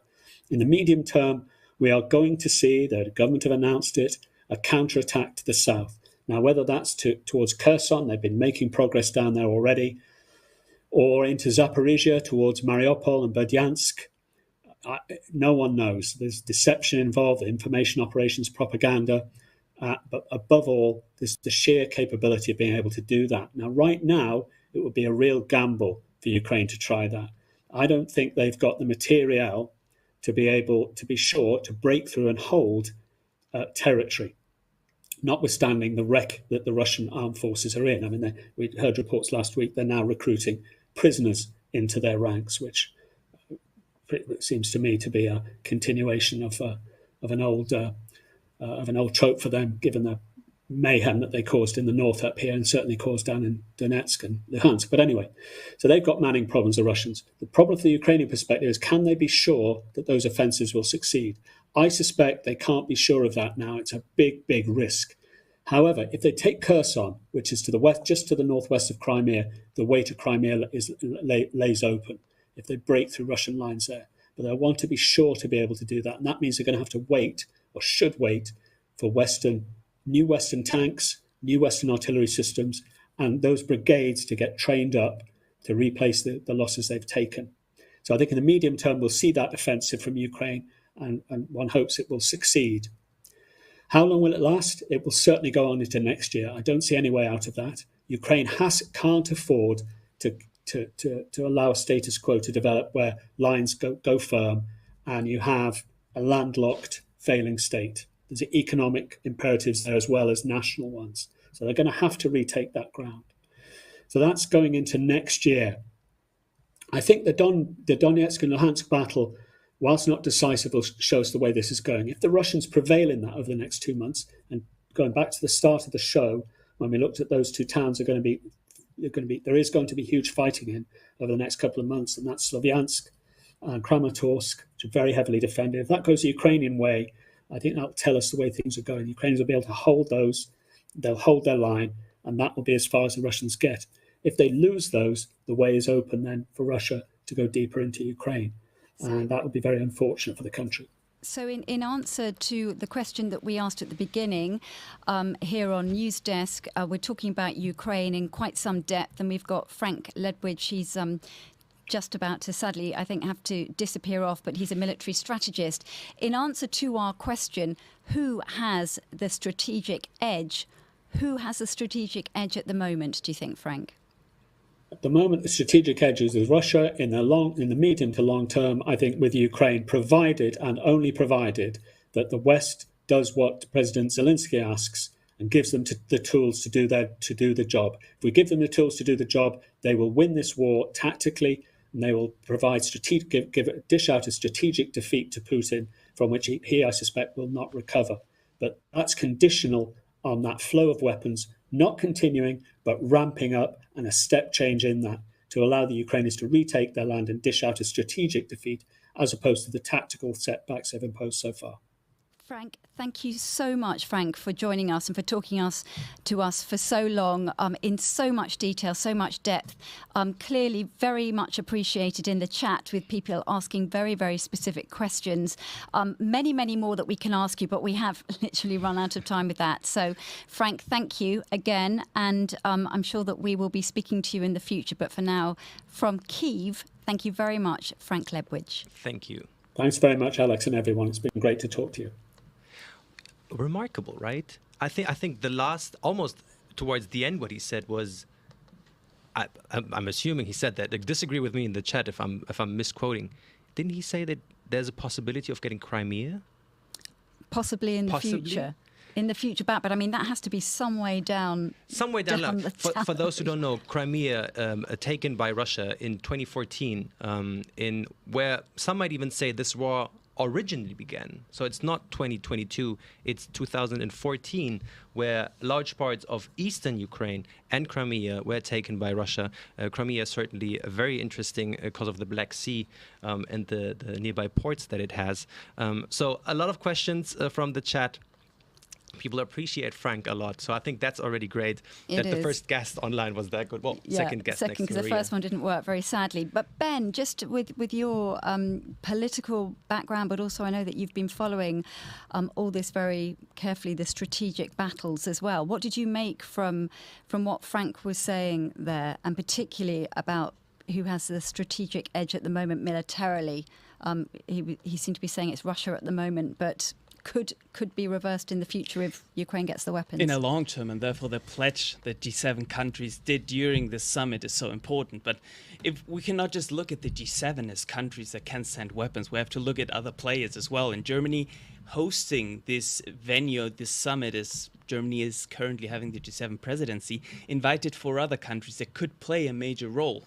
So we have India, we have Senegal, we have South Africa, and we have Indonesia. And if we look at Indonesia, that's especially interesting now, considering the images that we got in Bali, where the G20 foreign ministers met with Lavrov, with the Russian foreign minister, being there with people saying that Vladimir Putin will also attend the summit. Of course, there's pressure on Indonesia to kick Russia out of the group, Wow. as it happened with the G8 and with the G7. So you see G7 trying to get countries on their side, trying to get them to condemn Russia's war, something that not all of the guests for this summit did. So they abstained when they voted condemning this war in the UN General Assembly. So for them, they have to offer an alternative. They cannot just say, you have to be on our side, you have to support Ukraine, you have to condemn Russia, because many of them have their own interests. And many of them are trying to find alternatives, as Russia with China, for example, with Brazil. We have the BRICS countries of this big group that's trying to find alternatives now that sanctions are hitting the Russian economy. But they have to offer them something as well. Because we have to just explain that they're also hitting some of those countries if they can't get their grain, they can't get their sunflower oils. I mean, some countries are literally starving and highly dependent. And that's what I really liked about what Frank said with Odessa, with the harbor, where you have the grain and where you also have the fake news with Russia saying that's part of the sanctions, that this grain cannot leave the ports, cannot leave Ukraine, with many African countries being so dependent. There's a new alliance for global food security that German Foreign Minister Annalena Baerbock also tried to get many people sitting on a table saying what are the consequences for these countries that are so highly dependent of Ukrainian grain that cannot get to the market. So that is a very, very big problem also in the long term. So for those who just joined us, we are News Desk, a brand new show actually on DW News. We pick out one topic each week that you guys deeply care about. We go in depth. This is a perhaps 1.5 hour, 2 hour show with great expert. We just had a military intelligence officer who really explained the war in a way that I think he'd say former. In a way that I've never really understood war. And we do it together with you guys. So your questions and comments are deeply appreciated. I saw a lot of people, so shout out to everyone who's been involved so far. Over 3,000 people have been watching Frank give us these great answers. So I think this really is a community show by now, huh? Great. And we have actually got our next guest already waiting for us.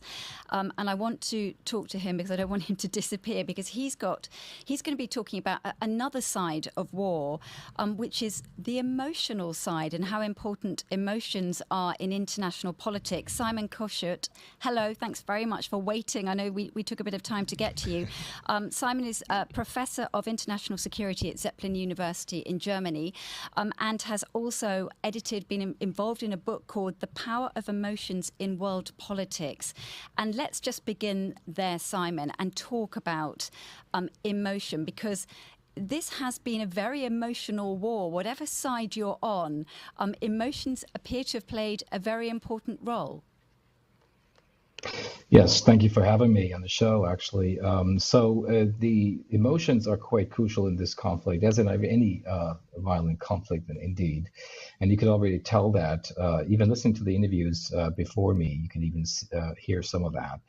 And it's really the old story that, in war, like the war in Ukraine, that is really lacking a factual basis. It's really hard to verify what is actually happening on the ground.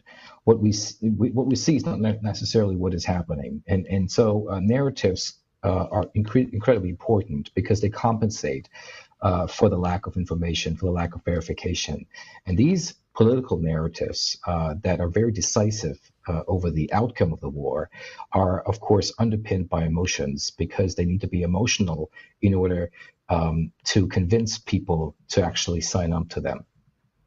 And talking of emotions and encouraging people to sign up, we've got a video, or not a video, but some pictures of a campaign that Ukraine ran. It was like an ad campaign. I think Banda was the campaign group. Michaela, who is our researcher here, can tell us a bit more about it. But it is of them trying to prove how brave Ukraine is. Michaela, you just fill us in and tell Simon as well. Yeah, that's right. So at the beginning of the war, a Kiev-based creative agency pitched this campaign sort of marketing Ukraine's courage, its braveness, its resilience in the face of the war. And that company is called Banda. And so the government took them up on it, and you might have seen these ads. They're all over the world. They're both at home and abroad. And the idea is really to take the focus away from it being like heroism, being this big grand gestures, these big grand gestures of having no fear, but very much focused on the day-to-day morale boosting and sort of the like nitty-gritty stuff that helps the war get done. So focusing less on the ghost pilot, for example, in Ukraine, and more on the volunteer efforts, or more on women cooking in the kitchen, or all of these sort of like stories that we've seen out of Ukraine since the war began, as well as, of course, the soldiers on the front lines. So I can show you one example of a banner. Let's see if I can find that. Can we take a look at that? So here, this is an English version. So we have, just this very simple design. Brave country needs a brave you. Bravery is in our DNA. Ukraine, home of the brave. And so they're really marketing this idea that Ukraine's chief cultural export is bravery. And so we can also watch a little Instagram video here. Oh, can we? Let's see. Yeah, so, and in this one we have, let's see, it's a short video of, I'll just show you and you can take a watch. Can we see? Yeah, we can see that. Oh, let's do the English version. Here we go.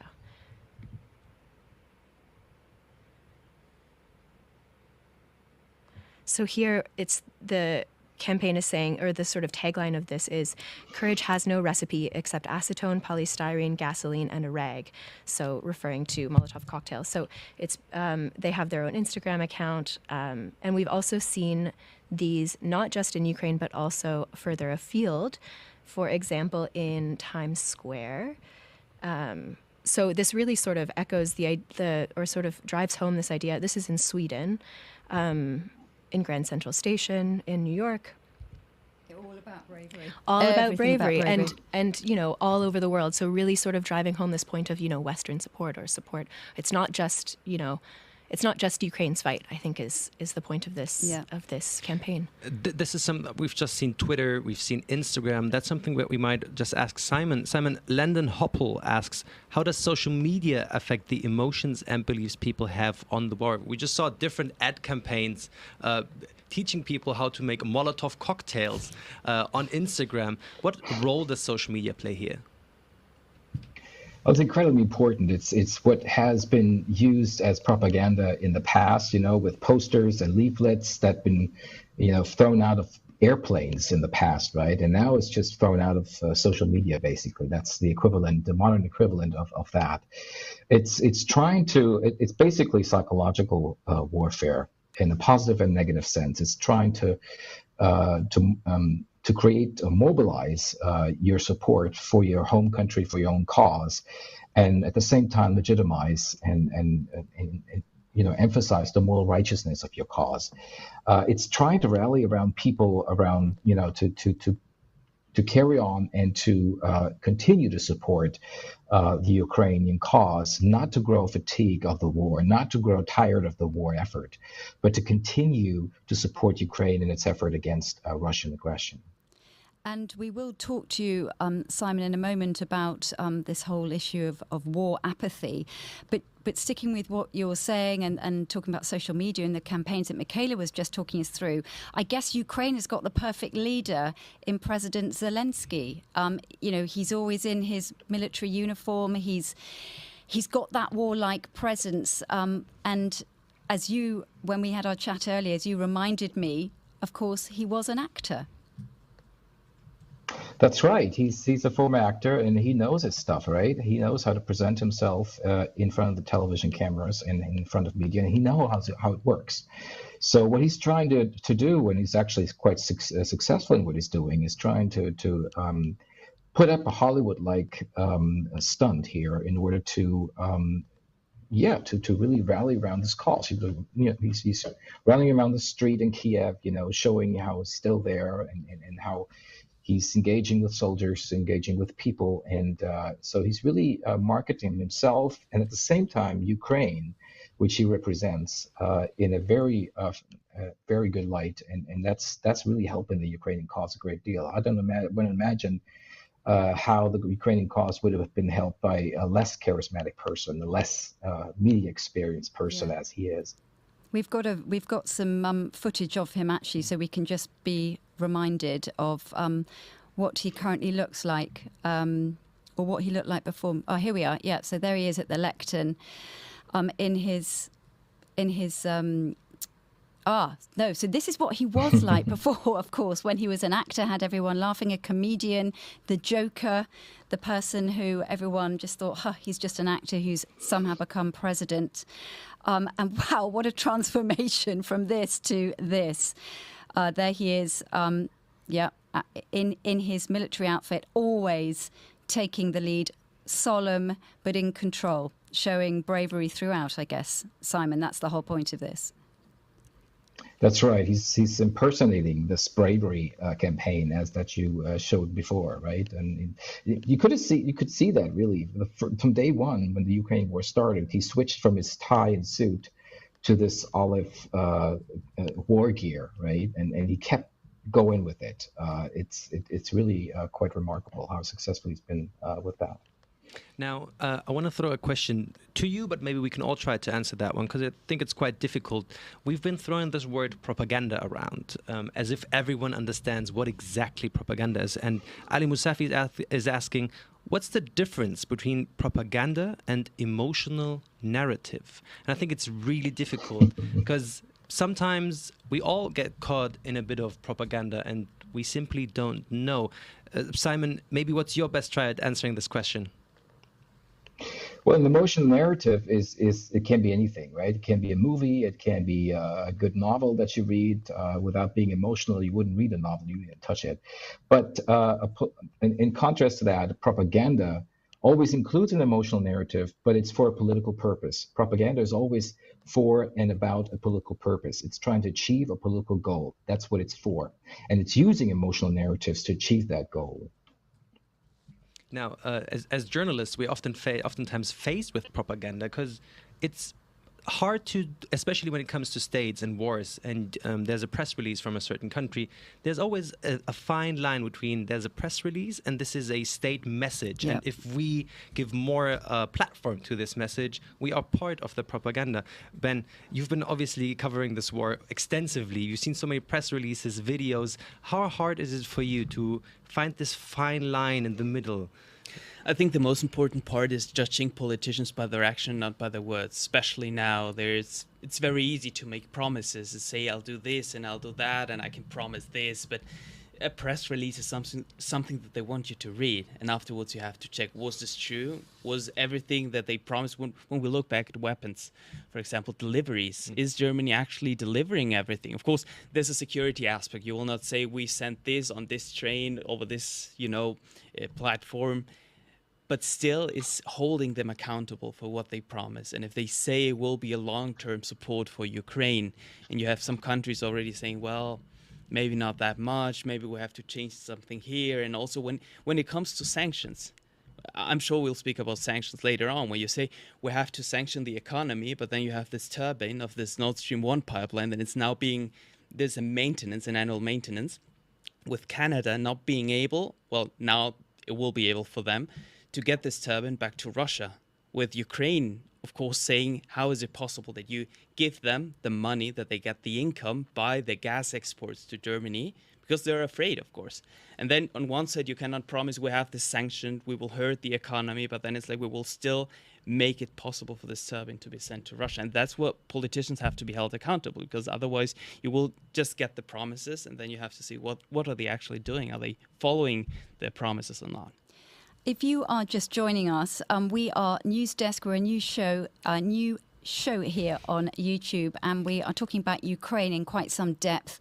And we are currently joined by Simon Koshot, who is Professor of International Security at Zeppelin University and has also been involved doing a lot of research about emotion in international politics. And Simon, we were talking about that before, but also with what Ben was just saying there, talking about gas and the emotional side, even in Germany.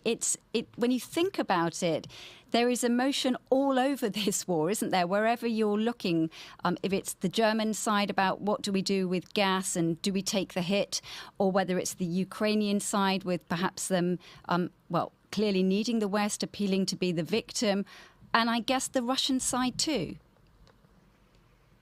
Yes, you can actually see in the current debate about gas and the possible energy shortage that, Russia hasn't stopped delivering gas so far, right? But even the debate about it and just talking about it must be wonderful for Putin, right? Let's just listen to it, how people are getting afraid and playing around with different scenarios.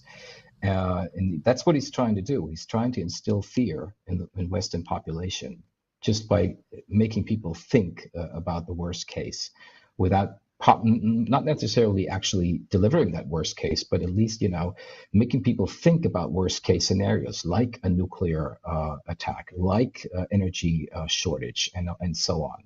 And just by doing that, again, he's trying to instill a sense of anxiety and fear among Western population and trying to weaken Western unity when it comes to Ukraine. And yet, talking about Russia and Putin in particular, of course, he used emotion, didn't he, as one of the big reasons to invade Ukraine in the first place back in February, as a means of reclaiming what he said was Russian land, getting rid of what he called neo-Nazis. So although he's now obviously trying, as you said, trying to hurt or split the West over this, he's also used the emotion of victimhood, hasn't he? Absolutely. That, of course, is addressed to a different audience. That is addressed to the Russian and the Russian living in Ukraine audience and its possible supporters in Belarus and elsewhere. And of course, it's interesting. I had a student look at some of the frames that Putin is using, and it seems like that he's turning things around. He's actually accusing the West of being emotional, and he's, taking his side as being the rational one, the cool and calculated one, he's being in charge of things, and the West being very threatening, imperialist, and again, very emotional. But as you rightly said, he's also delivering an emotional message to its own people, appealing to historical narratives, historical heritage of some self-acclaimed Russian greatness that he's appealing to, and at least promising to deliver again. Right? It's the classic thing of any type of political narrative, right? That populists use here as well. Just creating a problem and then delivering the solution. Now, another thing, you've just talked about different audiences that these messages kind of have. Some of them basically the Russian people, some may be the Ukrainian civilians, some may be neither Russian nor Ukrainian. It's actually us, the people in the West. But I wanted to ask, besides all these messages and Instagram videos and social videos, there's real life issues that people now have with fuel shortages, food shortages, prices increasing all over, inflation going up, the euro now being at the same price as the dollar. So how, it does influence us. So it's not just, I see an Instagram video and I think, oh yeah, this really captures me. My life is really influenced by it. So are my emotions. And so is perhaps the willingness to support this war ongoing, and maybe the pressure will rise on Western governments to come to an end, to make a decision, and that might even split up the West. Yeah, that's the great danger and the great risk that you're rightly referring to, and that's the card that Putin is trying to play right now. The whole support, the Western support for Ukraine, is based on the fact that people are empathizing with with the Ukrainian plight and with their suffering. And as long as that is present, the West will be united, and Putin will have no way to go anywhere else. However, as we have seen in Syria, as we have seen elsewhere, the longer a conflict lingers on, the less empathy and the less attention is credited to that conflict, and that is when it gets dangerous. That's when people can get their way. If you look at Syria now, Russia has its way in Syria, right? They just passed a resolution which is exactly the one Russia proposed, right? In controlling the checkpoint for food deliveries into northern Syria, and that just went down just like that. Because there's no real attention to this issue anymore, right? It's a thing that happens in the Security Council. It's not happening in the Western media debate. So is that, Simon, down to war fatigue, people taking their eye off the ball, getting distracted, or is it because Russia, Putin can afford to play the long game? I think that's what he's trying to do, actually. If you look at COVID, for example, right? The minute Russia invaded Ukraine, COVID stopped from happening, from occurring. It was over, at least in the media. And that's when it was over for real.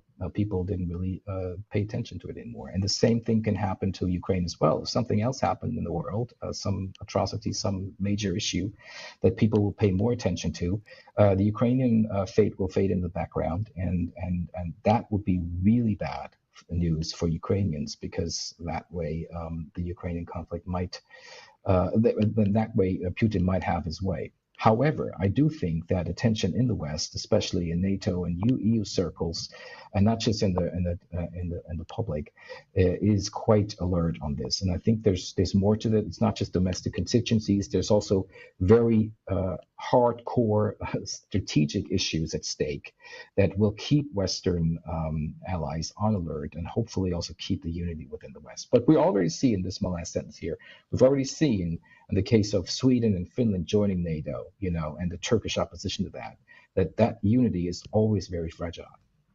Now, Simon, you surely just listened into what Frank, former military intelligence officer, was kind of explaining on the military side, and how, the future is looking there with, I would kind of summarize with a big question mark. Could go either way, was basically the message. And Dora Kutlu is asking, do you personally think that emotions may be the deciding factor in winning the war in Ukraine? Is that something that, especially when the militarily side is, could go either way, a kind of a flag in the wind, could maybe the emotional part play not a bigger role, but maybe a deciding role in the next couple of weeks and months? I think so. I think it is decisive. Of course, the conflict itself will be fought on the ground, and will be decided by military means in the end, and hopefully by negotiations eventually. But the emotional side of it, especially the emotional narratives that are being put forward by both sides at this point, will be very decisive in ending this conflict. Because without these, and it's really important which of these emotional narratives will be more successful, right, in convincing the world opinion.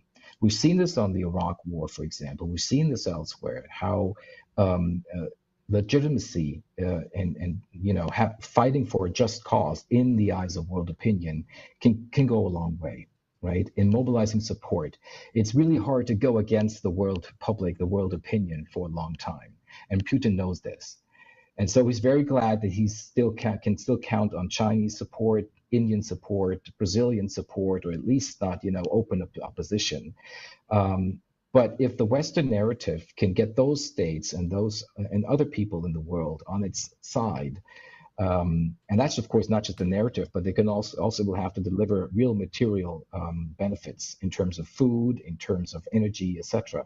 But if the West can succeed in claiming a narrative, and that he's quite successful in it, it's not just promoting Western goals here. The Western narrative is very much based on promoting an international order.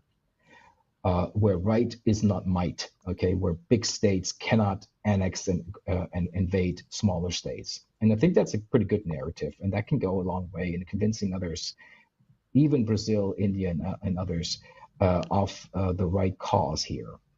So, Simon, does that mean then that you think there is a possibility that Putin, if the West is successful with that Putin could come back to the table, could be desperate to find a way out, obviously that will save his honour, but that there might be some way that he can be persuaded that this war needs to end?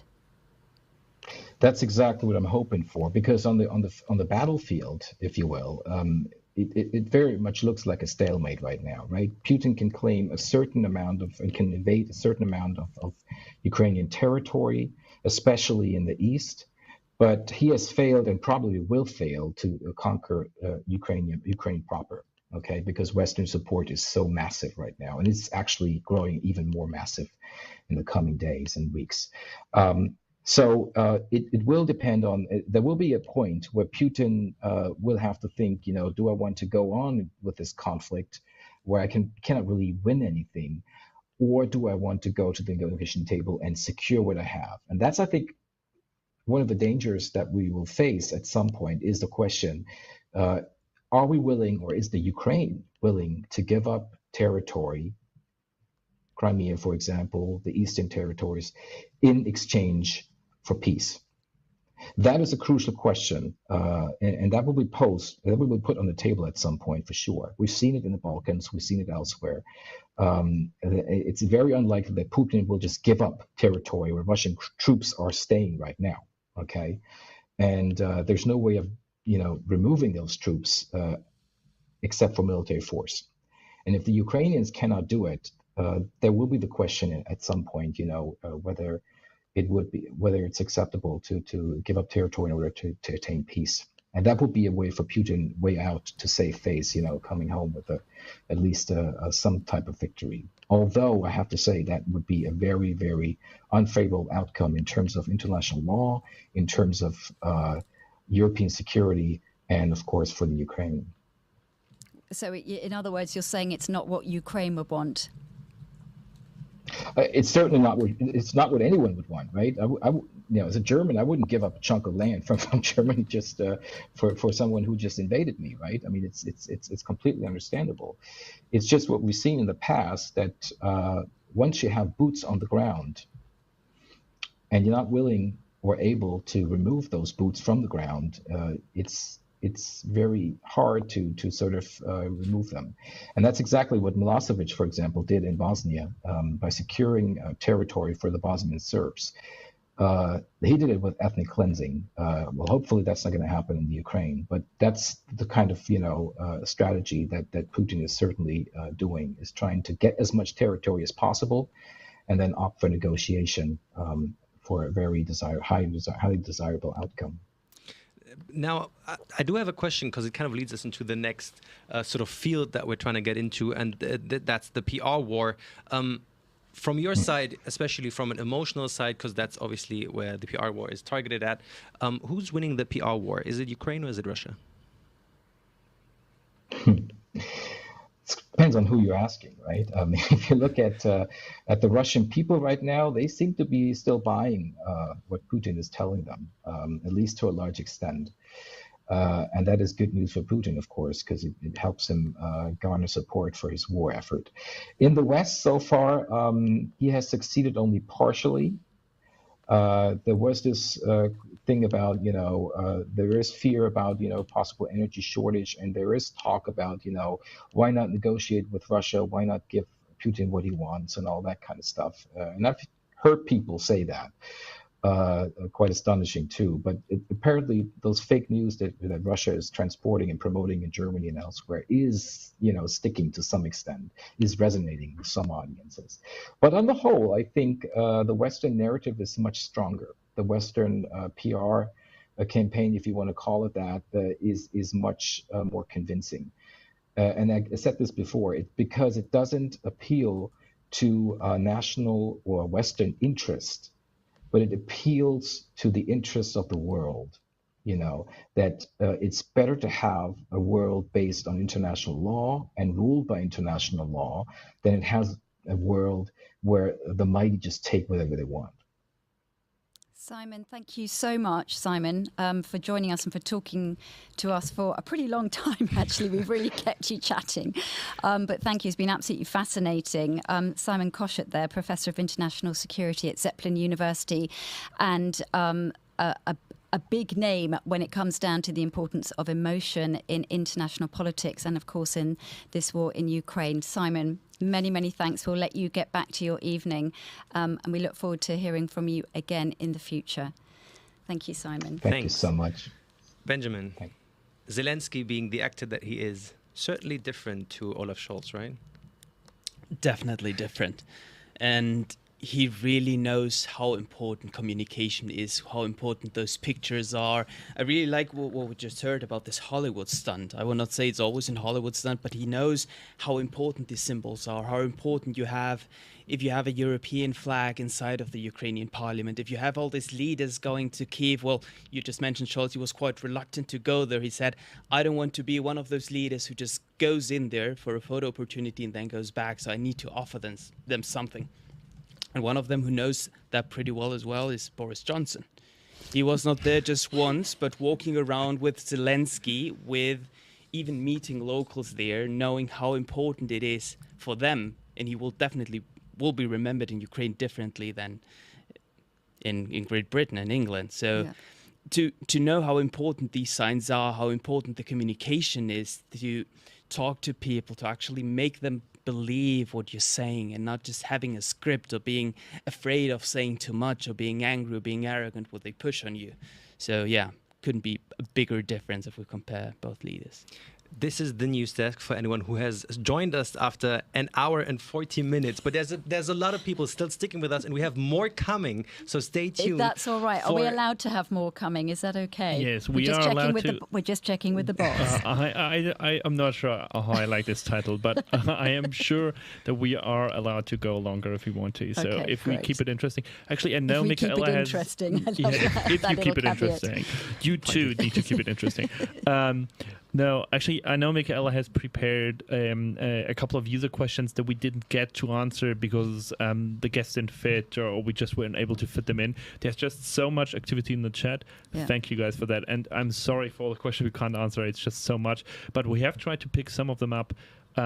So Michaela can go into that and yeah, I don't know, explain a couple of the ones that were overlooked. Thanks, Dustin. Over to me. Okay, so here are just a few of the very, very, very many questions that we've gotten in the chat. One commenter is asking who fired the first shell at civilians. And so, we know that the armed conflict began in 2014 in eastern Ukraine when fighting broke out between Ukrainian military and Russian-backed separatists. But of course, tensions began rising sort of at the end of last year, or months before February, I would say. And, by the end of January, beginning of February, Russia had amassed 100,000 troops on Ukraine's borders. So, of course, then we all know that the full-scale invasion of Ukraine began on February 24th, when Russia announced a special military operation to denazify Ukraine. And then soon after, I think it was within the hour even, Russia began airstrikes across Ukraine, including the capital Kyiv, as well as launching a large ground invasion from multiple directions.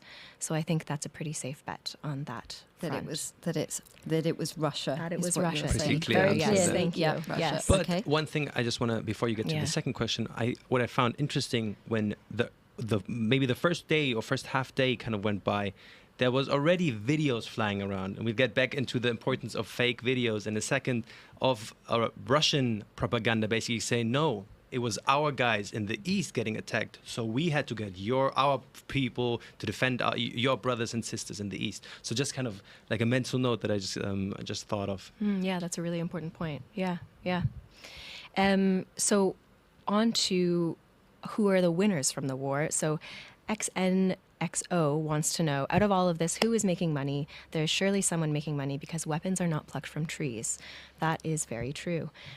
So according to this recent survey, we're seeing that I guess no surprise to anybody, fossil fuel firms and their investors are the biggest winners of the war, as we see energy prices surging, oil production measures being expanded, and particularly coal companies and offshore drilling services have done the best, both registering a 42% increase in their market value since the beginning of the war. Which is why some governments are trying to claw some of that money back and introduce these windfall taxes to make sure that they are getting some of that success from the reason, from the fact that prices are skyrocketing.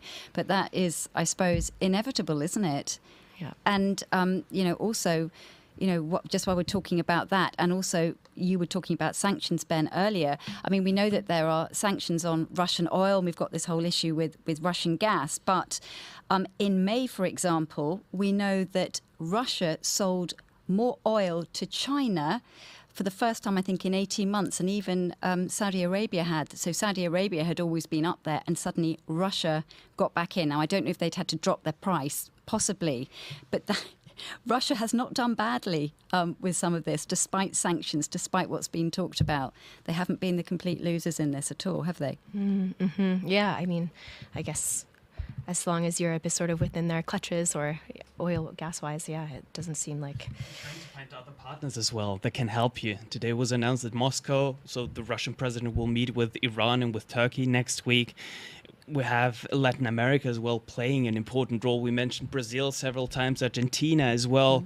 When it comes to exports of grain, Argentinian president was also part of the G7 summit here in Germany with the German chancellor and the government, trying to get them on our side, trying to offer them something. But of course, they have their interests as well, and they will try to see if there are other partners where they can export, where they can import. So very interesting to see all these geopolitical changes with the partnerships, and who's trying to stick to Russia, who's trying to stick to the Western alliance, and who's trying to somehow stand there in the middle without condemning the war, but without supporting Ukraine. Which countries are the ones who are trying to stand in the middle? Are you talking about India, for example? I would say India, yeah. For Germany, they had Prime Minister Narendra Modi with his government coming here to try to offer them something, an alternative. But also in India itself, so we have the political situation in there. We had the European Commission President, Ursula von der Leyen, who was there. There was like this Raisina dialogue. It's not easy for them because you have to explain. So one side is these talks on a political level, but then also telling the population, why should we support them? With many countries saying, why are you asking us to support you now that the war is like on your backyard, basically, so right next to you? But what happened when Afghanistan, for example, I really like that we mentioned Syria, a war that's going on for 10, for 11 years. What happened with Afghanistan? What happened with Kabul, with the Taliban? So then you have countries saying, you forgot us, you left us alone, and now you want us to rally behind your cause, and you want us to support Ukraine and condemn Russia. What can we win and what can we lose? Yeah, fascinating. Thank you, Ben. Thank you, Michaela. We are really running out of time, but hopefully we've got a little bit of time left just to talk about one extra topic that we did want to include, and Marcel has already mentioned it, and that is the whole PR war and who is winning the propaganda war. And you've got a little... I'm glad we've covered it in many ways, somewhat with Frank, somewhat with Simon, with Ben, obviously. So I'm glad we covered it for a bit. For those who are now still with us, the 2,600 people still, we are the News Desk. That's a brand new show. Today's our premiere, running always on Tuesdays at 8 p.m. Central European Time. And we always pick a topic that you guys care about, go in depth, and together with your questions and comments, we will try to really get into a deep dive, get all the nitty-gritty out, and talk to an amazing experts like we had on today with a former military intelligence officer and a professor who wrote a book or edited a book on emotions in war. And obviously we have Ben here, our political correspondent from the Hauptstadt Bureau. And one thing we wanted to get into, and we kind of did get into, is the PR war. And I've prepared some videos that I will be quizzing Dustin on. I know that you know the video. Ben also does know the video. So for all those waiting for these videos, your time has come. Finally, the quiz. This was promised to me ages ago and sorry, did not happen. That's how it works, foreshadowing. So the way it works, we show the video first. Then you have a try at deciphering, is this fake? Is this real? Maybe take us through your thought process, what kind of cues you see. And then afterwards, we reveal. For the guys in the chat, you will also be part of this. 1 means you think this is fake. 2 means you think this is real, right? 1, this is real. 2, this is fake. Did I explain it the other way around? Fine. So, whatever. If just write fake or real, whatever. So let's pull up first video. It's a tweet actually, and yes, let's see what's happening there.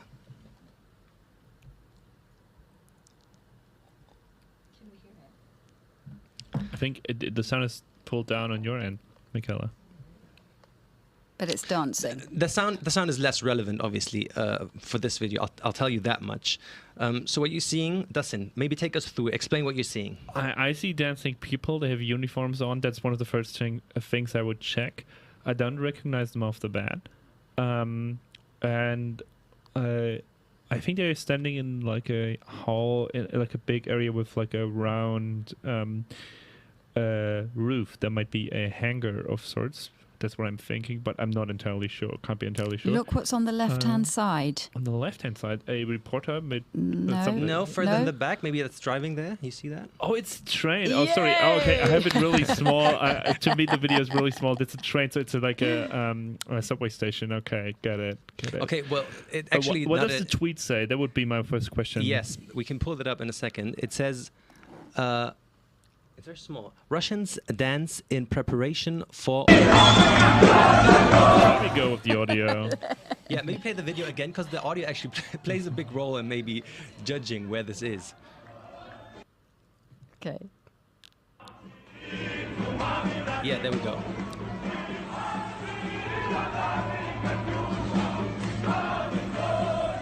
Okay. Yeah. Sounds very Russian, the melody and the singing to me. So with the tweet and the caption, what's your first guess? Fake or real? Guys in the chat, dancing same in for preparation for the war. My first guess is by the way, this was my I was in the newsroom when the Ukraine war started, and for a couple of weeks this was something I did a lot. Watch UGC, we called it user-generated content. Some video someone took and decide, is it real, is it fake, should we feature it on the news or not? My first guess is it might be fake, actually, I think, because it's just like, I can't imagine, like, so this is what a scenario, right? Like, so this is a Russian subway station, and shortly after the war begins, in preparation for the war, they start dancing. What would be the reason to dance before a war starts? Like, I feel like there was not this amount of I don't think the scenario is realistic, and that's why I would say probably fake. But obviously the next thing I would look into is like, what subway station could this be, and then I would pull up pictures of subway stations, find other versions of this video on the internet, and see, can I nail down the subway station. I'm just trying to have a look in the chat. You're smiling like as if it was real. You've got a lot of 2s. What was 2? 2 was fake, I think. You've got a lot of 2s. I've got it mixed up, I think, but 2 was fake. But definitely it is fake now. 2. So a lot of Anne says 2, Prince says 2, GTTUNG says 2, Kalle says 2, Smooth Tea says 2. So people think this is fake. Michaela, maybe we pull up the reveal where this actually took place, if it was in Russia or not. So what people use in newsrooms is a reverse image search engine. What you do is you take a picture or a video, you plug it in there, and that will basically show you other results of the exact same video material. And we see here, this was actually posted in 2018 in a metro station in Uzbekistan. Aha. There we go. So I was right when I said it was fake, oh my God, I'm a little bit like, oh, thank God. I was like, oh my God, if I guess everything wrong, now it's not as bad. Like if I guess the other two wrong, at least I got one right. Ben, what was your hunch? Fake or fact? I also thought it's fake. Was that because Marcel was just playing it and you thought it's got to be fake? No, not really. But preparation for the war, and then it was posted on February 14th. It's like. Yeah, there wasn't very... Well, they're still not speaking about a war. I mean, no. Special, as you just mentioned, it's special military operation. So having them dancing there with a train arriving with cameras. Okay, that one maybe was a bit on the lighter, simpler side. Let's pull up the second video, and again, same game. 1 means it's real. 2 means it's fake. So in the comment again, and Michaela, we just have to pause it at the exact moment. So maybe just exactly here. So. Dustin, again, we want your description of what we're seeing. And yeah, I'll just give you a sign when to stop. There is some jets that are flying overhead. This tree. More jets are flying.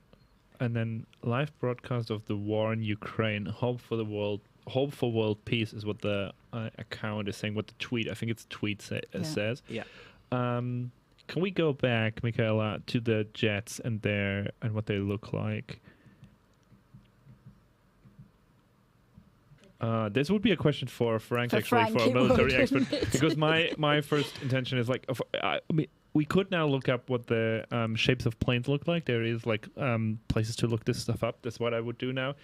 And then the other thing I'm wondering, would they fly in formation like if they were actually in a war situation? I'm not sure. I feel like the formation flight is more getting somewhere, but yeah, like. But I'm not entirely sure about that. Like I'm speculating a little bit here. But sometimes militaries will have a show of strength, and they will fly and show that we're here. We're seeing you guys down there. I mean, the other thing is I would definitely translate, at least Google Translate the I think it was Chinese in the tweet, because I just don't know. Maybe there is a location there. That's the other big interesting thing. So if the location of this tweet would be more on the Russian side of the border, somewhere in Russia, maybe there's a higher chance of them flying formation. But then, is it really them? Is it a live broadcast from the war if it's on the Russian side of the border? I don't think so. So you're saying? I'm saying I can't say it's fake because it might be planes are flying above, but it's incorrect. Like I don't think they were in Ukraine when they were filmed. So maybe fake. I guess. Yeah. Ben? Yeah, I'm with Dustin. Okay, the chat is undecided. A lot of ones. A lot of twos. There are a lot of twos, and there's Gustavo. I was just going to say. Yes. That's who maybe I what Gustavo is saying. What is he saying? Gustavo says that's a 9th of May celebration in Russia. There's a bomber there. Is Gustavo right? Gustavo knows his stuff. Tell us. Play the rest of the video, perhaps. Let's take a look.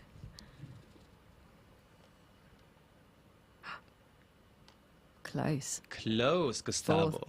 This is a military parade in the north of Moscow from the 4th of May. At least that's when the video was posted in 2010. So clearly 2020, I think it said. 2020, sorry, 2020. So clearly a couple of months at least before the invasion of Ukraine, the latest invasion of and Ukraine. 2 years. Ooh, Gustavo, I would be interested if you want to. Well, yeah, but.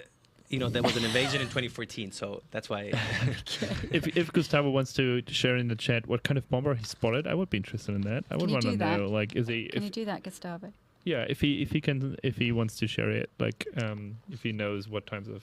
And then also I'll have a look at the moment after the next video. I'll look at the chat. Why am I showing these videos? Basically, there's so much user-generated content going around, and especially on TikTok, I've kind of caught myself almost of seeing a video, not thinking too much about it, and liking it, sometimes sharing it. I know that on WhatsApp, a lot of videos are just being forwarded, and we tend to just believe stuff that we see. The message here is we need to be wary, because these are 2 videos that I might have just believed because of, they're on my Twitter timeline. I see them, click, retweet, or maybe just something, this is something to watch. But deep down, they all have a message, right? The first one had this, Russian soldiers are quite happy. We can celebrate, we can have parties, we can invade Ukraine, doesn't really bother us. The second one is basically showing strength, you know, Russian military, we're here, we have jets, we can bomb whoever we want to bomb. That's the second video. And maybe now the third video, again, same play. Last one, I promise you that one. One, if it's real, two, if it's a fake. Dustin, this will be your big challenge. It's in German even. Wow, okay. There was a German TikTok video, and it says Anschlag auf die Ukraine, 23.02.2022, which means attack on Ukraine, 23rd of February 2022.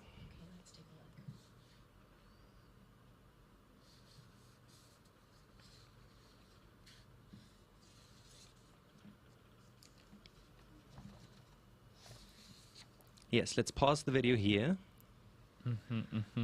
That's as much as everyone gets to see. Can I see it again? What are we saying? The beginning. Is it audio? No. No audio. There's no audio.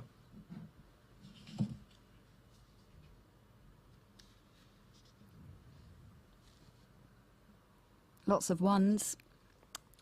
Lots of ones. Okay, so in the I have to chat. say, if I would go by in the video frame by frame, I think yeah, I would need to go through it frame by frame to see if there was like some kind of so it's 23rd of February. Yeah, so the beginning of the war. So that's why I'm thinking it was probably some kind of, it would probably be a rocket, and then I would like to go through it frame by frame and look if we can see the rocket, check if we can see the rocket. The other thing I'm wondering about is who would film that, right? Like, what's the scenario like? So you're filming a building, nothing is happening, and then like, why would you film that? And then suddenly there's an explosion.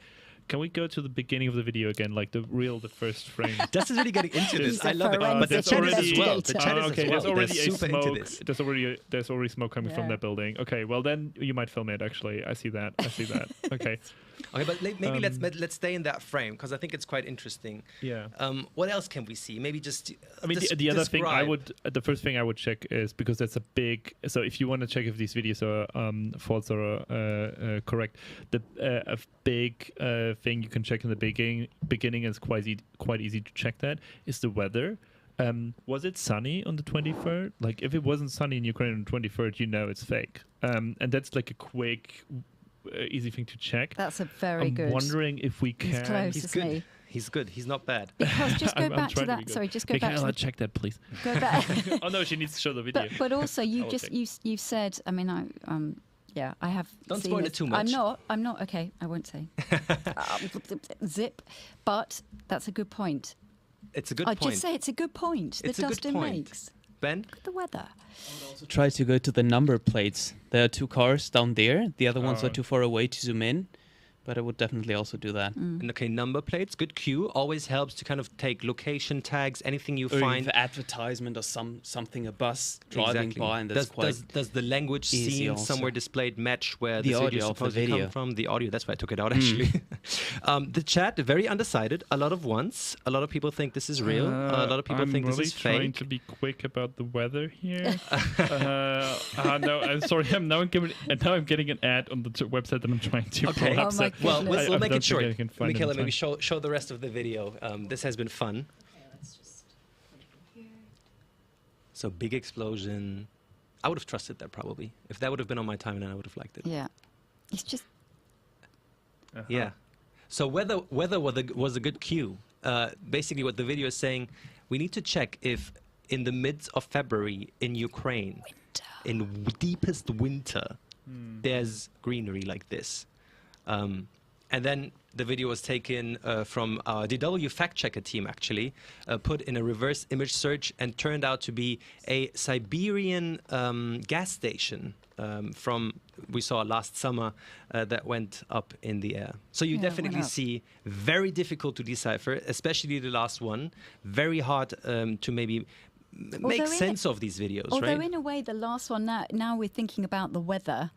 And we remember it's February and it's Ukraine. It was probably the easiest.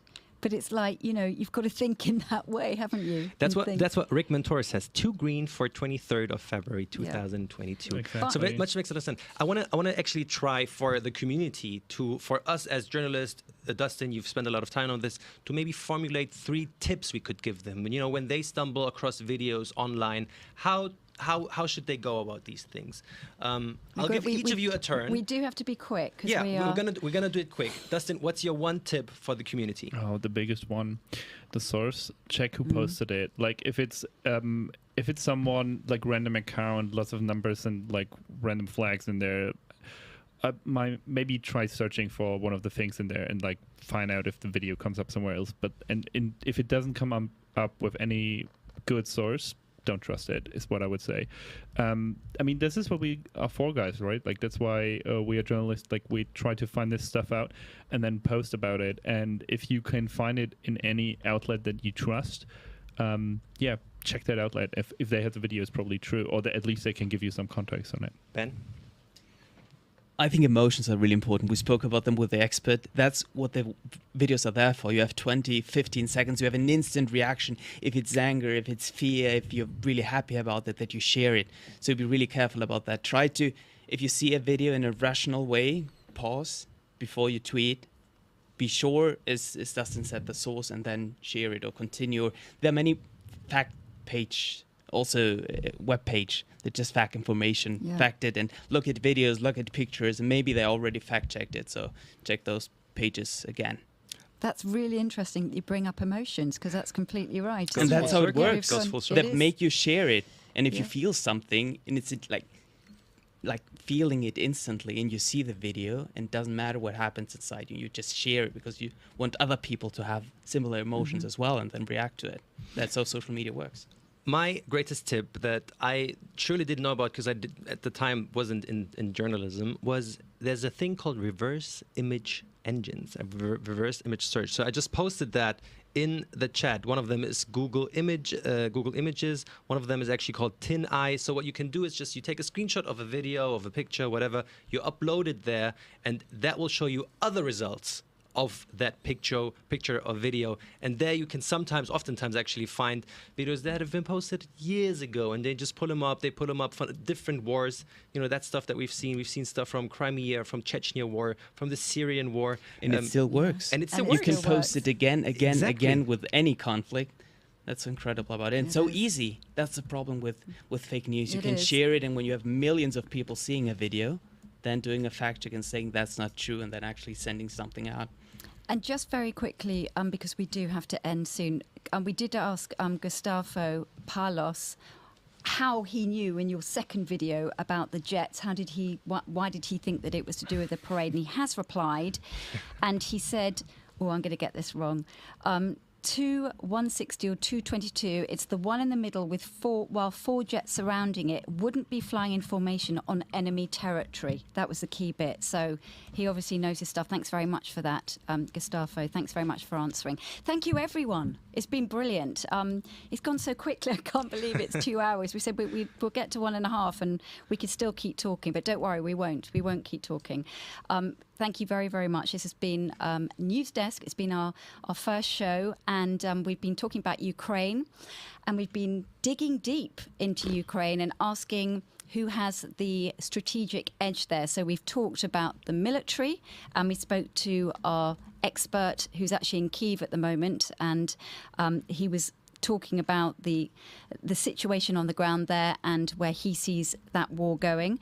We talked about emotions in war, and we talked about possible war fatigue, and then we've just been talking now about the propaganda war, and Marcel has so entertainingly, is that even a word? I don't even know if that exists, but in a very entertaining manner showed us how important it is for us to know where these videos are coming from, and how can we trust this source, and how easy it is to be misled and to think must be true, and then perhaps it's too emotional, we're too emotional, we've tweeted it out and it's not, and it needs to be fact checked. So that's brilliant. I really enjoyed that. Thank you, Marcel. We were unsure if this is actually good, the video part, but you actually, the community, you made it great, because your engagement, your questions, your comments made this show a show. Otherwise, it just would have been a talk or a podcast or something. So I think the concept really worked, and I want to thank you guys. But there's more to come. That was, I think, really good 2 hours. But if you want to see more of DW News, if you need more background info, check the rest of the DW News YouTube channel follow us on Instagram because there's way more knowledge out there that we didn't include in this week's news desk. Yeah, and we, as I said, we are a news show. We'd love to hear from you. You are the show. You are the community. Please give us some feedback. Let us know what you enjoyed, and we will really take it on board and use it for how we structure the next shows as well. But we must just say big thank you, not only to you, but also to the team around us here who've been here throughout this whole 2 hours. Yeah, Dustin wants to say something. I just want to say we need to go through the table one by one, because what you guys don't know, or maybe have seen in the beginning, I don't know, is that we had a wide shot of this whole table, so a shot where you can see all of the table, but the camera has died. So that's why we will be saying goodbye, going shot by shot around the camera. Camera has died. So goodbye from me, goodbye from Jonas, our technician. Okay, so hang on. So Jonas, thank you very much.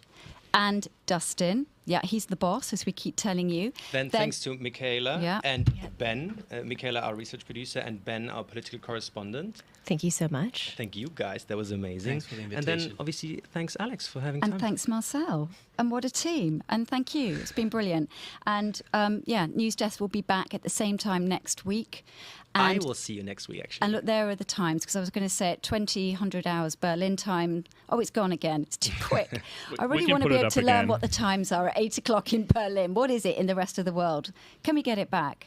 Anyway. 1 second, Marcel. Hang on. We've got to get this up before we leave. There it is. There it is. There's a questionnaire coming up, and I would really love you guys to fill it out for more intel, for more input. So maybe next show will look slightly different, but it will be different because you guys changed it.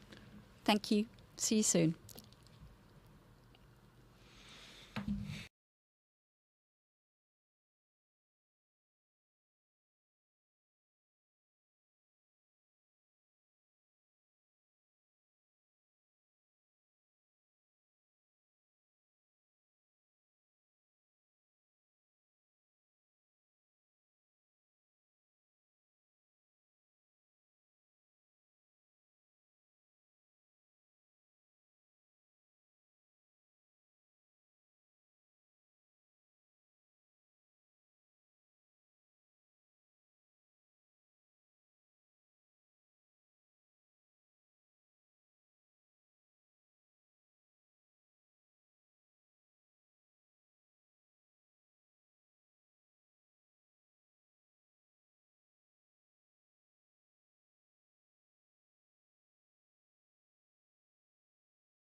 Well, it was quite the marmalade dropper this morning, wasn't it?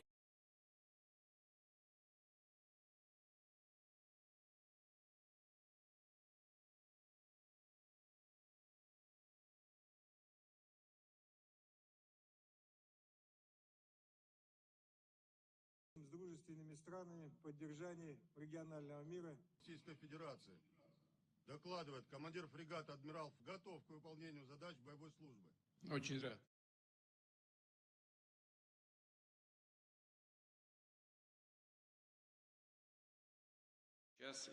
Here and now, I want to thank, first of all, the specialists in the defence industry complex who created and started mass production of this unique weapon. As I've said already, there is no equivalent in any country in the world. I am sure that this powerful weapon will allow Russia to protect itself from potential external threats reliably and will help us to serve our country's national interests. I am very glad. My congratulations.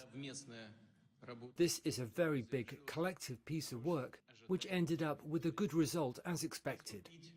Begin your task. I will comply.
В настоящее время работает комиссия по расследованию обстоятельств происшествия. Но уже сейчас очевидно, что основной причиной произошедшего стало включение и массовое использование, вопреки запрету, личным составом мобильных телефонов в зоне досягаемости средств поражения противника. Данный фактор позволил противнику запеленговать и определить координаты расположения военнослужащих для нанесения ракетного удара. 1 января в 0 часов 1 минуту по московскому времени артиллерией ВСУ был нанесен удар 6 реактивными снарядами системы залпового огня «Хаймерс» по пункту временной дислокации одной из российских воинских частей в районе населенного пункта Макеевка. 2 реактивных снаряда были перехвачены дежурными средствами ПВО. 4 реактивных снаряда с осколочно-фугасной боевой частью попали в здание, в котором располагались российские военнослужащие. От детонации боевых частей реактивных снарядов «Хаймерс» произошло обрушение перекрытий. Сразу после трагедии командованием и офицерами данной воинской части, младшими командирами и военнослужащими других подразделений были приняты все доступные меры по спасению пострадавших. Оказывалась первая медицинская помощь. Раненые эвакуировались в медицинские учреждения. К сожалению, в ходе разбора завалов железобетонных конструкций количество погибших наших товарищей увеличилось до 89. Среди погибших заместитель командира полка подполковник Бачурин.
équipe, donc ce qu'a vécu Paul en a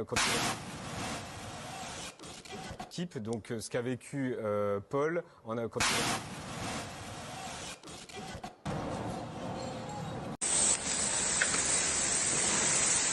Мужики, пластик сливает. Переходи через парапет, давай на пластик сразу, сбивай пламя.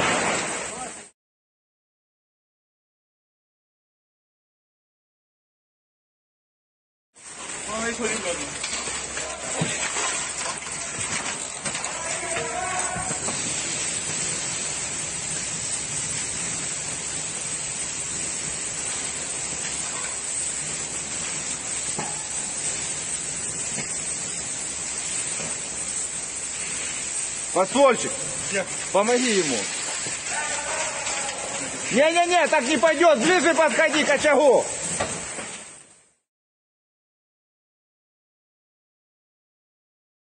Покажись, братанчик.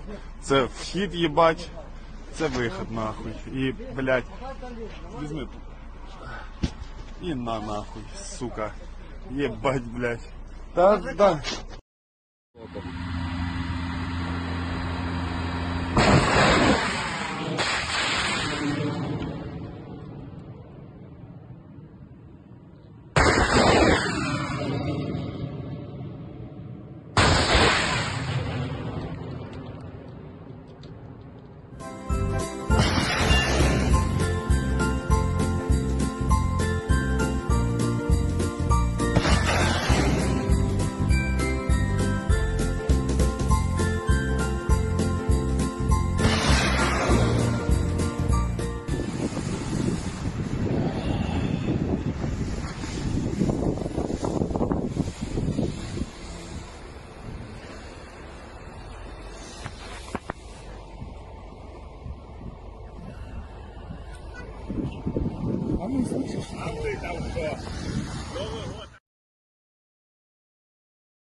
Залишається кілька хвилин до Нового року. Я хочу всім нам зараз побажати одного – перемоги. І це головне. Одне побажання для всіх українців. Нехай цей рік буде роком повернення. Повернення наших людей, воїнів до своїх родин, полонених до своїх домівок, переселенців до своєї України. Повернення наших земель і тимчасово окуповані стануть назавжди вільними. Повернення до звичайного життя, до щасливих хвилин без комендантської години, до земних радощів без повітряних тривог. Повернення того, що у нас вкрали. Дитинства наших дітей, спокійної старості нашим батькам. Щоб наші міста були вільні, наші друзі вірні. І щоб у звітах біля цифри 100 тисяч знищених ворогів, тисяч одиниць знищеної російської техніки з'явилась наша головна цифра і головний успіх. 603 тисячі 628 кілометрів квадратних. Площа незалежної України. Як це було від 1991 року. І як це буде завжди. Нехай все це принесе новий рік. Ми готові за це боротись. Ось чому кожен з нас тут. Я тут. Ми тут. Ви тут. Всі тут. Ми всі. Це Україна. Слава Україні. З Новим роком.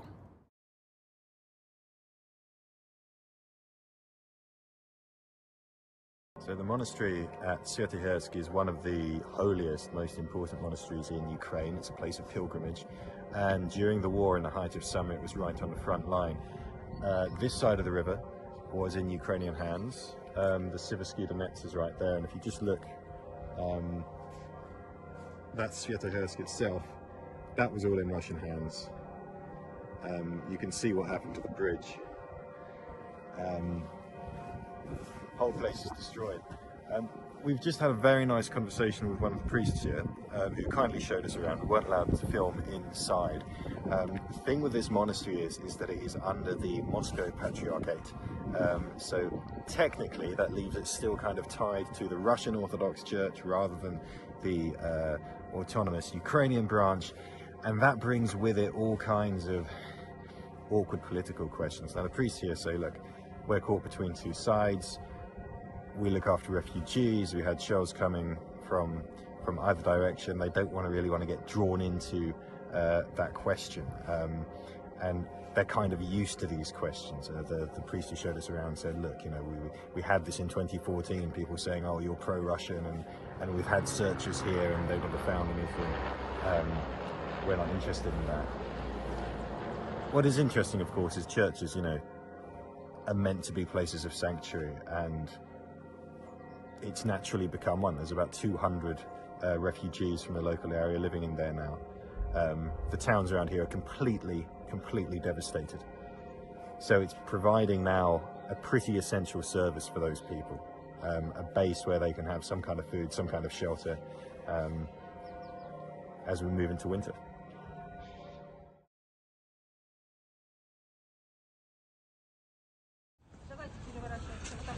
Сейчас Анатолий Шуганин, он все, да.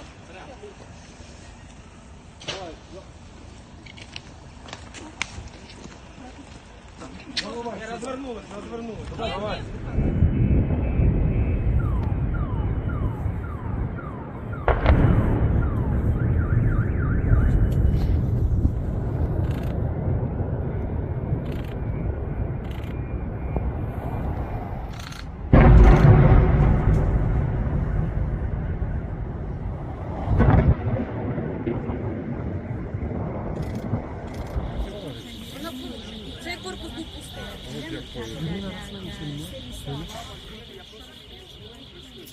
Нельзя проходить, для кого лента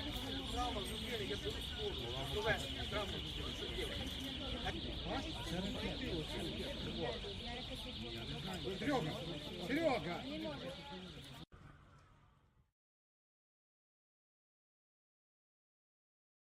В условиях усиливающейся геополитической напряженности. In the context of growing geopolitical tensions, the importance of the Russian-Chinese strategic partnership as a stabilizing factor is growing. Наши отношения достойно выдерживают. Our relations overcome all the hardships with dignity, demonstrate maturity and stability, and continue to expand dynamically. В наступающем году интенсивные двухсторонние обмены. In the coming year, intensive bilateral exchanges will continue. I have no doubt that we will find an opportunity to meet with you in person. We are waiting for you, dear Mr. Chairman, dear friend, next spring with a state visit to Moscow. Государственным визитом в Москву. И, конечно, and of course, a special place in the entire range of Russian-Chinese cooperation and our relations is taken by military and military technical cooperation, which contributes to ensuring the security of our countries and maintaining stability in key regions. We aim to strengthen cooperation between the armed forces of Russia and China. России и Китая.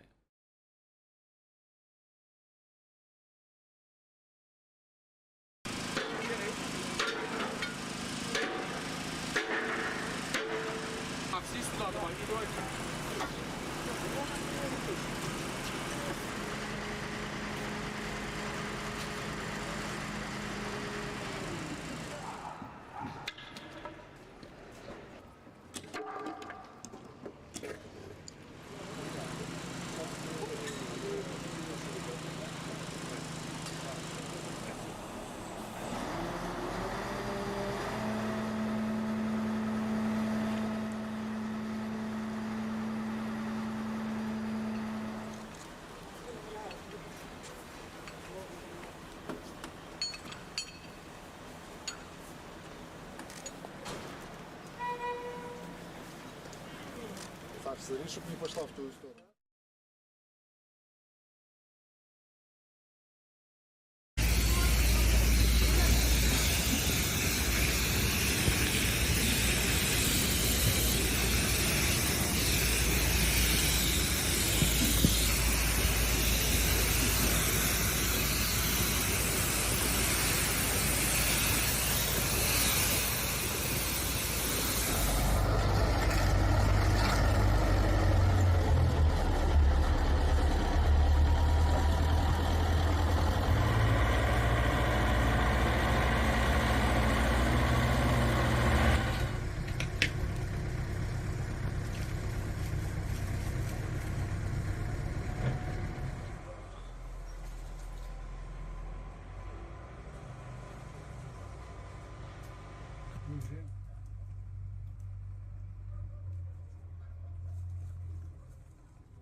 Слава Україні!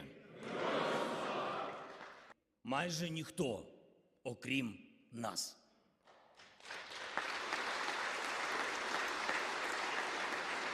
Україна стала одним із глобальних лідерів, який не здався, який вистояв, який об'єднав світ і який переможе.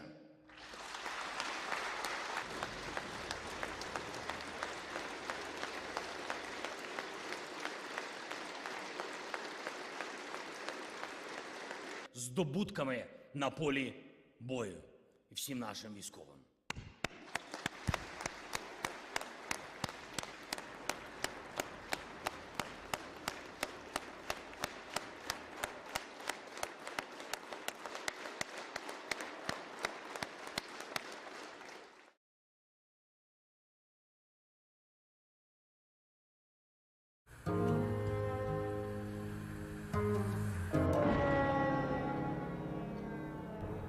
And they've attacked targets all over Ukraine. In Zhytomyr and Dnipro, they had quite significant outages of power and water, and in Kharkiv, and civilian casualties in Kiev. Somewhere in between our past and our future, rolling over all the dividing things. Are you still listening?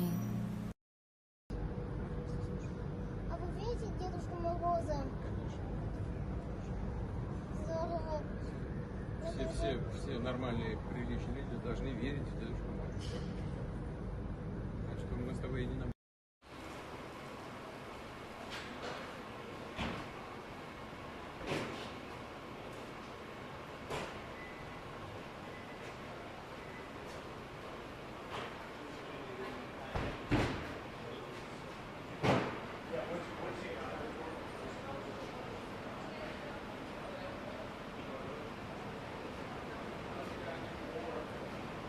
Yeah, it's gotta be fluid. We'll see if I can send someone with you.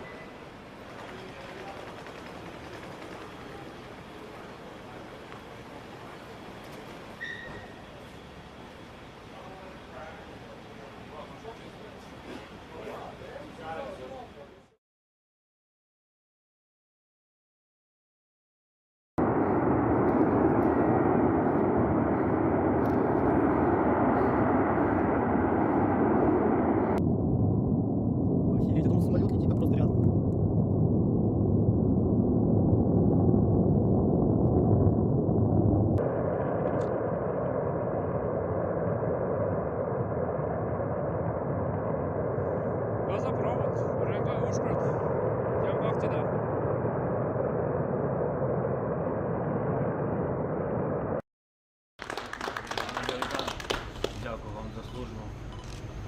Дякую за допомогу. Дуже українському народу. Дуже дякую. Вітаю вас. Дякую. Прибув. Вітаю. Служу українському народу.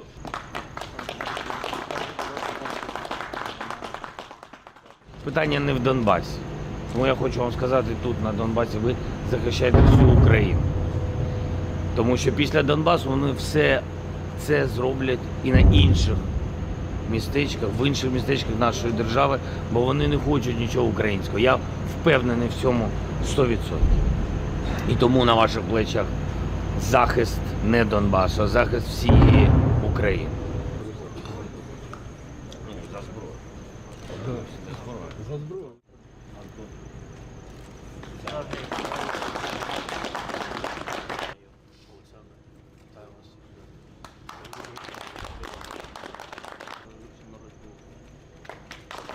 Щоб ми зараз подякували тим, кого з нами нема. І якщо можна, хвилиною мовчання. Шануємо пам'ять всіх загиблих героїв.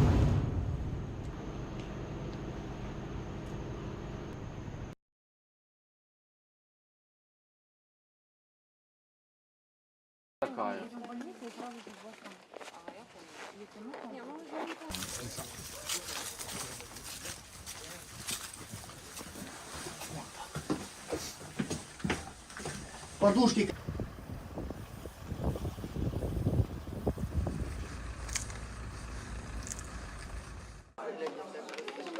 Пам'ятаєш, що ти? Пазли?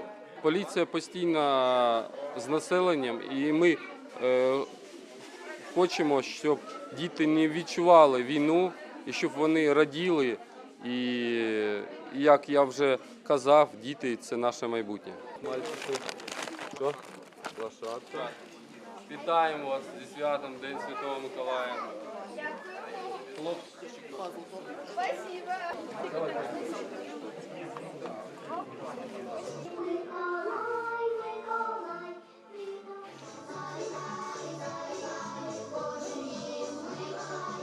Знаю я, що всі ви файно себе почували, да і самі вивели себе дуже гарно.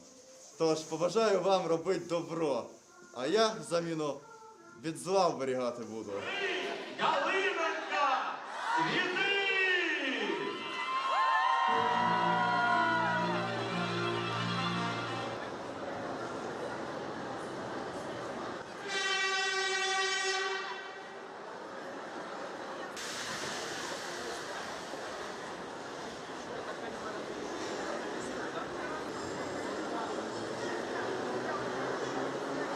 К сожалению, то, что натворил российский агрессор, наш враг, после того, как он начал военные действия, и идет война, и мы посчитали, что сегодня в целях безопасности мы не имеем права ставить елку на поверхности, но поскольку для детей все-таки нельзя украсть у детей даже во время войны праздник, мы придумали такую инсталляцию, придумали то, что елочка у нас будет в безопасном месте, в метрополитене, и будем проводить сказки для деток именно в метрополитене с целью безопасности.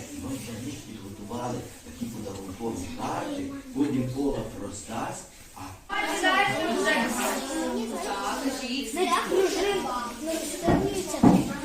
дорослі, малі. Я знаю, що ви мене, діточки, чекали, правда? Так! Хай добре будуть, ні про кого не забудь. Миколай на всі спішить. Ось смутно поситься, посвітить льос. Ось вітро ясна, увесь світ.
When we went to surrender, as soon as we got to the Russian soldiers, like they took like basic identification, like names and stuff. one of them like looked at my passport, saw I was British, and he was like a bit puzzled, and then gave it back. And then they put us on a bus, and then they drove us to Sartanor, which was like just down the road from us. And then we got like to a warehouse, and basically we got marched off, and then everything changed. Like everything went super aggressive. They lined us up in this like empty warehouse and just put us into stress positions against the wall. And then one by one they would like take someone to like just identify them and like take their details. And then it came to me. I gave him like my military documents, my military veterans card, and then I gave him my passport. As soon as he like flicked through the passport and like realised it was a British passport, like he asked me like where am I from, and then that's when I said Great Britain in Russian. As soon as I said Great Britain, like I instantly like got a punch to the face and then beat a few times. As I was like sat on the bench, like he stopped beating me and went into this like, it's like, I don't know the word to describe it. It wasn't cringy, but it was just like weird. He went into this like little, he was like smoking a cigarette and telling all this like like stuff about me, like what he's gonna do and whatnot. And then he asked like, "Did you see what I did to you?" And I was like, "No." And then he like pointed to my shoulder, and then I like looked, and then he said like I can't remember what he said exactly, but he said he'd stabbed me basically. And then I saw the stab wound, but I didn't feel it at the time. And then he like basically told me like do you want a beautiful death or do you want a quick death? And at that point, like I said quick death, because once I saw I got stabbed, like I mean on the car journey there, I prepared myself. I was like preparing myself mentally, like I'm about to be beaten and interrogated. But as soon as I saw that I was stabbed, like that's when I like kind of like went into like just trying to survive, because at that point like I didn't expect to get stabbed. I mean, I expected to get beaten and whatnot and tortured and all that stuff, but I didn't expect them to actually like stab me.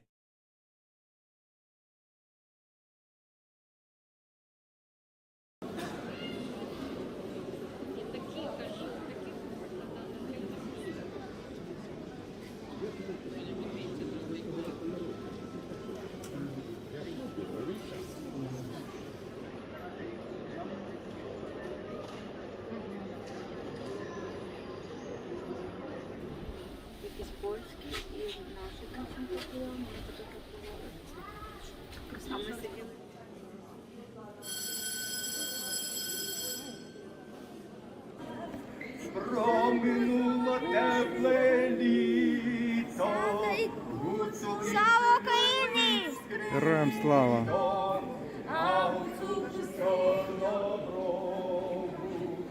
Він в останню ніч прощав.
Включаємо електрику цього і ту штуку. Ну то така маленька, а це дуже маленькі такі. Одна поломана, а це одна суна нагріє. А вночі як грієтесь? У заході ялами вкриваємося, десь симо. Діта лягаю спати похолодно. Кофта тепла, одна, друга, латки. все.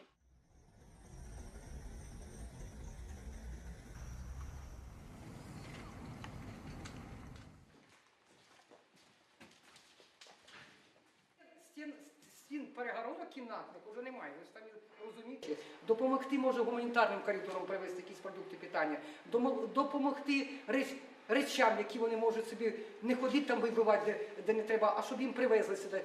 Може якась пища, навіть готова гаряча пища, підвезіть раз в неділю, щоб люди поїли, бо світла немає фактично.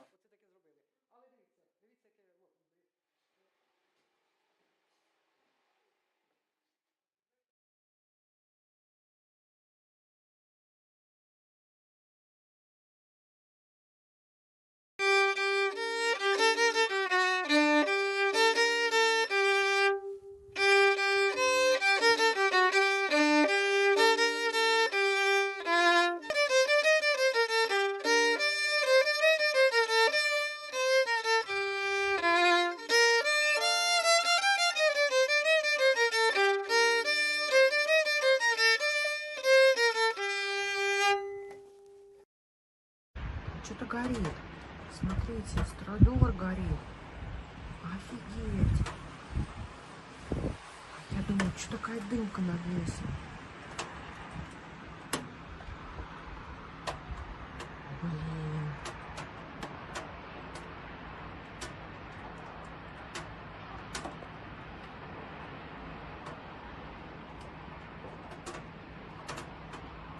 Все красное.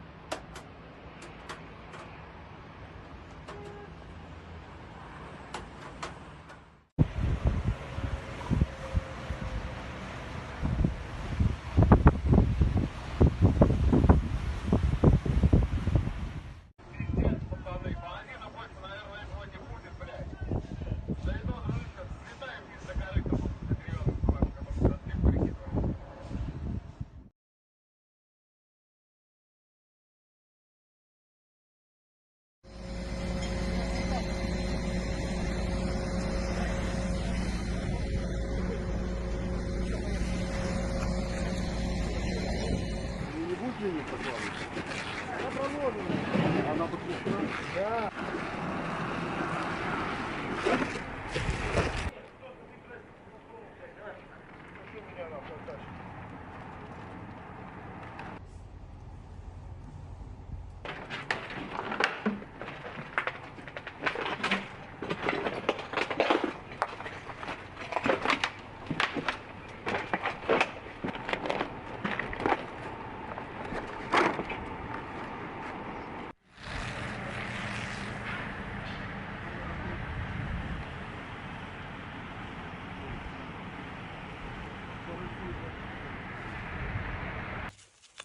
Сегодняшних прилетов в Мелитополе.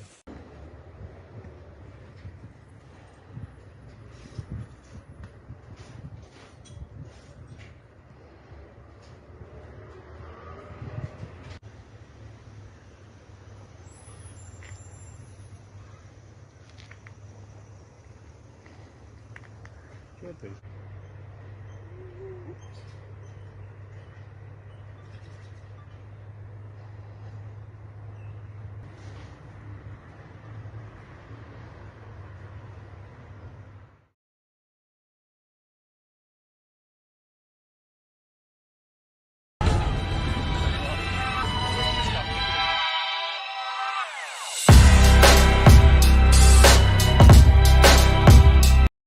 Должен сказать, что проблемы действительно были. Значит, судя по тому, что вы говорите, наверное, остаются, хотя меня заверяют в том, что они становятся все меньше и меньше по объему и перестают быть такими острыми, как в начале этого процесса, особенно связанного с мобилизацией. Но судя по тому, что вы сказали, и я думаю, что вы правы, проблемы еще целиком далеко не решены.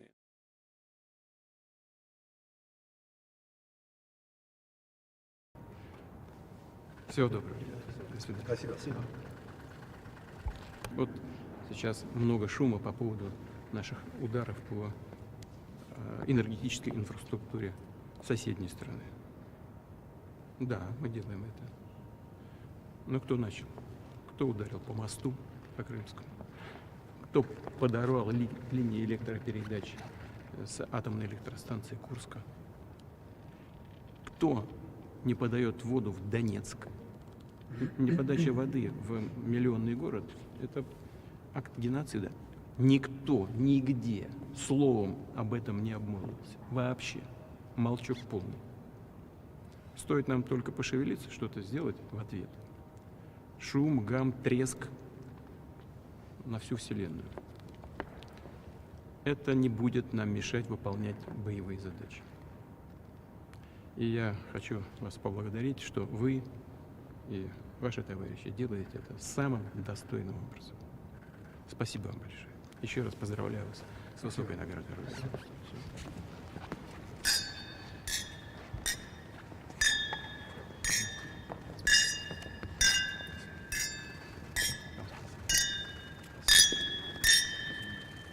И с наступающим вас Новым годом. Вряд ли мы до Нового года увидимся.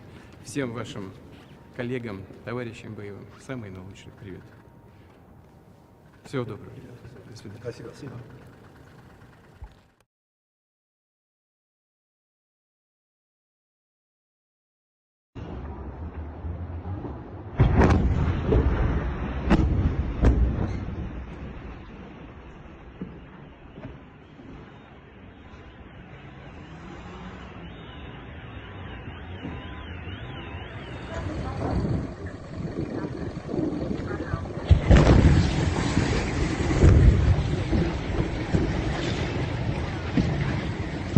Бля.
Вот он тоже перевод.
Тут бритвы. Не-не-не, это дым там.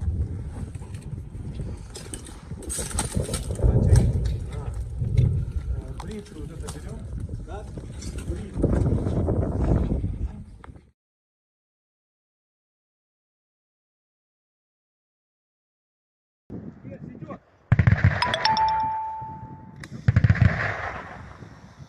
Есть контакт! Сука. Есть, бля, родимая, готы, суку! Уху!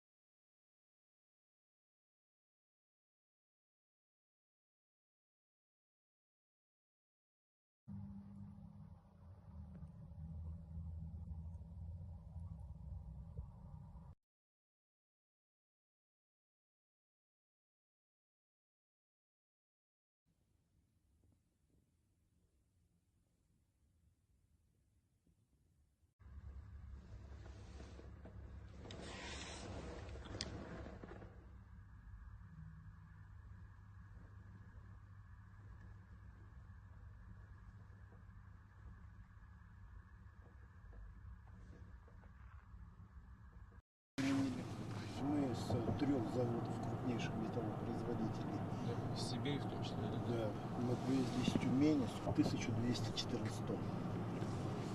Благодаря тому, что... Где у нас шли ремонтные работы? Значит, ремонтные работы в 9 километрах отсюда. Левая, я так понимаю, она в рабочем состоянии, но тем не менее нужно, она немножко все-таки пострадала, надо довести ее до идеального состояния. Да? Да, Владимир Ильич, она в ограниченно работоспособном состоянии, мы ее с первых же дней привели в порядок.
Да!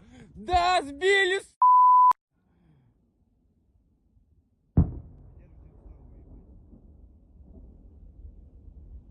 Сбили!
You know, Fortnite dance. There you go.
Let's go, let's go, let's go.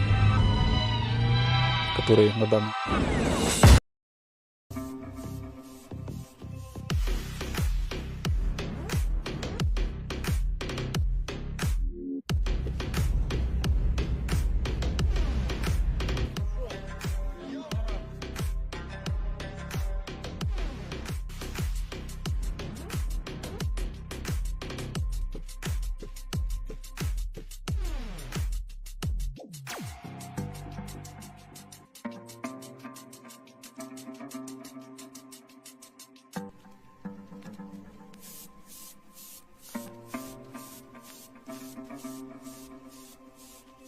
Доброго вечора, ми з України.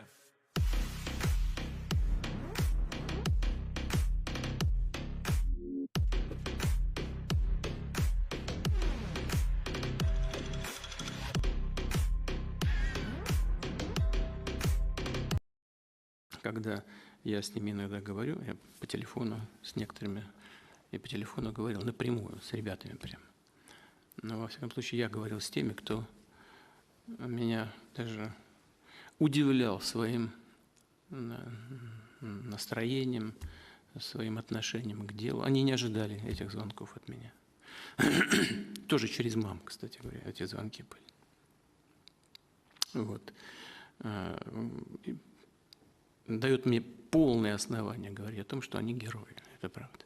Тех из вас, кто присутствует здесь и кто потерял своего сына, то, конечно, это связано и с мыслями об этой трагедии. В этой связи хочу сказать, что, знаете, язык не поворачивается говорить о каких-то формальных стандартах вещей, связанных с выражением соболезнования, но хочу, чтобы вы знали, и я лично, все руководство страны, мы разделяем эту боль, понимаем, что ничего не может заменить утраты сына, утраты ребенка, особенно для мамы, которой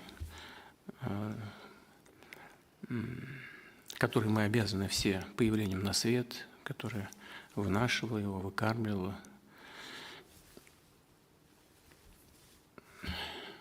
Но хочу, чтобы вы знали, что мы эту боль с вами разделяем. И, конечно, будем делать все для того, чтобы не чувствовали себя забытыми.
Вот это смотри сверху.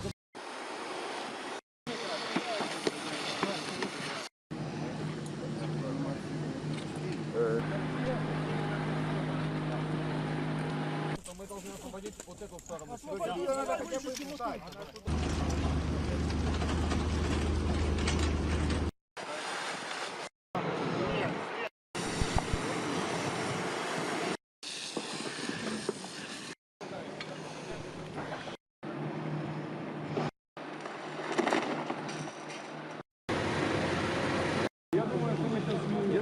И оно, блядь, затухнет.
President. Welcome. How are you? Really good to see you. Good to see you. Very good to see you. You brought us. Well, there we go. I was going to say, I've got my coat for later. But your team have been fantastic. Thank you for getting so much. It's been excellent.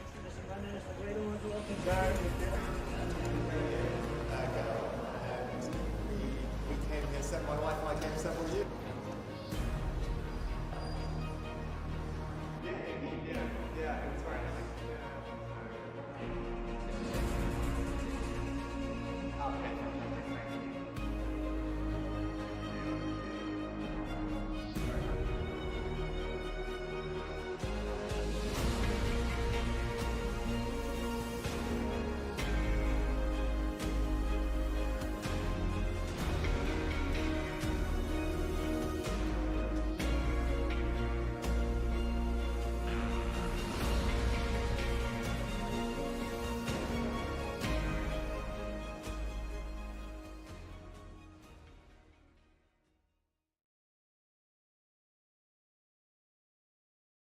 Сейчас бы взрыв. Или сейчас... Оно! О, смотри, так рядом, буерки, наверное. Ёб твою мать. Взорвали? Взорвали, да. Взорвали, да, ракету, да? Да. Вот, еще одна, сука!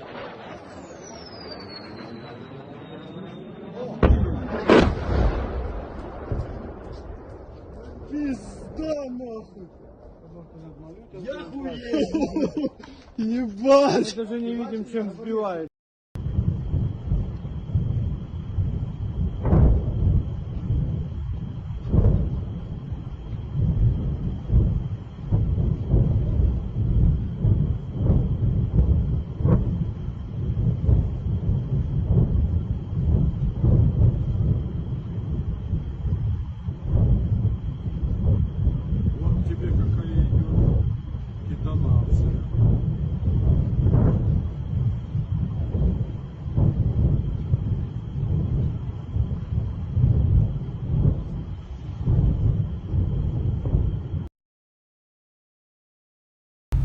Going today to Kherson, the city in southern Ukraine that spent 9 months under Russian occupation.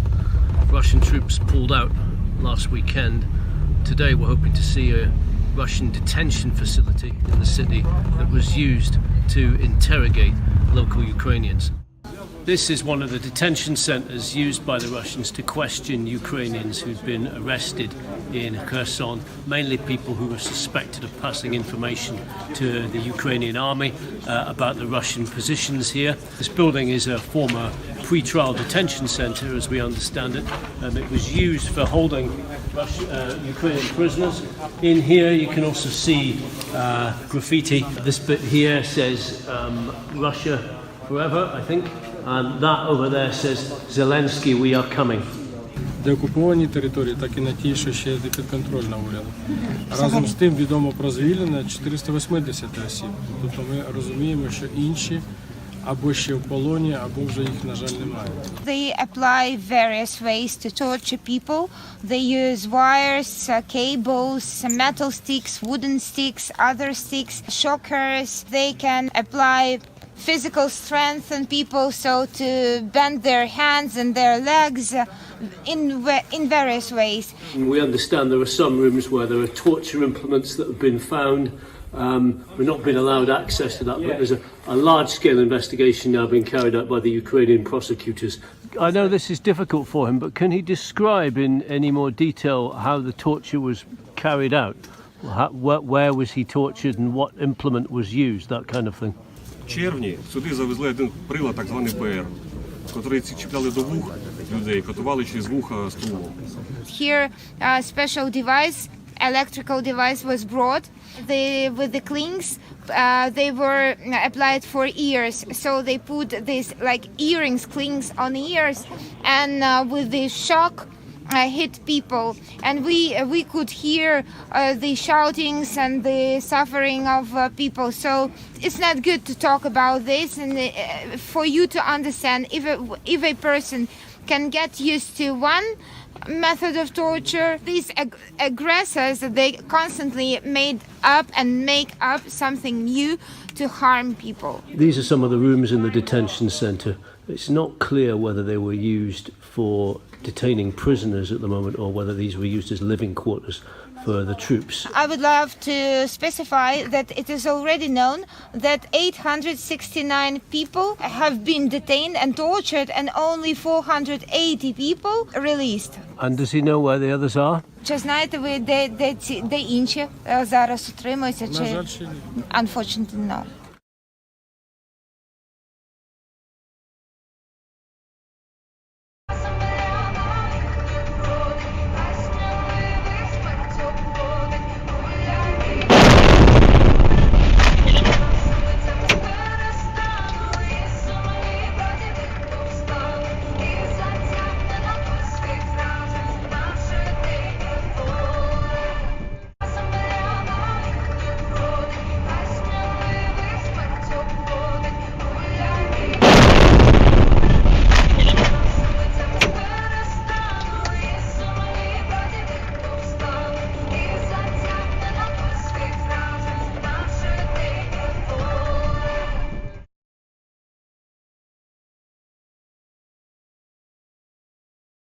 Hey!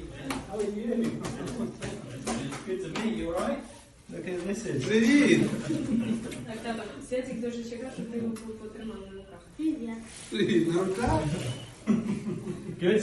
You could work it? Який ти вже дорослий? Oh, thank you. Hey. Very well. Yeah. Good. Ну ти молодець. Поїхали, поставимо машину. Yeah.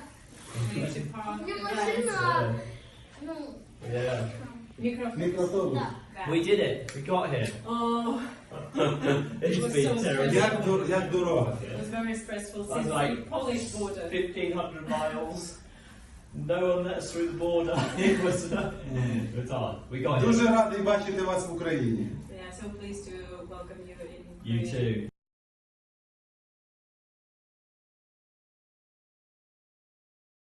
While other world leaders were working together to tackle the greatest challenges our people face, Putin was launching indiscriminate attacks on civilians in Ukraine. In the wake of these attacks, today we held an urgent meeting of allies to underscore our solidarity with Ukraine and Poland. I also spoke to Polish President Duda this morning to offer my wholehearted support an assurance that the United Kingdom stands steadfastly behind him and his people at this worrying time. We should all be clear, none of this would be happening if it weren't for Russia's invasion of Ukraine. This is the cruel and unrelenting reality of Putin's war. As long as it goes on, it poses a threat to our security and that of our allies.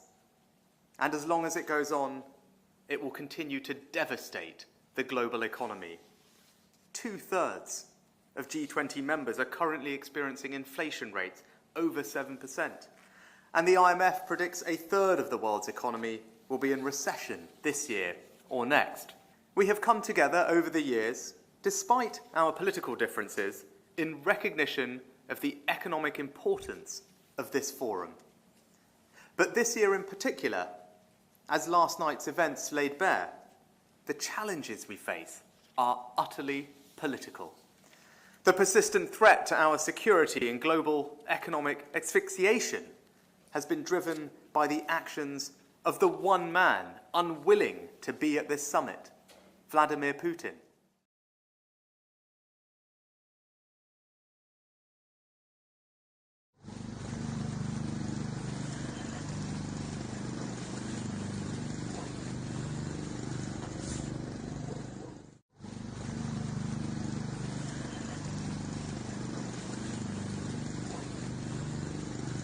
W związku z zaistniałą sytuacją kryzysową pan premier Mateusz Morawiecki w porozumieniu z panem prezydentem Andrzejem Dudą zarządzili zwołanie spotkania w Biurze Bezpieczeństwa Narodowego z członkami Komitetu do Spraw Bezpieczeństwa Narodowego i Spraw Obronnych. Wszelkie informacje, które zostaną dzisiaj przedstawione na komitecie, zostaną później przekazane, jeżeli to będzie możliwe, w jak najszerszym zakresie państwu do wiadomości opinii publicznej. Apeluję, aby do tego czasu na razie nie publikować niepotwierdzonych informacji. My będziemy je komentować i informować o nich po posiedzeniu, które się teraz właśnie odbędzie, po przedstawieniu właściwych informacji przez służby, które o tych wydarzeniach poinformują.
Попытки ряда государств переписать, перелицевать мировую историю становятся все агрессивнее и, по большому счету, имеют очевидную цель в отношении нашего общества, как минимум. Разобщить, лишить нас ориентиров, ослабить, в конечном счете ослабить Россию и повлиять на ее суверенитет, по сути дела, раскачать суверенитет. Искажение истории, насаждение мифов, размывание ценностей во многом имеет именно с этого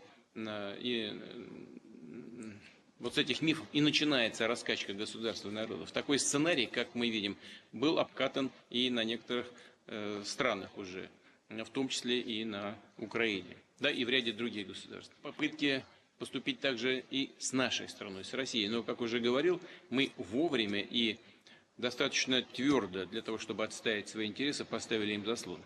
Основой нашей национальной идентичности были и остаются преемственность поколений, верность традициям, высокие духовно-нравственные ориентиры.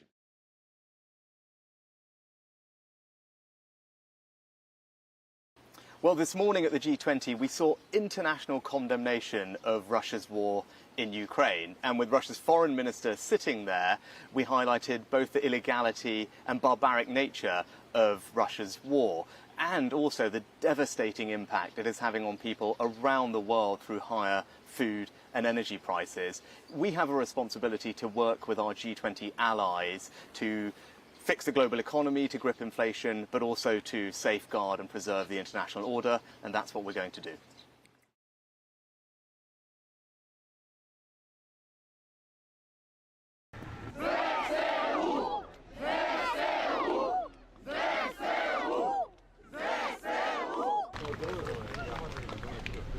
Ради вітати. Херсон, Україна! Херсон, Україна! Ми з радістю. In Central Square with Natalia. She's out celebrating with her family. President Zelenskyy has visited today, which was a surprise visit. He's come to raise a flag by the main administration building for Kherson region. But everyone's in a great jubilant mood. People have been able to send photos, text messages to friends and family for the first time in months as phone signals been put back into place. And so WhatsApp and Telegram is beaming with messages. But one of the other overriding feelings that people are having at the moment is there is artillery fire and explosions in the background. They're still not sure what is their future. And they're kind of hoping that the West carries on giving their soldiers aid, support, weapons to keep going and take back more land to ultimately make them safer. For us, it's very understandable.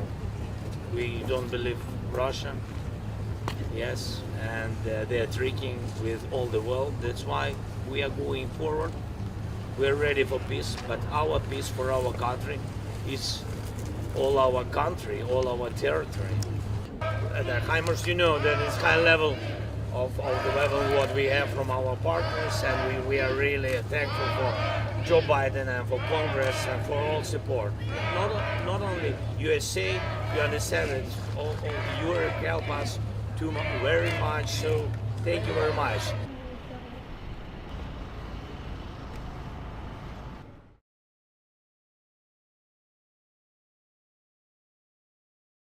Сергеевич, ради бога, извините, но тут все пишут, что вы госпитализированы. Ну, и про нашего президента уже лет 10 пишут, что он заболел. Это такая, в общем-то, игра, которая не новая в политике. Ну вот, что бы вы хотели передать тем западным журналистам, а это в основном, я читаю именно западные журналисты, которые пишут, что все, Лавров госпитализирован. Получаем огромное, кстати говоря, количество сообщений от российских граждан, что случилось. Что бы вы западным журналистам пожелали? Ну, западным журналистам быть все-таки почестнее, чем они есть, писать правду почаще и не ограничиваться в своих репортажах только одной точкой зрения, которую они транслируют по всем вопросам, где так или иначе задействованы интересы Российской Федерации, которые игнорируются. А нашим гражданам, конечно, огромная благодарность за поддержку нашей внешней политики, которую определяет президент, а мы в меру сил стараемся реализовывать на всех направлениях. Но завтра-то у нас 20-ка. 20-ка. Вы к ней готовитесь, я так понимаю, да? Ну, естественно, завтра несколько выступлений, завтра мы будем принимать итоговую декларацию. Только что звонила министр иностранных дел Индонезии, который является председателем министерского процесса. Сейчас завершаются переговоры. Вот наши эксперты там находятся, но министры по телефону контролируют эту ситуацию. Спасибо вам большое. Всем огромный привет. Индонезия. Сергей Лавров. Счастливо.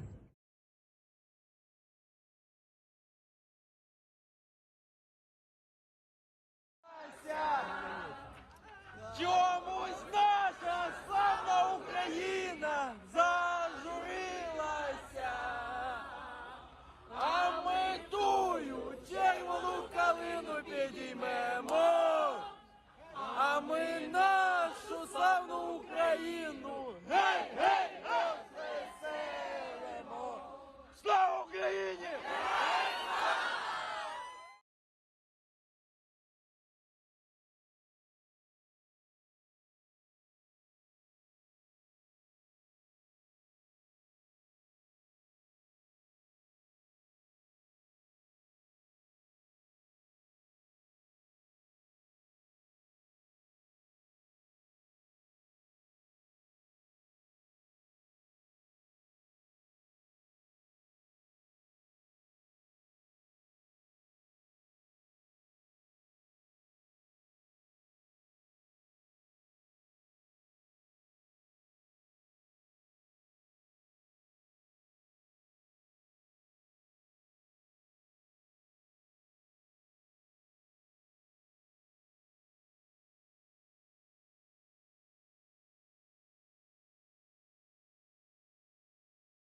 Вот это я понимаю. Вот это залп, так залп. Сбоку.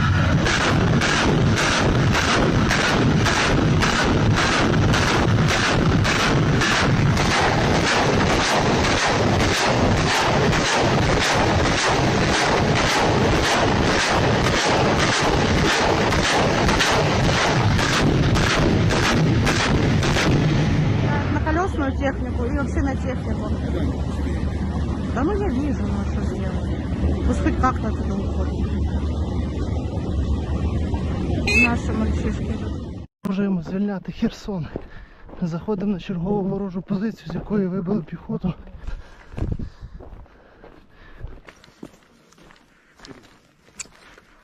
Ого, Рафік. Що у нас?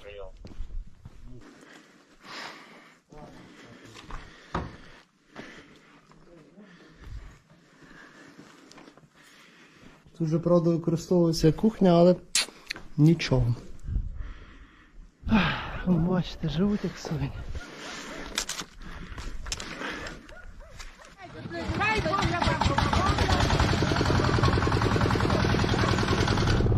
Наступаємо на мотоблоках. Десанту вміщає 5 чоловік. Йоп твою! Є деякі питання до заходів безпеки, звісно.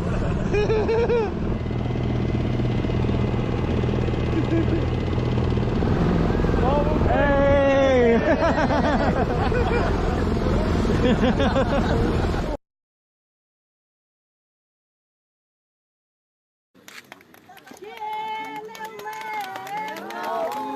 Україна і слава!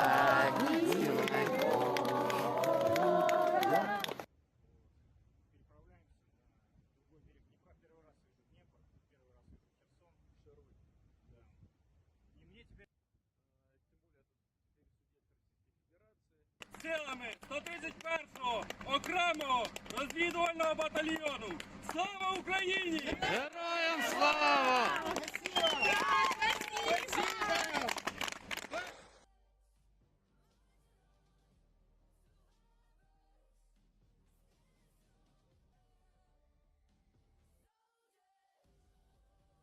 Город Херсон и прилегающие населенные пункты не могут полноценно снабжаться и функционировать.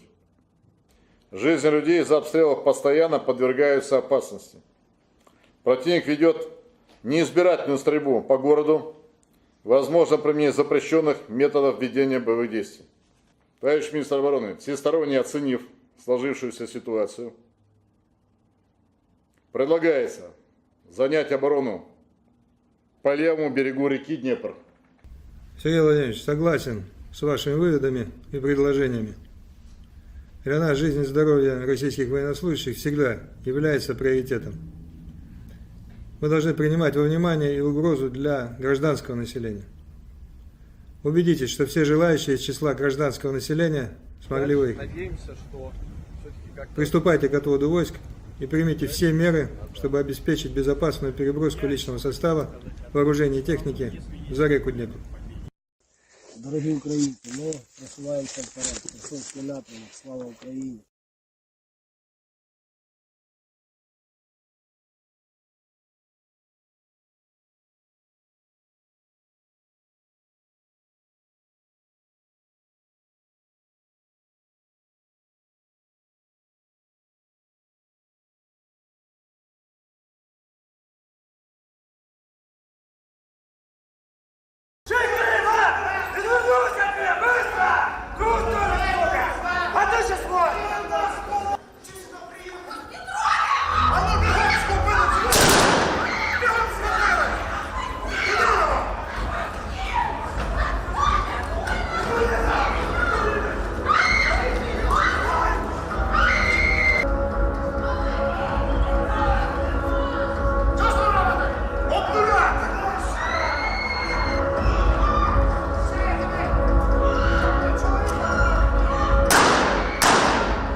Волнение с первых минут прокатилось по зрительному залу. Киноспектакль «Вежливые люди» начался с работы спецназа. Все актеры так или иначе знакомы с военной спецификой. Вилен Бабичев играет одну из главных злодейских ролей. Так сложилось, что это его самая востребованная амплуа. В его фильмографии больше 100 персонажей. Вилен в исполнении ансамбля. Добавляет атмосферы игра актеров на сцене и в зрительном зале. Основная задумка киноспектакля – показать противостояние зла и добра. Его увидят в 12 городах России. Екатерина Розина, Артем Соснин, телекомпания Ника ТВ.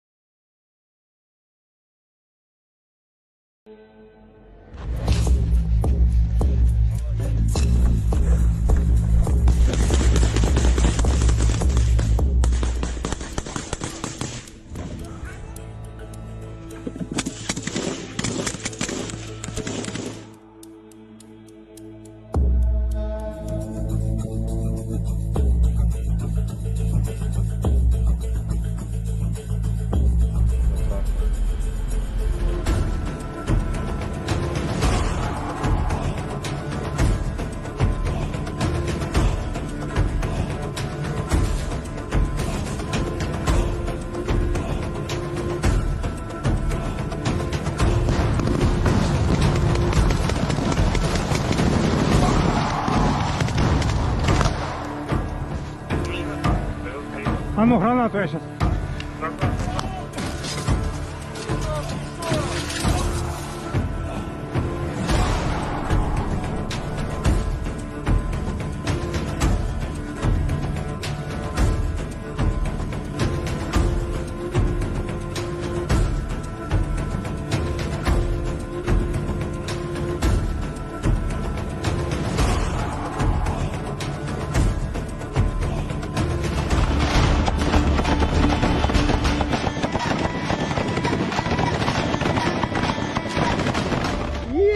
Сука!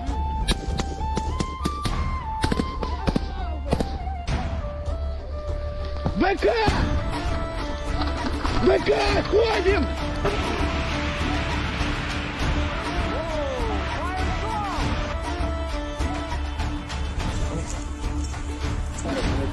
Віка підлога. Є контроль!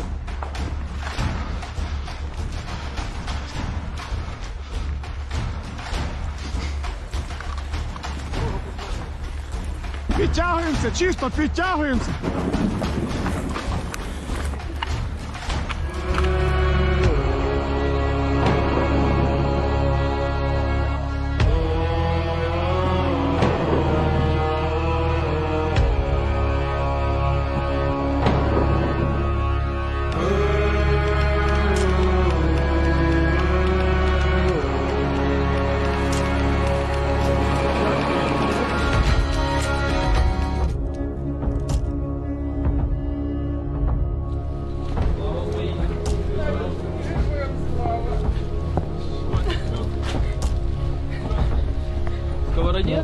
тоже закончу сковороду. Все. А звідки ви? С Харькова.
Знов під українським прапором.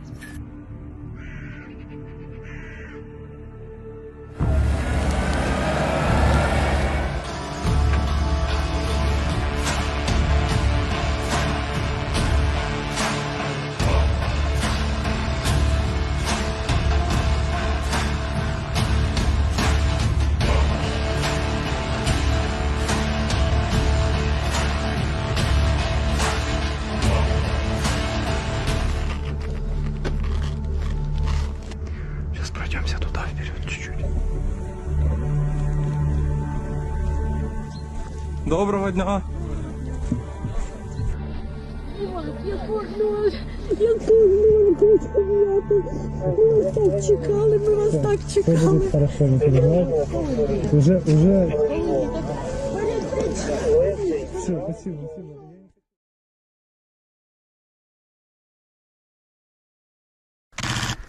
А вы без ушей? Бенч!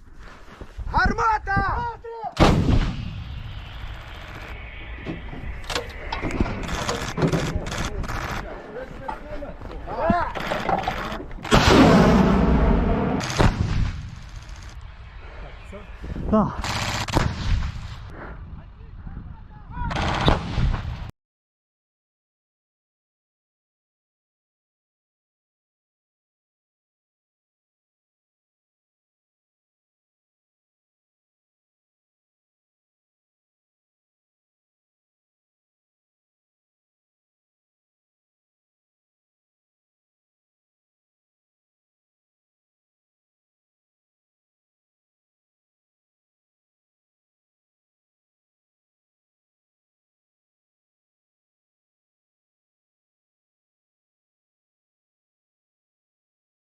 мирного населения с города Херсон и правобережной территории Херсонской области. За сутки переводится порядка 1200 машин. Наших мобилизованных. Сейчас, конечно, тех, кто проживает в Херсоне, нужно убрать из зоны и более опасных действий боевых, потому что гражданское население не должно страдать от обстрелов, от каких-то наступательных, там, контрнаступательных и прочих мероприятий, связанных с военными действиями.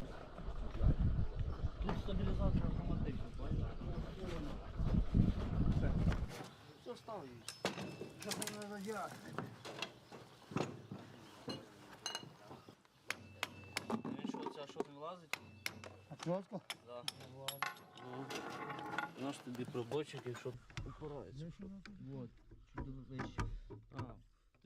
They are using such tactic just to mislead us, make such signs that they are leaving, but they waiting for us to start some actions and maybe just use it for some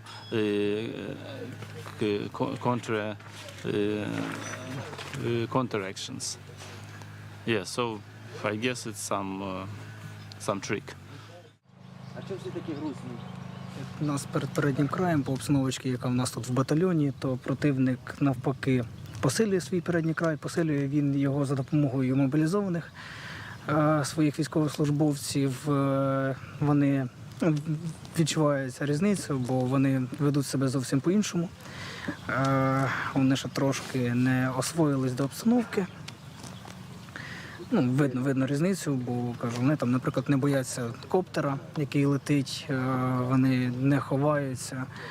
Але з одної сторони нам в плюс в те, що, наприклад, якщо в посадці раніше було 20 чоловік, зараз в тій посадці там 70 чоловік. Нам потрібно просто попасти в посадку і ясно, що якийсь результат вже буде для нас.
Давай.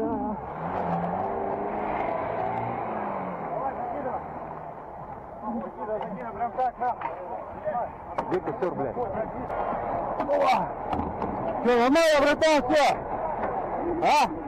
Нормально? Я не слышу!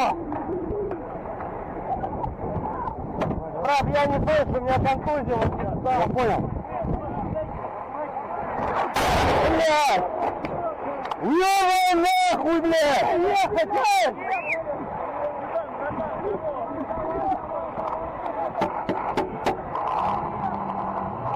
Держи, рюкзак!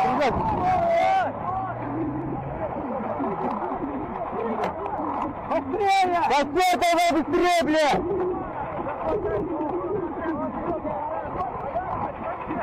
Быстрее, давай, костер! Варим, блядь! Стой! Варим, быстрее, блядь! Быстрее, Тома! Тома! Стой! Стой! Тома! Сюда давай, блядь!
Власть над миром – это вот как раз то, что этот так называемый Запад поставил на кон в своей игре. Но игра эта, безусловно, опасная, кровавая и, я бы сказал, грязная. Она отрицает суверенитет стран и народов, их самобытность и уникальность, не ставит ни во что интересы других государств. Исчезновение творческого потенциала самого Запада. Вы знаете, я всегда верил и верю в эту силу здравого смысла, потому убежден, рано или поздно и новым центрам многополярного мироустройства и Западу придется начать равноправный разговор об общем для нас будущем. Вместе с тем упрощение, стирание всех и всяких различий стали чуть ли не сущностью современного Запада. Что стоит за таким упрощением? Прежде всего, это исчезновение творческого потенциала самого Запада и стремление сдержать, блокировать свободное развитие других цивилизаций. Приведу цитату из знаменитой гарвардской речи Александра Александровича Солженицына. Еще в 1978 году он отмечал, что для Запада характерно, дальше цитата, «длящееся ослепление превосходства». Вот это все и происходит до сих пор. Которое, и дальше цитата, «поддерживает представление, что всем обширным областям на нашей планете следует развиваться и доразвиться до нынешних западных систем». 1978 год. Да ничего не поменялось.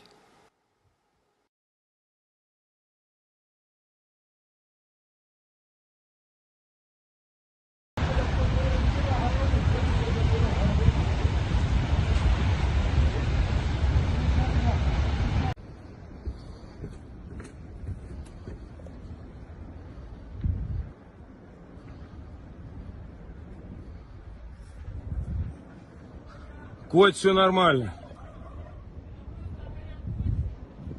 Да, просто горят бочки.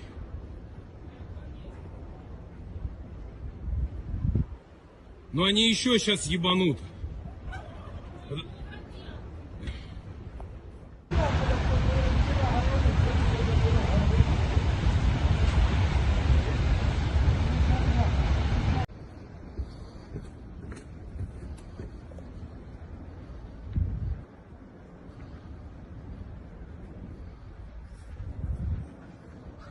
Коть, все нормально.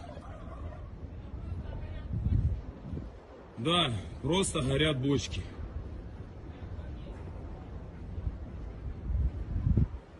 Но они еще сейчас ебанут.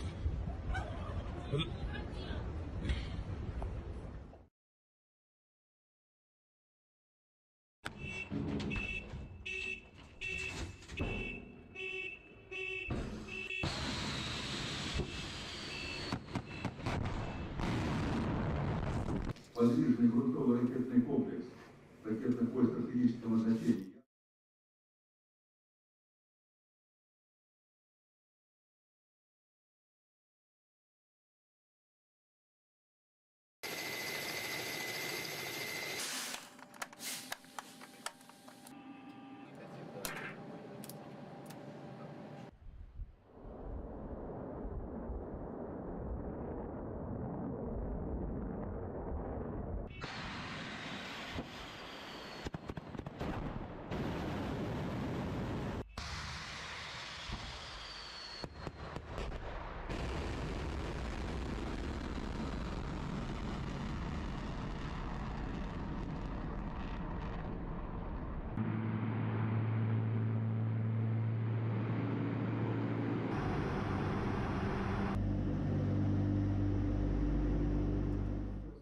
Добрый день, пожалуйста.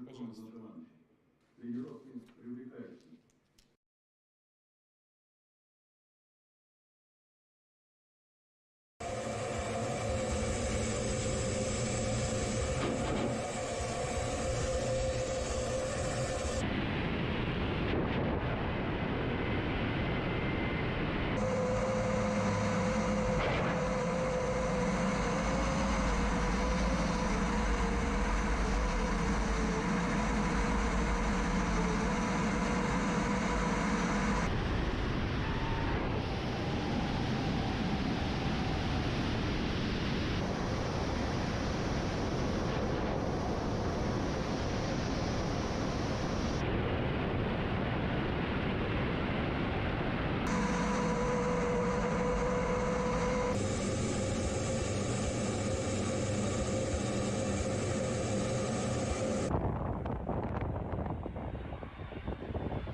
Всюди, куди Росія принесла смерть і деградацію, ми повертаємо нормальне життя. Саме це про українців. Там, де Україна, ніколи не знищується життя. Ось там, де і куди приходить Росія, вона залишає по собі всюди масові могили, катівні, зруйновані міста, села, заміновану землю, знищену інфраструктуру, природні катастрофи. Тому, коли сьогодні російський міністр оборони влаштовує телефонну карусель і обдзвонює іноземних міністрів з розповідями про так звану брудну ядерну бомбу, Україна – це завжди про відновлення, завжди про життя. І якщо хтось і може застосувати ядерну зброю в нашій частині Європи, то це лише один суб'єкт. І цей суб'єкт якраз і наказав товаришу Шойгу кудись там телефонувати. Якщо Росія телефонує і розказує, що нібито Україна щось готує, то це означає одне – Росія вже все це і підготувала. Вважаю, що зараз світ повинен максимально жорстко відреагувати.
Херсонщину здають вони. Вже відводять техніку тяжку. Вже чути ж так, що це. Досить насичений, досить зараз інтенсивний вогневий вплив. Противник пробує здійснювати наші позиції. Йдуть постійні обстріли, артилерія противника. Противник пробував провести розвідку боєм, і йому нічого не вийшло. Я ще там, блядь. Я думаю, що ніхто так не хоче як швидшого закінчення війни, як військовослужбовці Збройних сил України. Тому що ми залишили рідні будинки, сім'ї і стали на захист батьківщини. І нам не важливо, хто проти нас буде стояти. Дивився цей огляд. Ібір. Забрані особисто розвідки. Інтенсивність артилерійських обстрілів і ракетних доволі висока. Ми не розслабляємося. Але це частина нашої роботи, на яку ми добровільно пішли. Сил теж волонтери нам дали. В принципі, планка нормально тримає.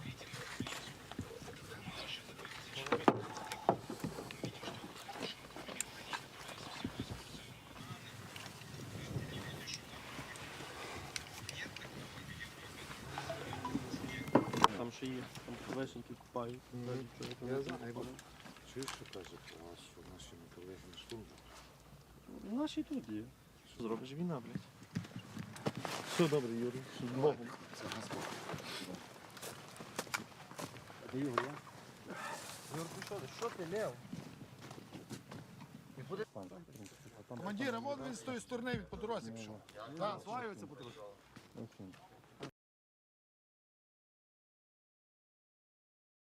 Короче, уважаемый Ставрополь, администрация Ставрополя, спасибо за такой вообще жесткий взгрев для бойцов, короче, которые мобилизованные. Вот эта вещь называется пейнтбольная маска из пластмассы. Вот.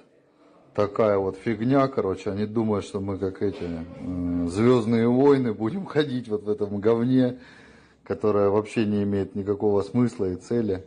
Вот. За нательное белье, за дождевичок, За вот такую панамку модную, короче, ну хоть что-то полезное. Вот типа есть форма теплая, короче, зимняя, вот, ну только как-то получилось так, что все мобилизованные успели закупиться, короче. Термосок в 1 литр, короче, тоже полезная очень вещь, короче, она нам поможет.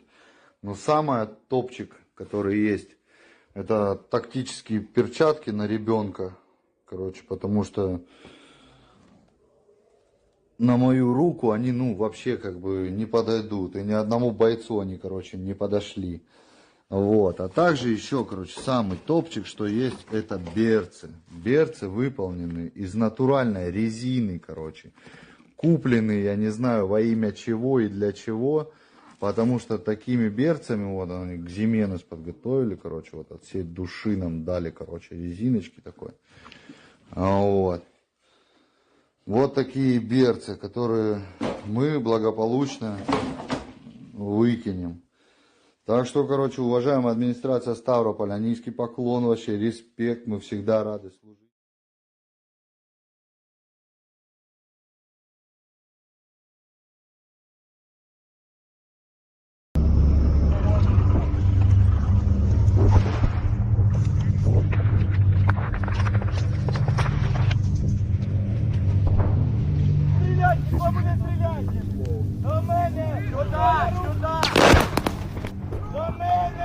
Давай, давай, давай, давай, гусь ебаный. Я сказал! Сюда, сюда, правильно!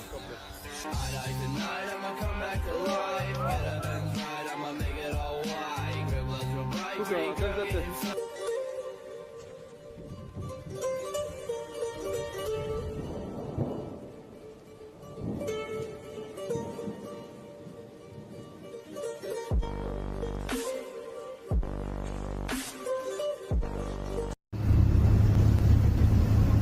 Плывем.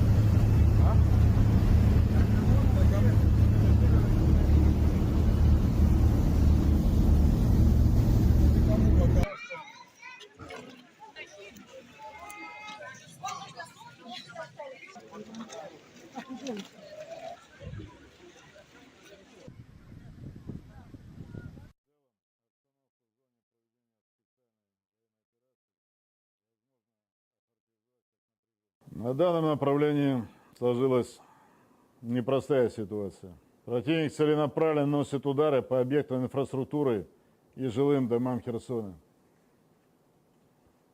По объектам социальной, экономической, производственной инфраструктуры. От киевского режима наступательных операций на Херсонском направлении.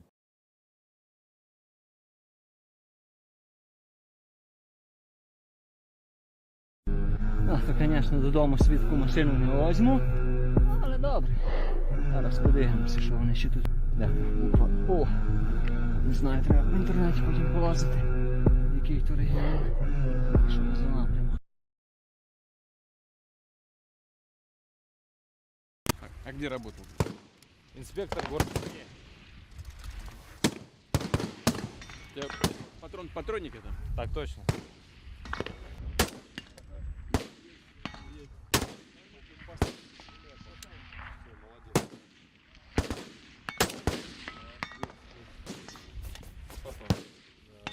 Удачи. У тебя семья какая? Семья какая? Дочка. 5 лет. Счастливо.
we pulled up, we were talking to some residents there, and there was loud bangs. So here in Kherson on the front lines, we were about a kilometer from active fighting in Trifonivka.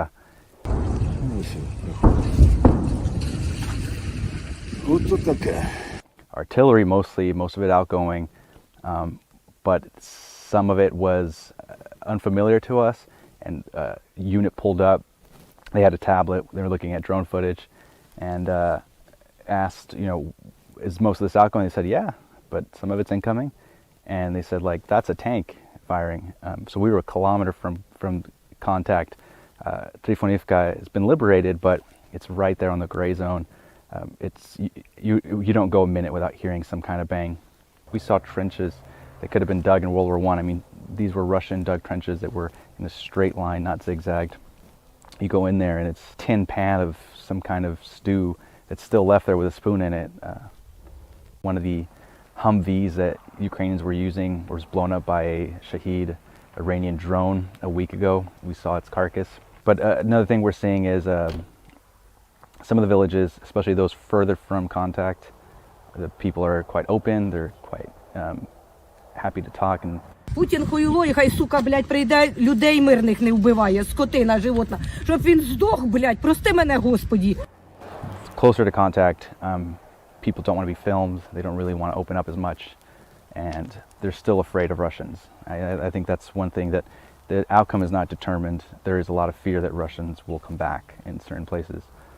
So even though it looks inevitable, the Ukrainian counteroffensive in Kherson, it seems like it's moving forward at a pace that can't be stopped. I think civilians don't feel that way. I think they feel that Russians could still return, and some of the fighting is pretty fresh here. This village was liberated in August, but it's completely destroyed. We talked to a homeowner who went in his house, and it's completely destroyed. 10 років строїли, 15 ремонти робили, зробили собі все.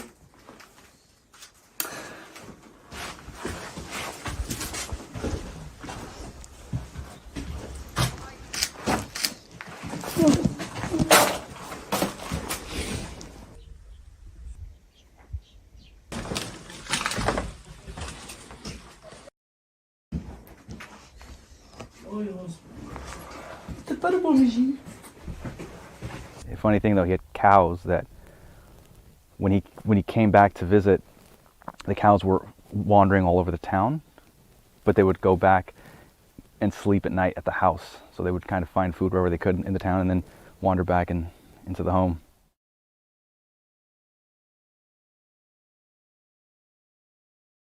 Именно украинскими спецслужбами был организован взрыв на Крымском мосту. Нами пресечены теракты и в других регионах России, в том числе в местах массового пребывания людей, в отношении объектов транспорта, энергетики. Хочу подчеркнуть, в том числе и объектов ядерной энергетики. В этой связи напомню, что в Донецкой Народной Республике, Луганской Народной Республике, а также в Херсонской и Запорожской областях до их вступления в состав России действовал режим военного положения. И сейчас нам необходимо оформить этот режим уже в рамках российского законодательства. Поэтому мною подписан указ о введении военного положения в этих 4 субъектах Российской Федерации. Он незамедлительно будет направлен на утверждение в Совет Федерации.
Отлично, наслись.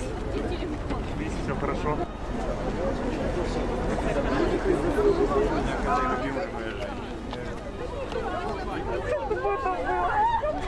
Просто якісь. Все нормально, муж у нас знает.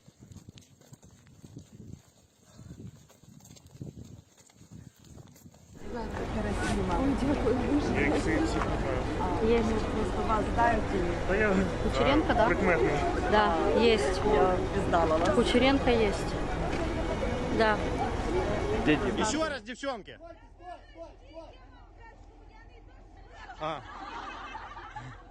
Мы чекаем.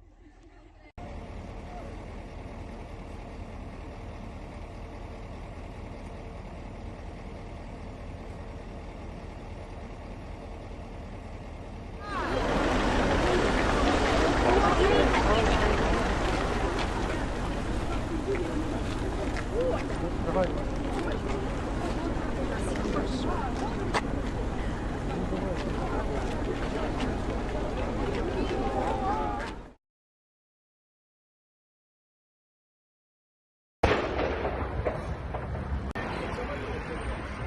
Летел туда, все, там самолет. Какой самолет? Там дома нет. Дома нету. Прям подъезд весь снесло. Охереть. Может, это самолет наш упал? Может быть. Потому что я видела парашюты.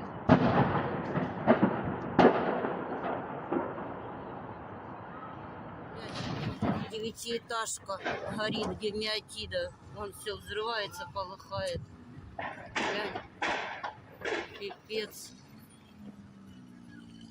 Ой, вообще. Черный вон дым. Вот бабахает все.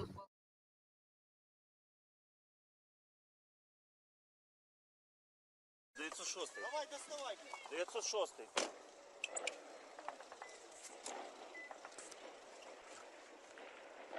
Зараз, якщо буде йти хуя.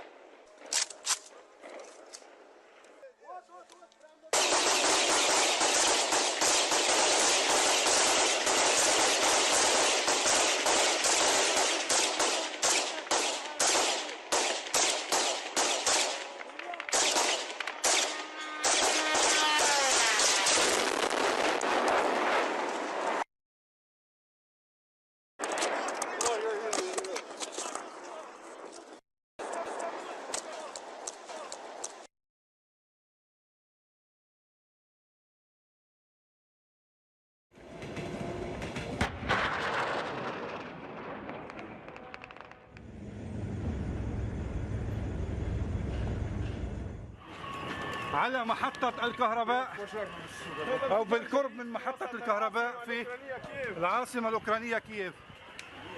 تجدد استهداف العاصمة الأوكرانية كييف بالمسيرات الإيرانية.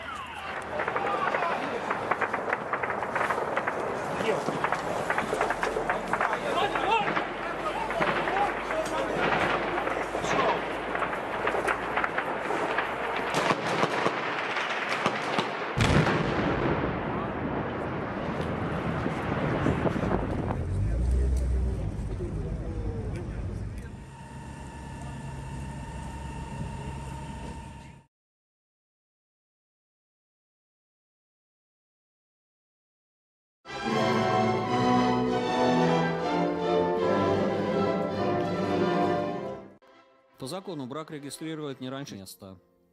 Проскурин Александр Сергеевич. Да. Прокопьева Ольга Витальевна. Да. Тиденко Александр Ильич. Да. Нахват Полина Викторовна. Да. Смирнов Денис Валерьевич. Да. Смирнова Валентина Евгеньевна. Да.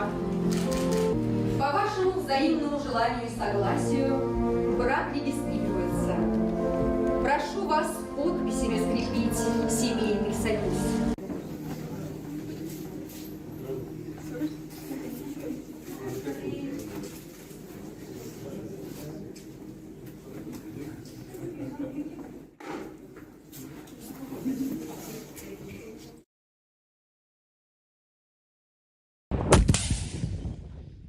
I, Tommy Joe Moore, went to teach in a war zone. Pressure into your body, the fingers then drop onto the eyes. I've very recently come back from the Ukraine. What a phenomenal, proud warrior people that they are.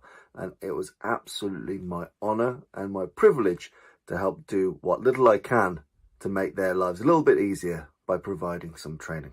I'm good friends with a chap named Brett McKenzie, a former infantry soldier. It's a beautiful morning, lovely Ukraine. We're on the range, so we'll be doing pistol, AK. We're also bringing up some RPGs, heavy machine gun. It's going to be good fun. I'm an ex-infantry soldier. Obviously I can go out and fight. Unfortunately for me, I'm medically downgraded. I've got a metal hip. So I think that, well, training, and what have I been doing for quite a few years? A lot of training. So when this opportunity came to me, that's an absolute no-brainer. I couldn't get out there quick enough. Under the glasses, you drive. Unless you have metal thumbs, you will never get it through here. The point is to hit and drive. For many units out there, and the one in question that we went to see, one of their training deficits was they don't get much time looking at close quarter combat. And by close quarter combat, I mean everything from unarmed to blade to pistol to close range rifle work. As it reaches here, the fingers will go down, and we want his head to hit the ground first. For most people in the Western world, even if they have been to or taught in war zones, we're normally the big side, the side with the helicopters, the sides with the planes, the sides with the intelligence. And the bad guys live in caves and fire sporadic rockets and leave IEDs. But in Ukraine, the Ukrainians are the small side, the side with, in many ways, the least technology, the least air power, in some ways, the least intelligence. Now, obviously, Ukraine is doing phenomenal things, and it's being supported in many ways. But Russia is huge. Russia is a superpower. Russia is a country that all countries are a bit scared of. They're not necessarily militaristic people. They're normal people thrust into a situation which is horrible, but they have no choice. And the more I thought about it, I thought, I need to go do this because otherwise I'll regret it for the rest of my life. Through, to pin. Ось так, таким чином. Turn, draw, fire. Or stab, or other secondary weapon. Те, що у вас є, яка друга зброя, чи ніж, чи пістолетом спрацьовує. Keeping him turning is important. We really hope for the best for them. Bloody good lads, and it's been a fantastic time. And what can I say? It's been emotional. So Slava Ukraine. Slava Ukraini. Cheers.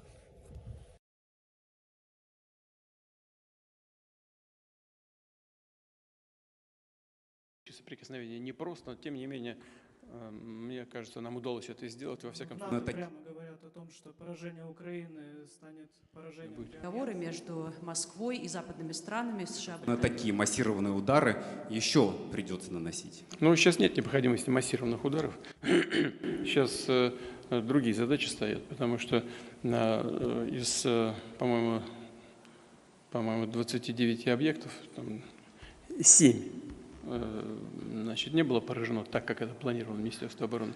Но они их добирают, эти объекты, постепенно. И нет необходимости в массированных ударах. Но, во всяком случае, сейчас, пока. Ну, а там видно будет. Тому що якраз Делян, Бажаю здоров'я. Бажаю здоров'я. Який отримав 20. Валерій Вікторович. Служу українському народу. Дуже дякую. Посміхається. Благодаря нашим лікарям. Лікарі молодці. Клас. Це приємно. Що зайчики від них. Найкращі подарунки від дітей. Це точно. 100%. Бажаю одужання. Всього найкращого. Пане Бердун, ваш наказ на рух. Іван Андрійович, вітаю зі святом. Дякую. Дякую вам. Служу українському народу. День сержант Зарубин за вашим приказом прибув. Віталій, вітаю вас. Дякую. Служу народу України. Дякую. Ми всі вдячні. Слава Україні.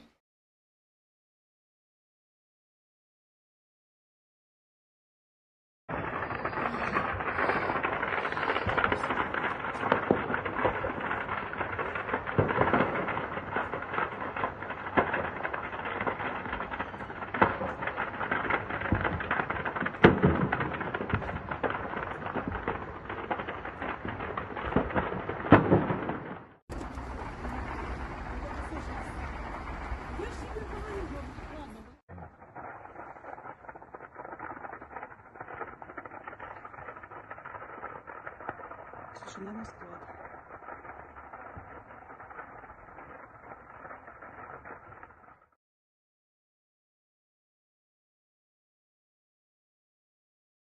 Я вам скажу откровенно, что в тесном сотрудничестве с нашими партнерами, прежде всего с Соединенными Штатами и Великой Британией, мы готовили вот эту контрнаступательную операцию на юге.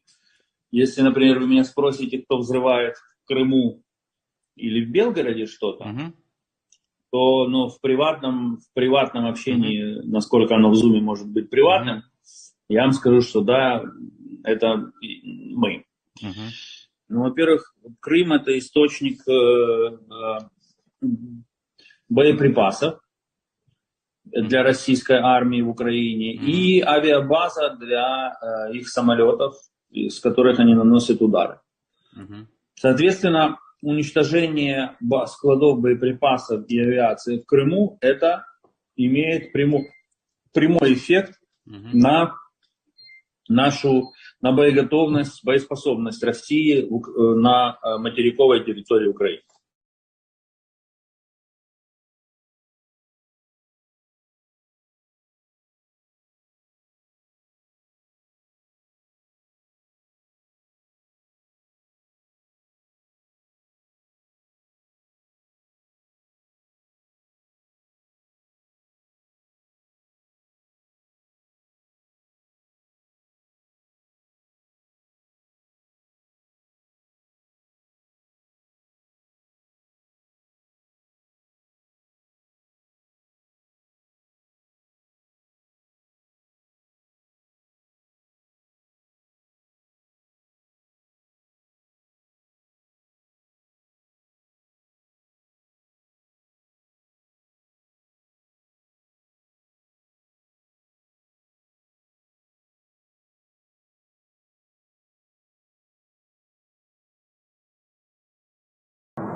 Есть, красава! Есть, красава! Есть, красава! Есть, красава!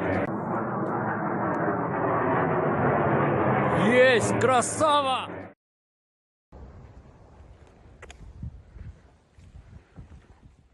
You'll have heard a lot about Ukrainian offensives in Kherson, in Kharkiv. Here in Bakhmut, it's not the Ukrainians on the offensive, it's the Russians. They've been trying to storm this town for a couple of months now. It is extremely badly scarred. We can hear ingoing and outgoing fire constantly, and the locals here say this is an incredibly quiet day, largely because of the weather. Everywhere you go here, there is a horror story. Several medics died while trying to evacuate people in that ambulance when it was hit several weeks ago. The guys we've been speaking to are a bunch of lads, mechanics, builders who got together and are basically acting as volunteer firemen. But they said we lose a couple of guys sometimes every day, and quite often people leave because you can be very physically fit, but the first time you've pulled a dead child out of a burning building, that can be very difficult to deal with. Бомба была. Вот. Они целились именно в дом, немного экипажей у нас показали в районе. Это все мы засыпали своими самосвалами и погрузчиками. Наша администрация города просила.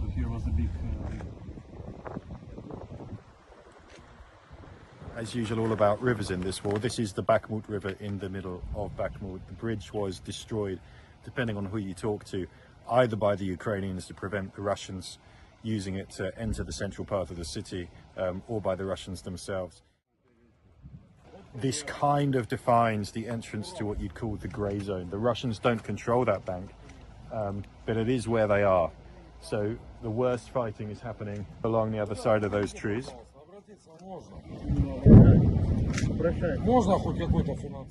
Life over there is extremely difficult.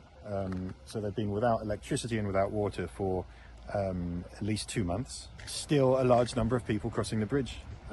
mostly the very elderly, mostly the socially marginalised, because as we've seen in so many battles, so many places in this war, those are the people who tend to be left behind.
Сегодня вооруженными силами Российской Федерации продолжено нанесение массированного удара высокоточным оружием большой дальности, воздушного и морского базирования по объектам военного управления и системы энергетики Украины.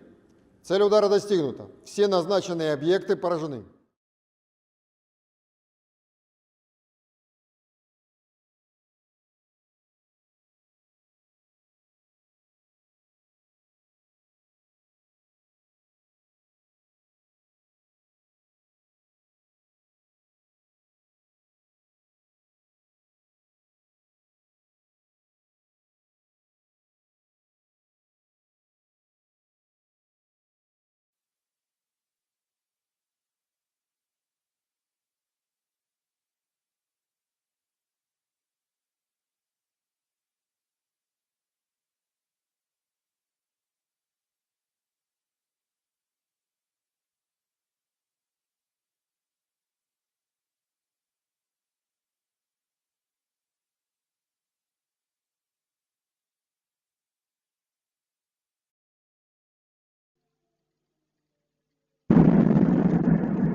Been a pretty horrendous morning in Ukraine. Most of the strikes, most of the missile impacts have occurred in the big cities in Kiev and Nemico and Zaporizhzhia, those away from the front lines, away from where the fighting normally is. This is a slight exception. We're in Slavyansk in Donbass.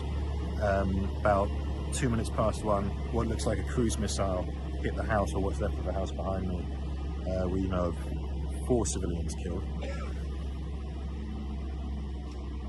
It's been relatively quiet in Slavyansk since the Russians retreated from Liman, and the kind of end of the Russian northern threat to Donbass. I was just talking to the neighbor here who's cleaning up what's left of his house. He lost his sister-in-law in this strike.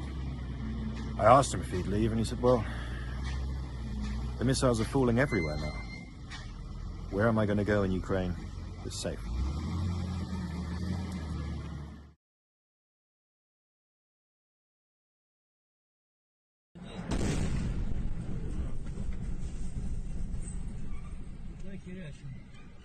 Хуй его знает, дядька.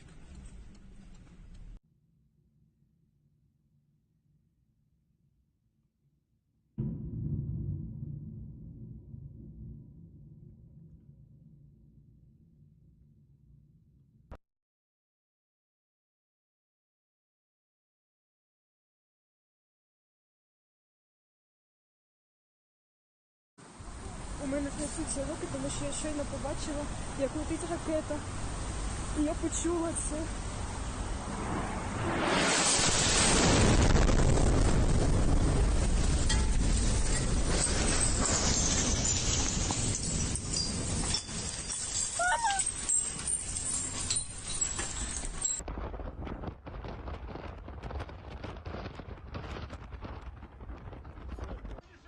Вот, ударили здесь. Вот Шевченко. Есть раненые. Уже цивильные помогают. И скорая помощь.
Was hit, more than a dozen. So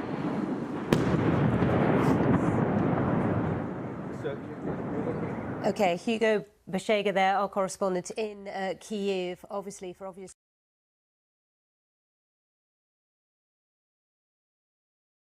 Здесь, как вы только что доложили, сомнений нет.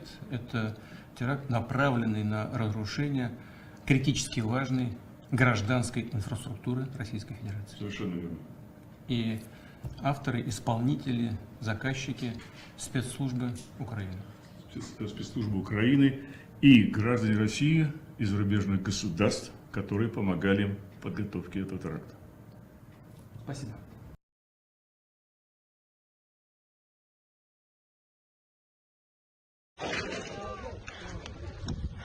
Вот, короче, Ёбаные русские уничтожили дом. Ночью, в 2 часа ночи. Тупо многоэтажку уничтожили. Док,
но очередь в каждую кассу заканчивается где-то в конце магазина. Вот очередь. Пробка. Нет, ребята, это пробка не за автоматами, не на мобилизацию, это пробка за бензином. Вот чтоб все знали.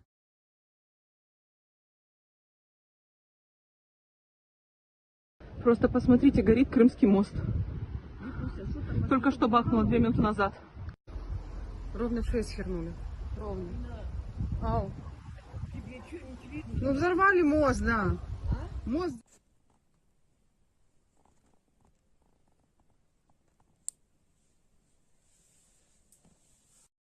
В заезде получается.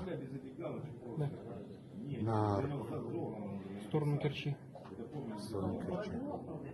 Правильно, полоса, сторону Керчи.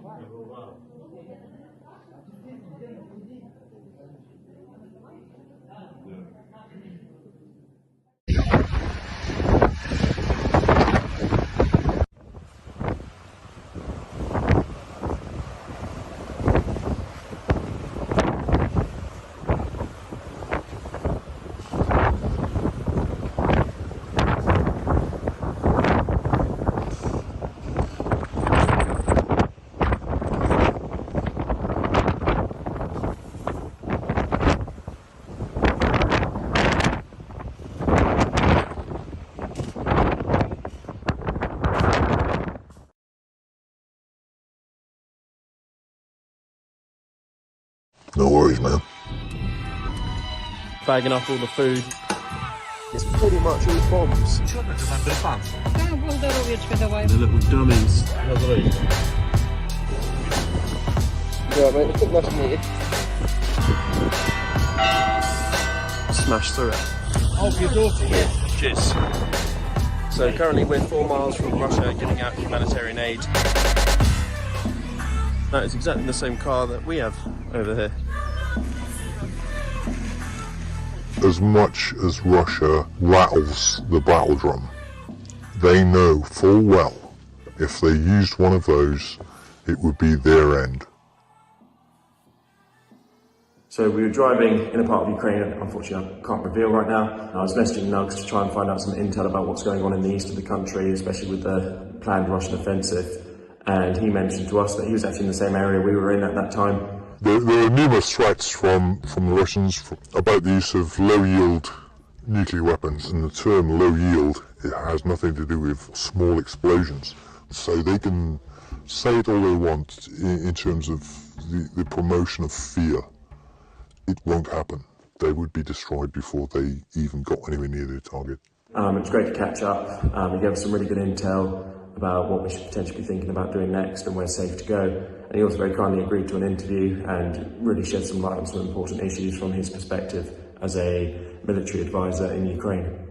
I've been travelling around the country, training Ukrainian military, infantry, special forces in small unit tactics and joint fires integration. The Russians who are currently coming here, who have been mobilised, are absolutely clueless. A recent video came out of Russian troops who were about to be sent to Kherson, who had absolutely zero training whatsoever. And they're about to be sent to the meat grinder, who will not survive a single day. It's akin to World War II, where they're pushing Russian troops towards the front line and they've got a group of others behind them to stop them from retreating. It's sick. Classic Russian tactic is fear, and they've done it since day one. They will use the numbers game. Several media organisations will focus on the Ukrainians beat them out, but they left. But then they will say, we are coming back with 100,000 more troops. But as you've seen so far, those who are coming back have hardly any training. They don't want to be here. They don't know why they're here. Many of those, like Wagner Group, are recruiting prisoners who are often on their equivalent of death row. They're not well trained or trained at all. Many underestimate the Ukrainian winter. It'll drop to -10, -15. The Ukrainian troops are well trained, especially when it comes to winter warfare. Those who Russia are sending are not. You can't fight when you're frozen to death. It rains, it'll snow, then it'll rain again. If you can't make friends with the environment, you can't fight. I don't see the current troops they're sending here surviving at all before they even come into contact with the Ukrainian troops.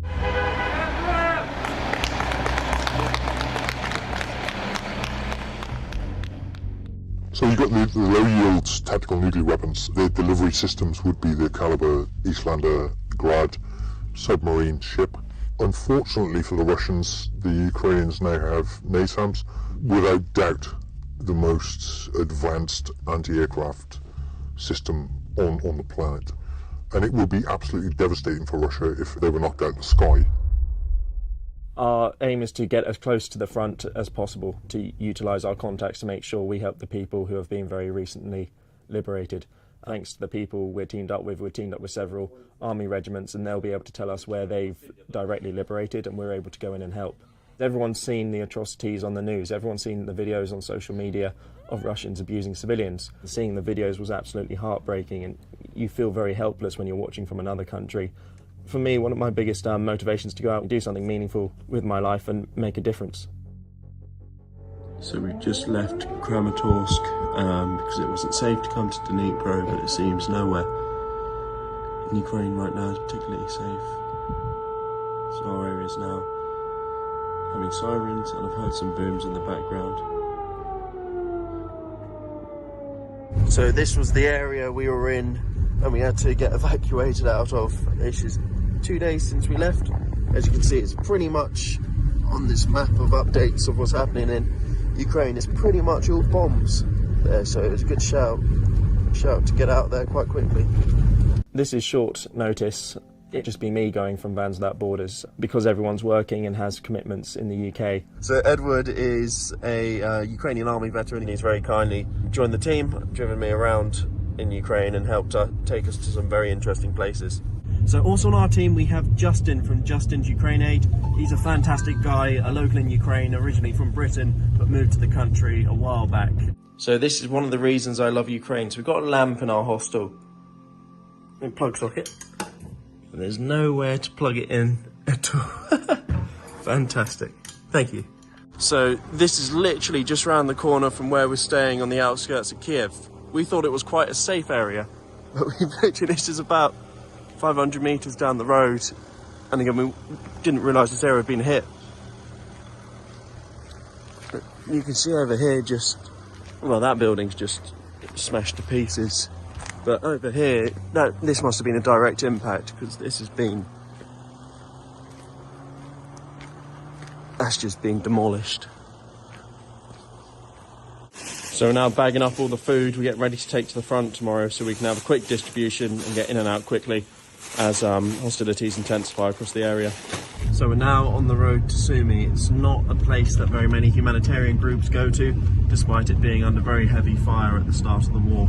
So we're going there to supply the villagers who have been living in pretty horrific conditions since April, really. So we're going there with a range of supplies to ensure that they get everything they need to survive to the end of the war. So they have a lot of these in Ukraine. They're little dummies they put up at the checkpoints to get people to slow down, and the real soldiers are hidden elsewhere. War One-esque with the barbed wire and then the trench behind. We're a humanitarian organisation. We aren't a militia. We aren't a fighting force. We're there to help people. And something we offer is the ability to do something other organisations don't offer. If you go out with the Red Cross or UNICEF, you'll probably spend your time far away from the front line, sat in a warehouse, sorting packages, which again is still a very important job. But other people who might have had military experience or combat experience or have medical experience want to go and directly help people where their skills are best put to use.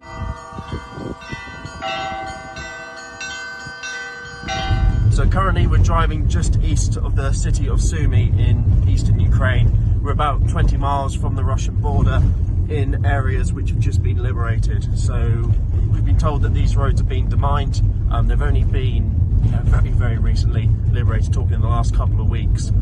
And we're hoping to find some of the survivors and give them essential supplies. So we've been told by the locals that this area gets hit maybe 2-3 times a day by sort of a range of different ordnance and rockets and artillery.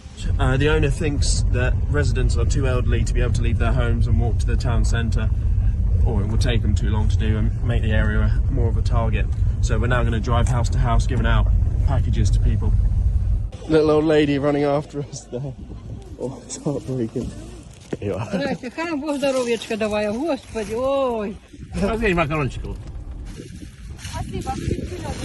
After the Russians occupied this house, this is where their command was. They stayed there for a week, and then despite the locals not being particularly wealthy, they came and they plundered all of their houses afterwards. They took all their mattresses, took all their food, and then pulled back from the area.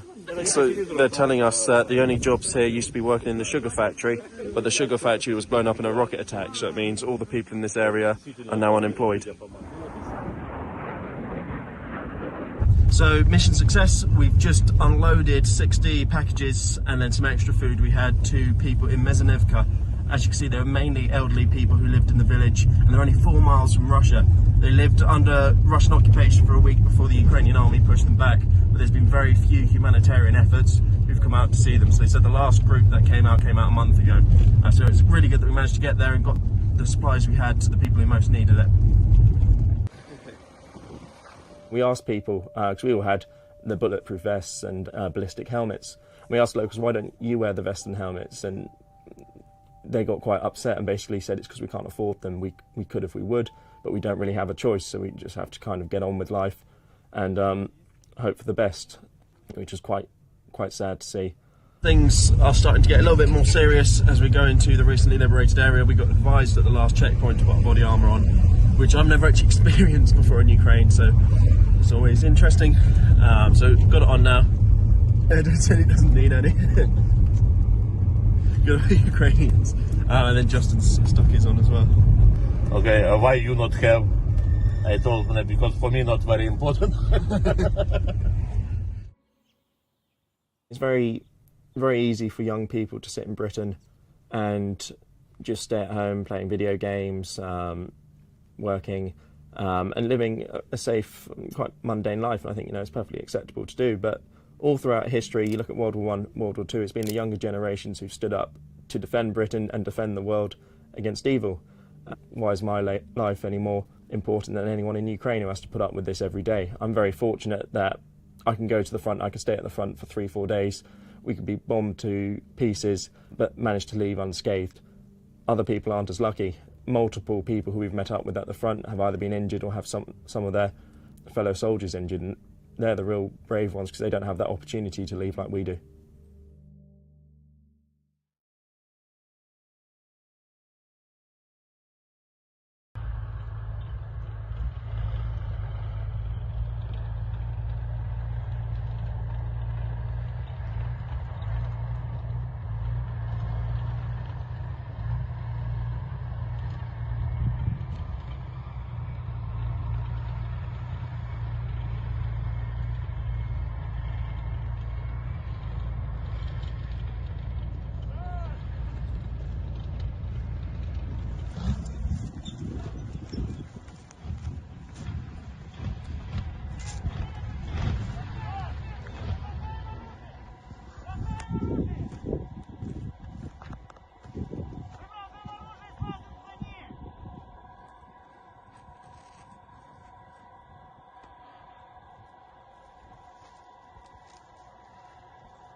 На землю!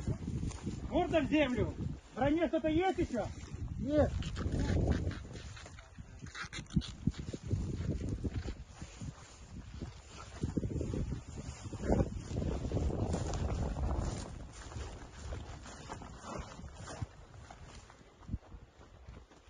Давай глазами.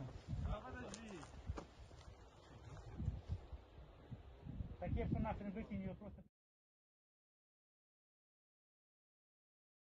Працівниками поліції в Харківській області, населеному пункту Піски Рядківські, було встановлено ще одну катівню.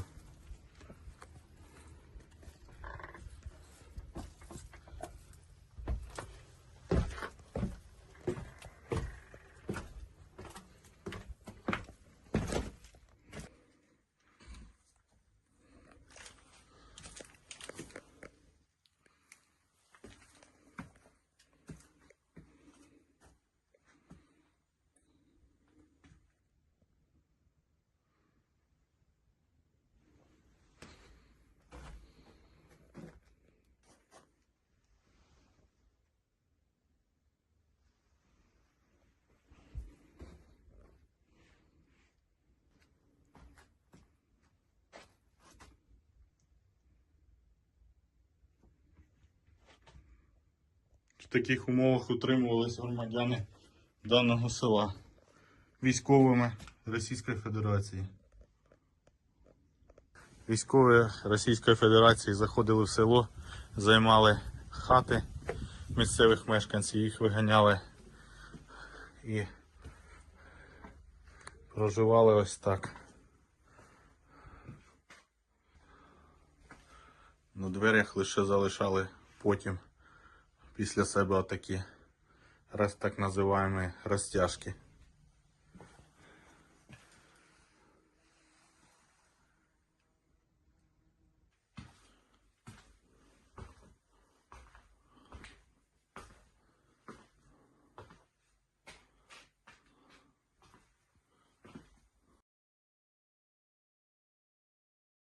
Меня зовут Куликов Михаил Алексеевич. Родился 20 апреля 1994 в городе Орск, Оренбургской области. 21 сентября этого текущего года получил повестку.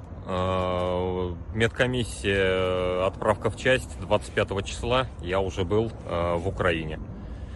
Перед тем, как отправиться на медкомиссию, гуглил, как можно сдаться в плен, чтобы не оказаться убитым.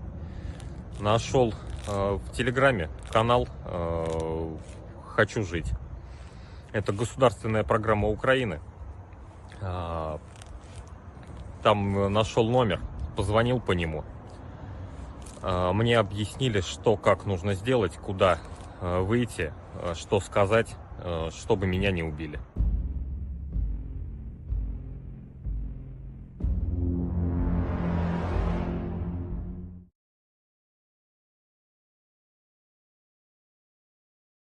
You're here at conference.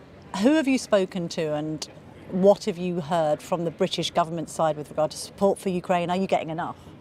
James Cleverly, Foreign Secretary, Penny Mordaunt, many other Lion Fox, Bob Seeley, Tom Tugendhat, Ian Duncan Smith, many other MPs, and yes, I feel the whole support here from the UK and from UK government and UK Conservative Party. We are very thankful for this, and I'm sure that, like it was at the time of Boris Johnson as Prime Minister, UK government will be the leader in uniting of the whole free world in support of Ukraine. And because this is the war, like Putin said in his crazy speech in Kremlin several days ago, that is his war not against Ukraine, but against Anglo-Saxons and the whole West. Yes. So that is so important. Also, one very important message is, and why I'm here, that unfortunately I see that the chances and the threat of using of tactical nuclear weaponry is rising. I can't say that like high chances, fortunately not. I still think it is unlikely, but the chances are rising. And every time on each crossroad, Putin chooses the worst possible way. And if he will continue to go this track, it can lead us to this catastrophe. And that will be a real catastrophe, because I'm not even speaking about human lives now, like how many Ukrainians could be killed using tactical nuclear weaponry, but it will also mean the end of non-proliferation policy in the world. And in 20 years, like in country, there will be dozens of nuclear countries, nuclear powers in the world, and they will try to solve their problems with this. And sooner or later, we will have a big nuclear war, and that is already a threat to the whole humankind. So that's why I think this moment is so important, and it is so important to speak about this here in the UK, because on one hand, UK is one of the nuclear powers in the free world, like US and France. On the other hand, United Kingdom and United States in 1994 gave to Ukraine guarantees when we voluntarily gave up our nuclear arsenal, which was the third biggest in the world for the moment. And so it is very important to speak here about this threat, that the world should be prepared and to prevent this. And also, although since we last spoke, Ukraine has taken back a lot of territorial advantage, there's this sense actually that you are winning this war. That in turn could make Putin, who is a madman, more determined to take these extreme measures. Yeah, he is becoming desperate. But again, he chooses, like, for example, with this annexation, what he did. Because he, like, for months he was not doing this. And finally he did it. And for sure now for him it is, like, more problematic to explain to Russian people what's going on. He says that this is Russia and now he's losing it. And like, that's what I mean, that he can become so desperate that he can think that that can be a way out. That's why we need to work on it and to prevent it. But yes, Ukraine is doing the best we can to restore international order, to liberate our territories. And please don't forget that it's not just about territories, it's about people. Because Ukrainians who are on occupied territories, they are under threat of genocide. And Russia is committing genocide right now on occupied territories. Every time Ukraine is liberating some town, villages, territory, we find graves, raped people, we find these awful evidences of genocide again and again and again. So we should liberate our people, we should save their lives. And I know you have catalogued individually a lot of cases of war crimes. What ultimately do you want to happen? What justice can the people of the Ukraine get against Putin's aggression? You're absolutely right that we want justice, but also it's not only about revenge, but it's about to prevent such things in future in other countries, in other parts of the planet. There should be a tribunal against not only those who killed, raped, robbed, but also against military, political leadership of Russia and Putin himself. That's what I think, and the world should find the mechanism and to create this tribunal and to make it real. And again, that is the only way to prevent such awful atrocities in future. And let's just talk about Odessa, where you're the MP, because obviously that is hugely of significance strategically. You're doing well in the south. There's obviously now a movement around Kherson. What's the situation on the ground there at the moment, and what are you hoping for moving forward into the coming weeks? On the one hand, there is no ground fighting around Odessa, which is very good. And also, yes, we are now kicking off Russians further away from Odessa. But on the other hand, it's just my personal thing. I spoke this morning with my family, and my 4-year-old son said he was very happy, and he said to me, "Dad, I saw how we shot down Russian drone," and he was so happy. But really, I wish you and all who are listening to us never ever hear from their children that they're happy because something which can kill them is intercepted and stopped. So Russia is attacked frequently by Russian missiles, by Iranian drone kamikaze from Iran. By the way, it also shows us that it's not just a Ukrainian-Russian war, it's much wider. The not free world is also uniting. Yeah. And that certainly that is our big concern, and that is the situation on the ground. Actually, you raise a good point there, because we talk about the geopolitics, but you're a father, you've got 2 boys of different ages. How are the children of Ukraine? How are your kids coping with what's been going on? like our children, like Ukrainians, be brave like Ukraine, and our children also are very brave. Not because, by the way, I can't say that we are the bravest nation. No, we are nation, the same nation as the people of the United Kingdom. We are the same people, but we don't have any other option. So for us, it's existential, to be or not to be, and like all the children understand this. Smaller children, they lie, they consider it normal. They don't know that it is like not normal, and.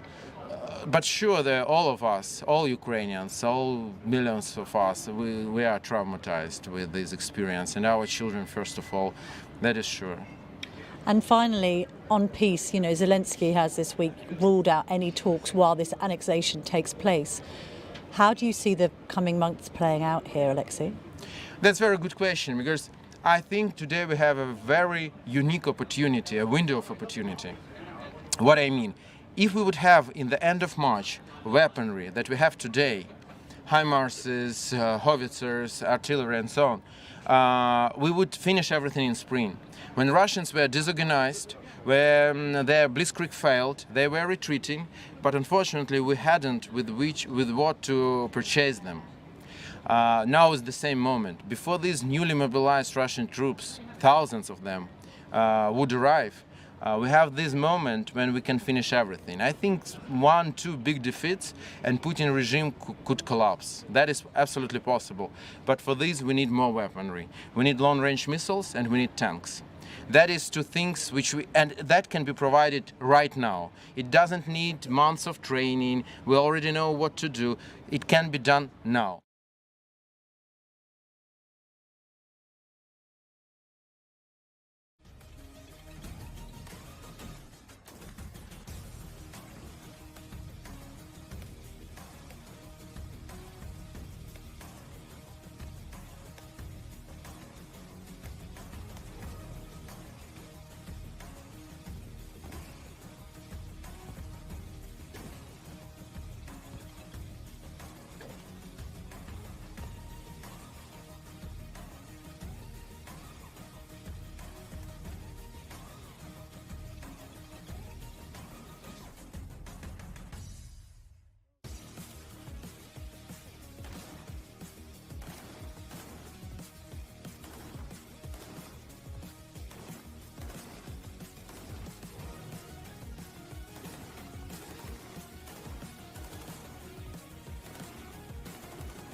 Фронт! Фронт! Фронт!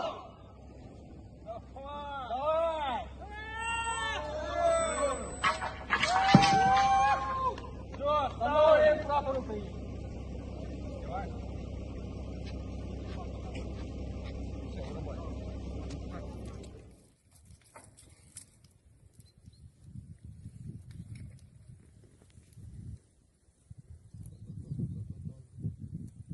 Напевно, відео закривай. Зараз ми вже класно домотаємо, синім скотчем. Все круто. Вийду з цієї сторони.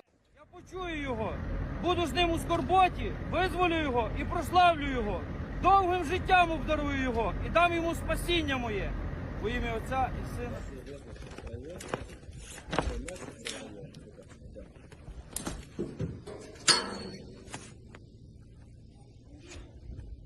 Є український флаг наш. Український рух буде продовжуватись. Український прапор вже в Лимані Донецької області. Там ще тривають бойові дії, але там вже немає і сліду від якогось там псевдореферендуму. Для України це логічно, а для ворога таких нестиковочок буде все більше і більше. Вони там, до речі, вже почали кусати один одного, шукають винних, звинувачують у провалах якихось там генералів. 71-ша окрема ремобільна бригада звільнила населений пункт Дробишево. Слава Україні! Героям слава!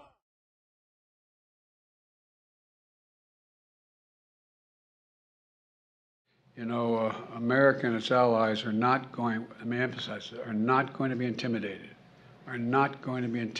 by Putin and his reckless words and threats. He's not going to scare us, and he doesn't, or intimidate us. Putin's actions are a sign he's struggling. The sham referenda he carried out and this routine he put on, don't worry, it's not on there if you're looking, okay? The sham routine that he put on this morning, that's showing the unity and, you know, as people holding hands together. Well, the United States is never going to recognize this. And quite frankly, the world's not going to recognize it either.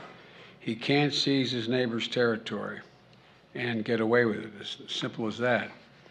And they're going to stay the course. They're going to continue to provide military equipment so that Ukraine can defend itself and its territory and its freedom, including additional resources that the Congress is going to give me today of $13 billion more to help the Ukrainians defend themselves and fight back. And we're fully prepared to defend. I want to say this again. America is fully prepared with our NATO allies to defend every single inch of NATO territory. Every single inch. So, Mr. Putin, don't misunderstand what I'm saying. Every inch. And I've been in close touch with our allies. We're announcing new sanctions today as well, that including new authorities to sanction anyone who provides political or economic support to Russia's fraudulent territorial claims. And I've been in close touch with our NATO allies who are united in our resolve to take on his aggression.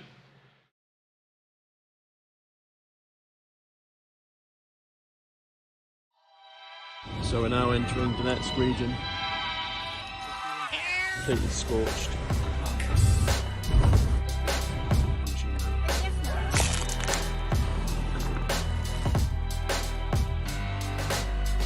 Thank you very much for all British guys who help for Ukraine. Braces against the ground before launching the missiles off the back. So this trip, for a variety of reasons, it's just going to be me coming out. It's very short notice because if the war ends, it's hopefully will make what we're doing obsolete because it's safe for the big charities to come in and start distributing across the country. My role in going over there slightly early is to make sure the recently liberated people have enough food to survive until larger organisations come. So there's a big concern that when the Russians pulled back from these areas, they could have taken everything with them. We saw after they stopped occupying places like Bucha and Irpin and Chernihiv, they literally killed every living being in sight. Not only humans, but things like dogs, cats, sheep, goats, just to completely deprive the local population of any food sources. This is Edward. So Edward is a Ukrainian Army veteran. He's was part of the Ukrainian Airborne Division.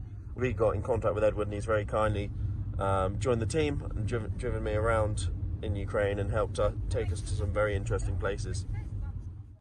So we're on our way to Kharkiv in a vehicle loaded with pasta. We've got about 250 kilograms of pasta here, and we're going to be going to Izium, which is just outside of Kharkiv, to supply food to the people there.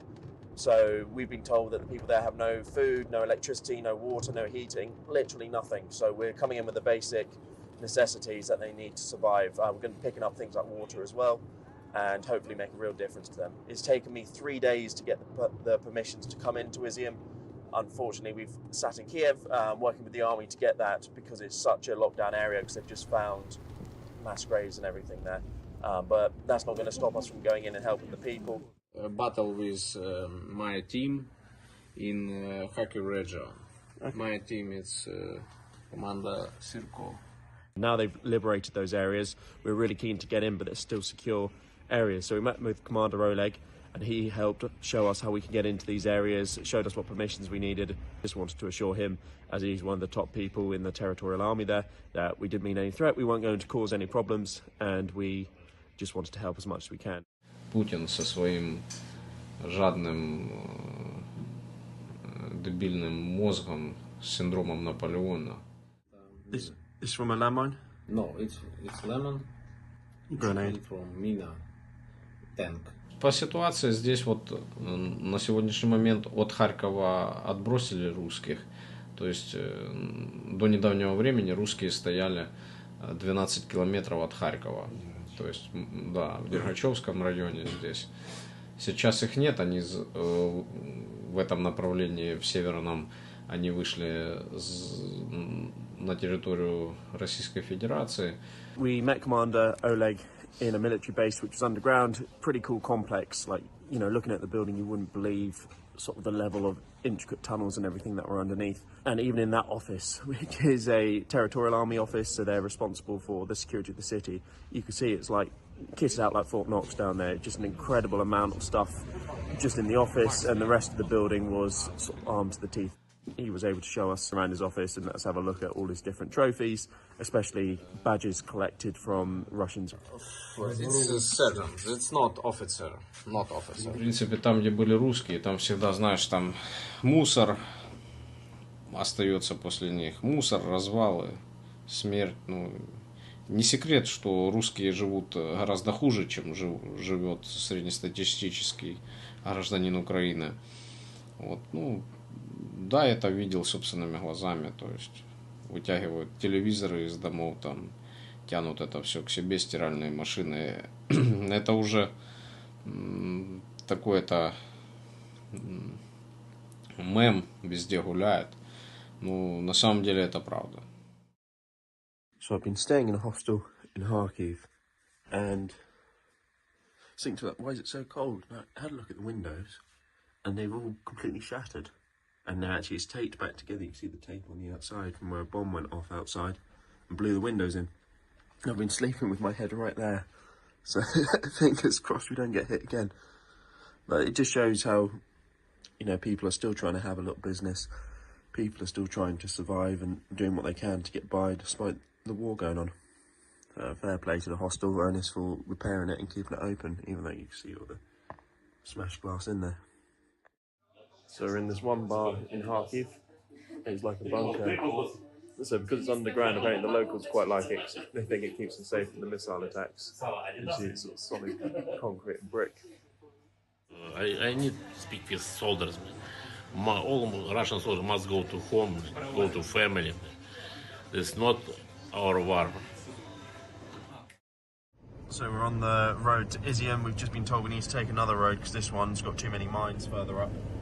So we're really keen to get to the people and give them about 1.5 tons of pasta, but unfortunately the road ahead is not good, so we've got to have a little detour and then hopefully get there. How are you feeling, Edward? Oh, Edward. You like these roads? Yeah. Very long. Road with life. So now we're entering Izium, a town of 28,000 people, which has just been recently liberated by Ukrainian forces. Currently, one of the big problems the larger charities have is actually getting people who want to go into the hot zones to help people. So I think it's so important for us to go and help the people who have been recently liberated because they literally have nothing. I've been to the areas before, they don't have clothes, they don't have any food. And so the Russians tend to kill everything there, so people are lucky enough to survive. You know, we need to make sure that they can keep on surviving. So we've given people 4 bags of pasta each, very kindly donated by New Life Church. And the idea behind that is 4 bags of pasta can keep you going for a little while. and then the locals can mix it with whatever supplies they have. So also on our team we have Justin from Justin's Ukraine Aid. He's a fantastic guy, a local in Ukraine, originally from Britain, but moved to the country a while back. He's just a fantastic asset to the team. Saved us when we got stuck in the mud. So this is a blown up Russian APC. You can tell it's Russian because it's got a V there. It's got a big V at the front too. The front engine's still largely intact. I don't think you'll be able to get it going again though. This here's the turret which is blown off the top of it. As you can see, it's been absolutely smashed. So this is the front of the Grad system. Just look at the sheer size of that rocket.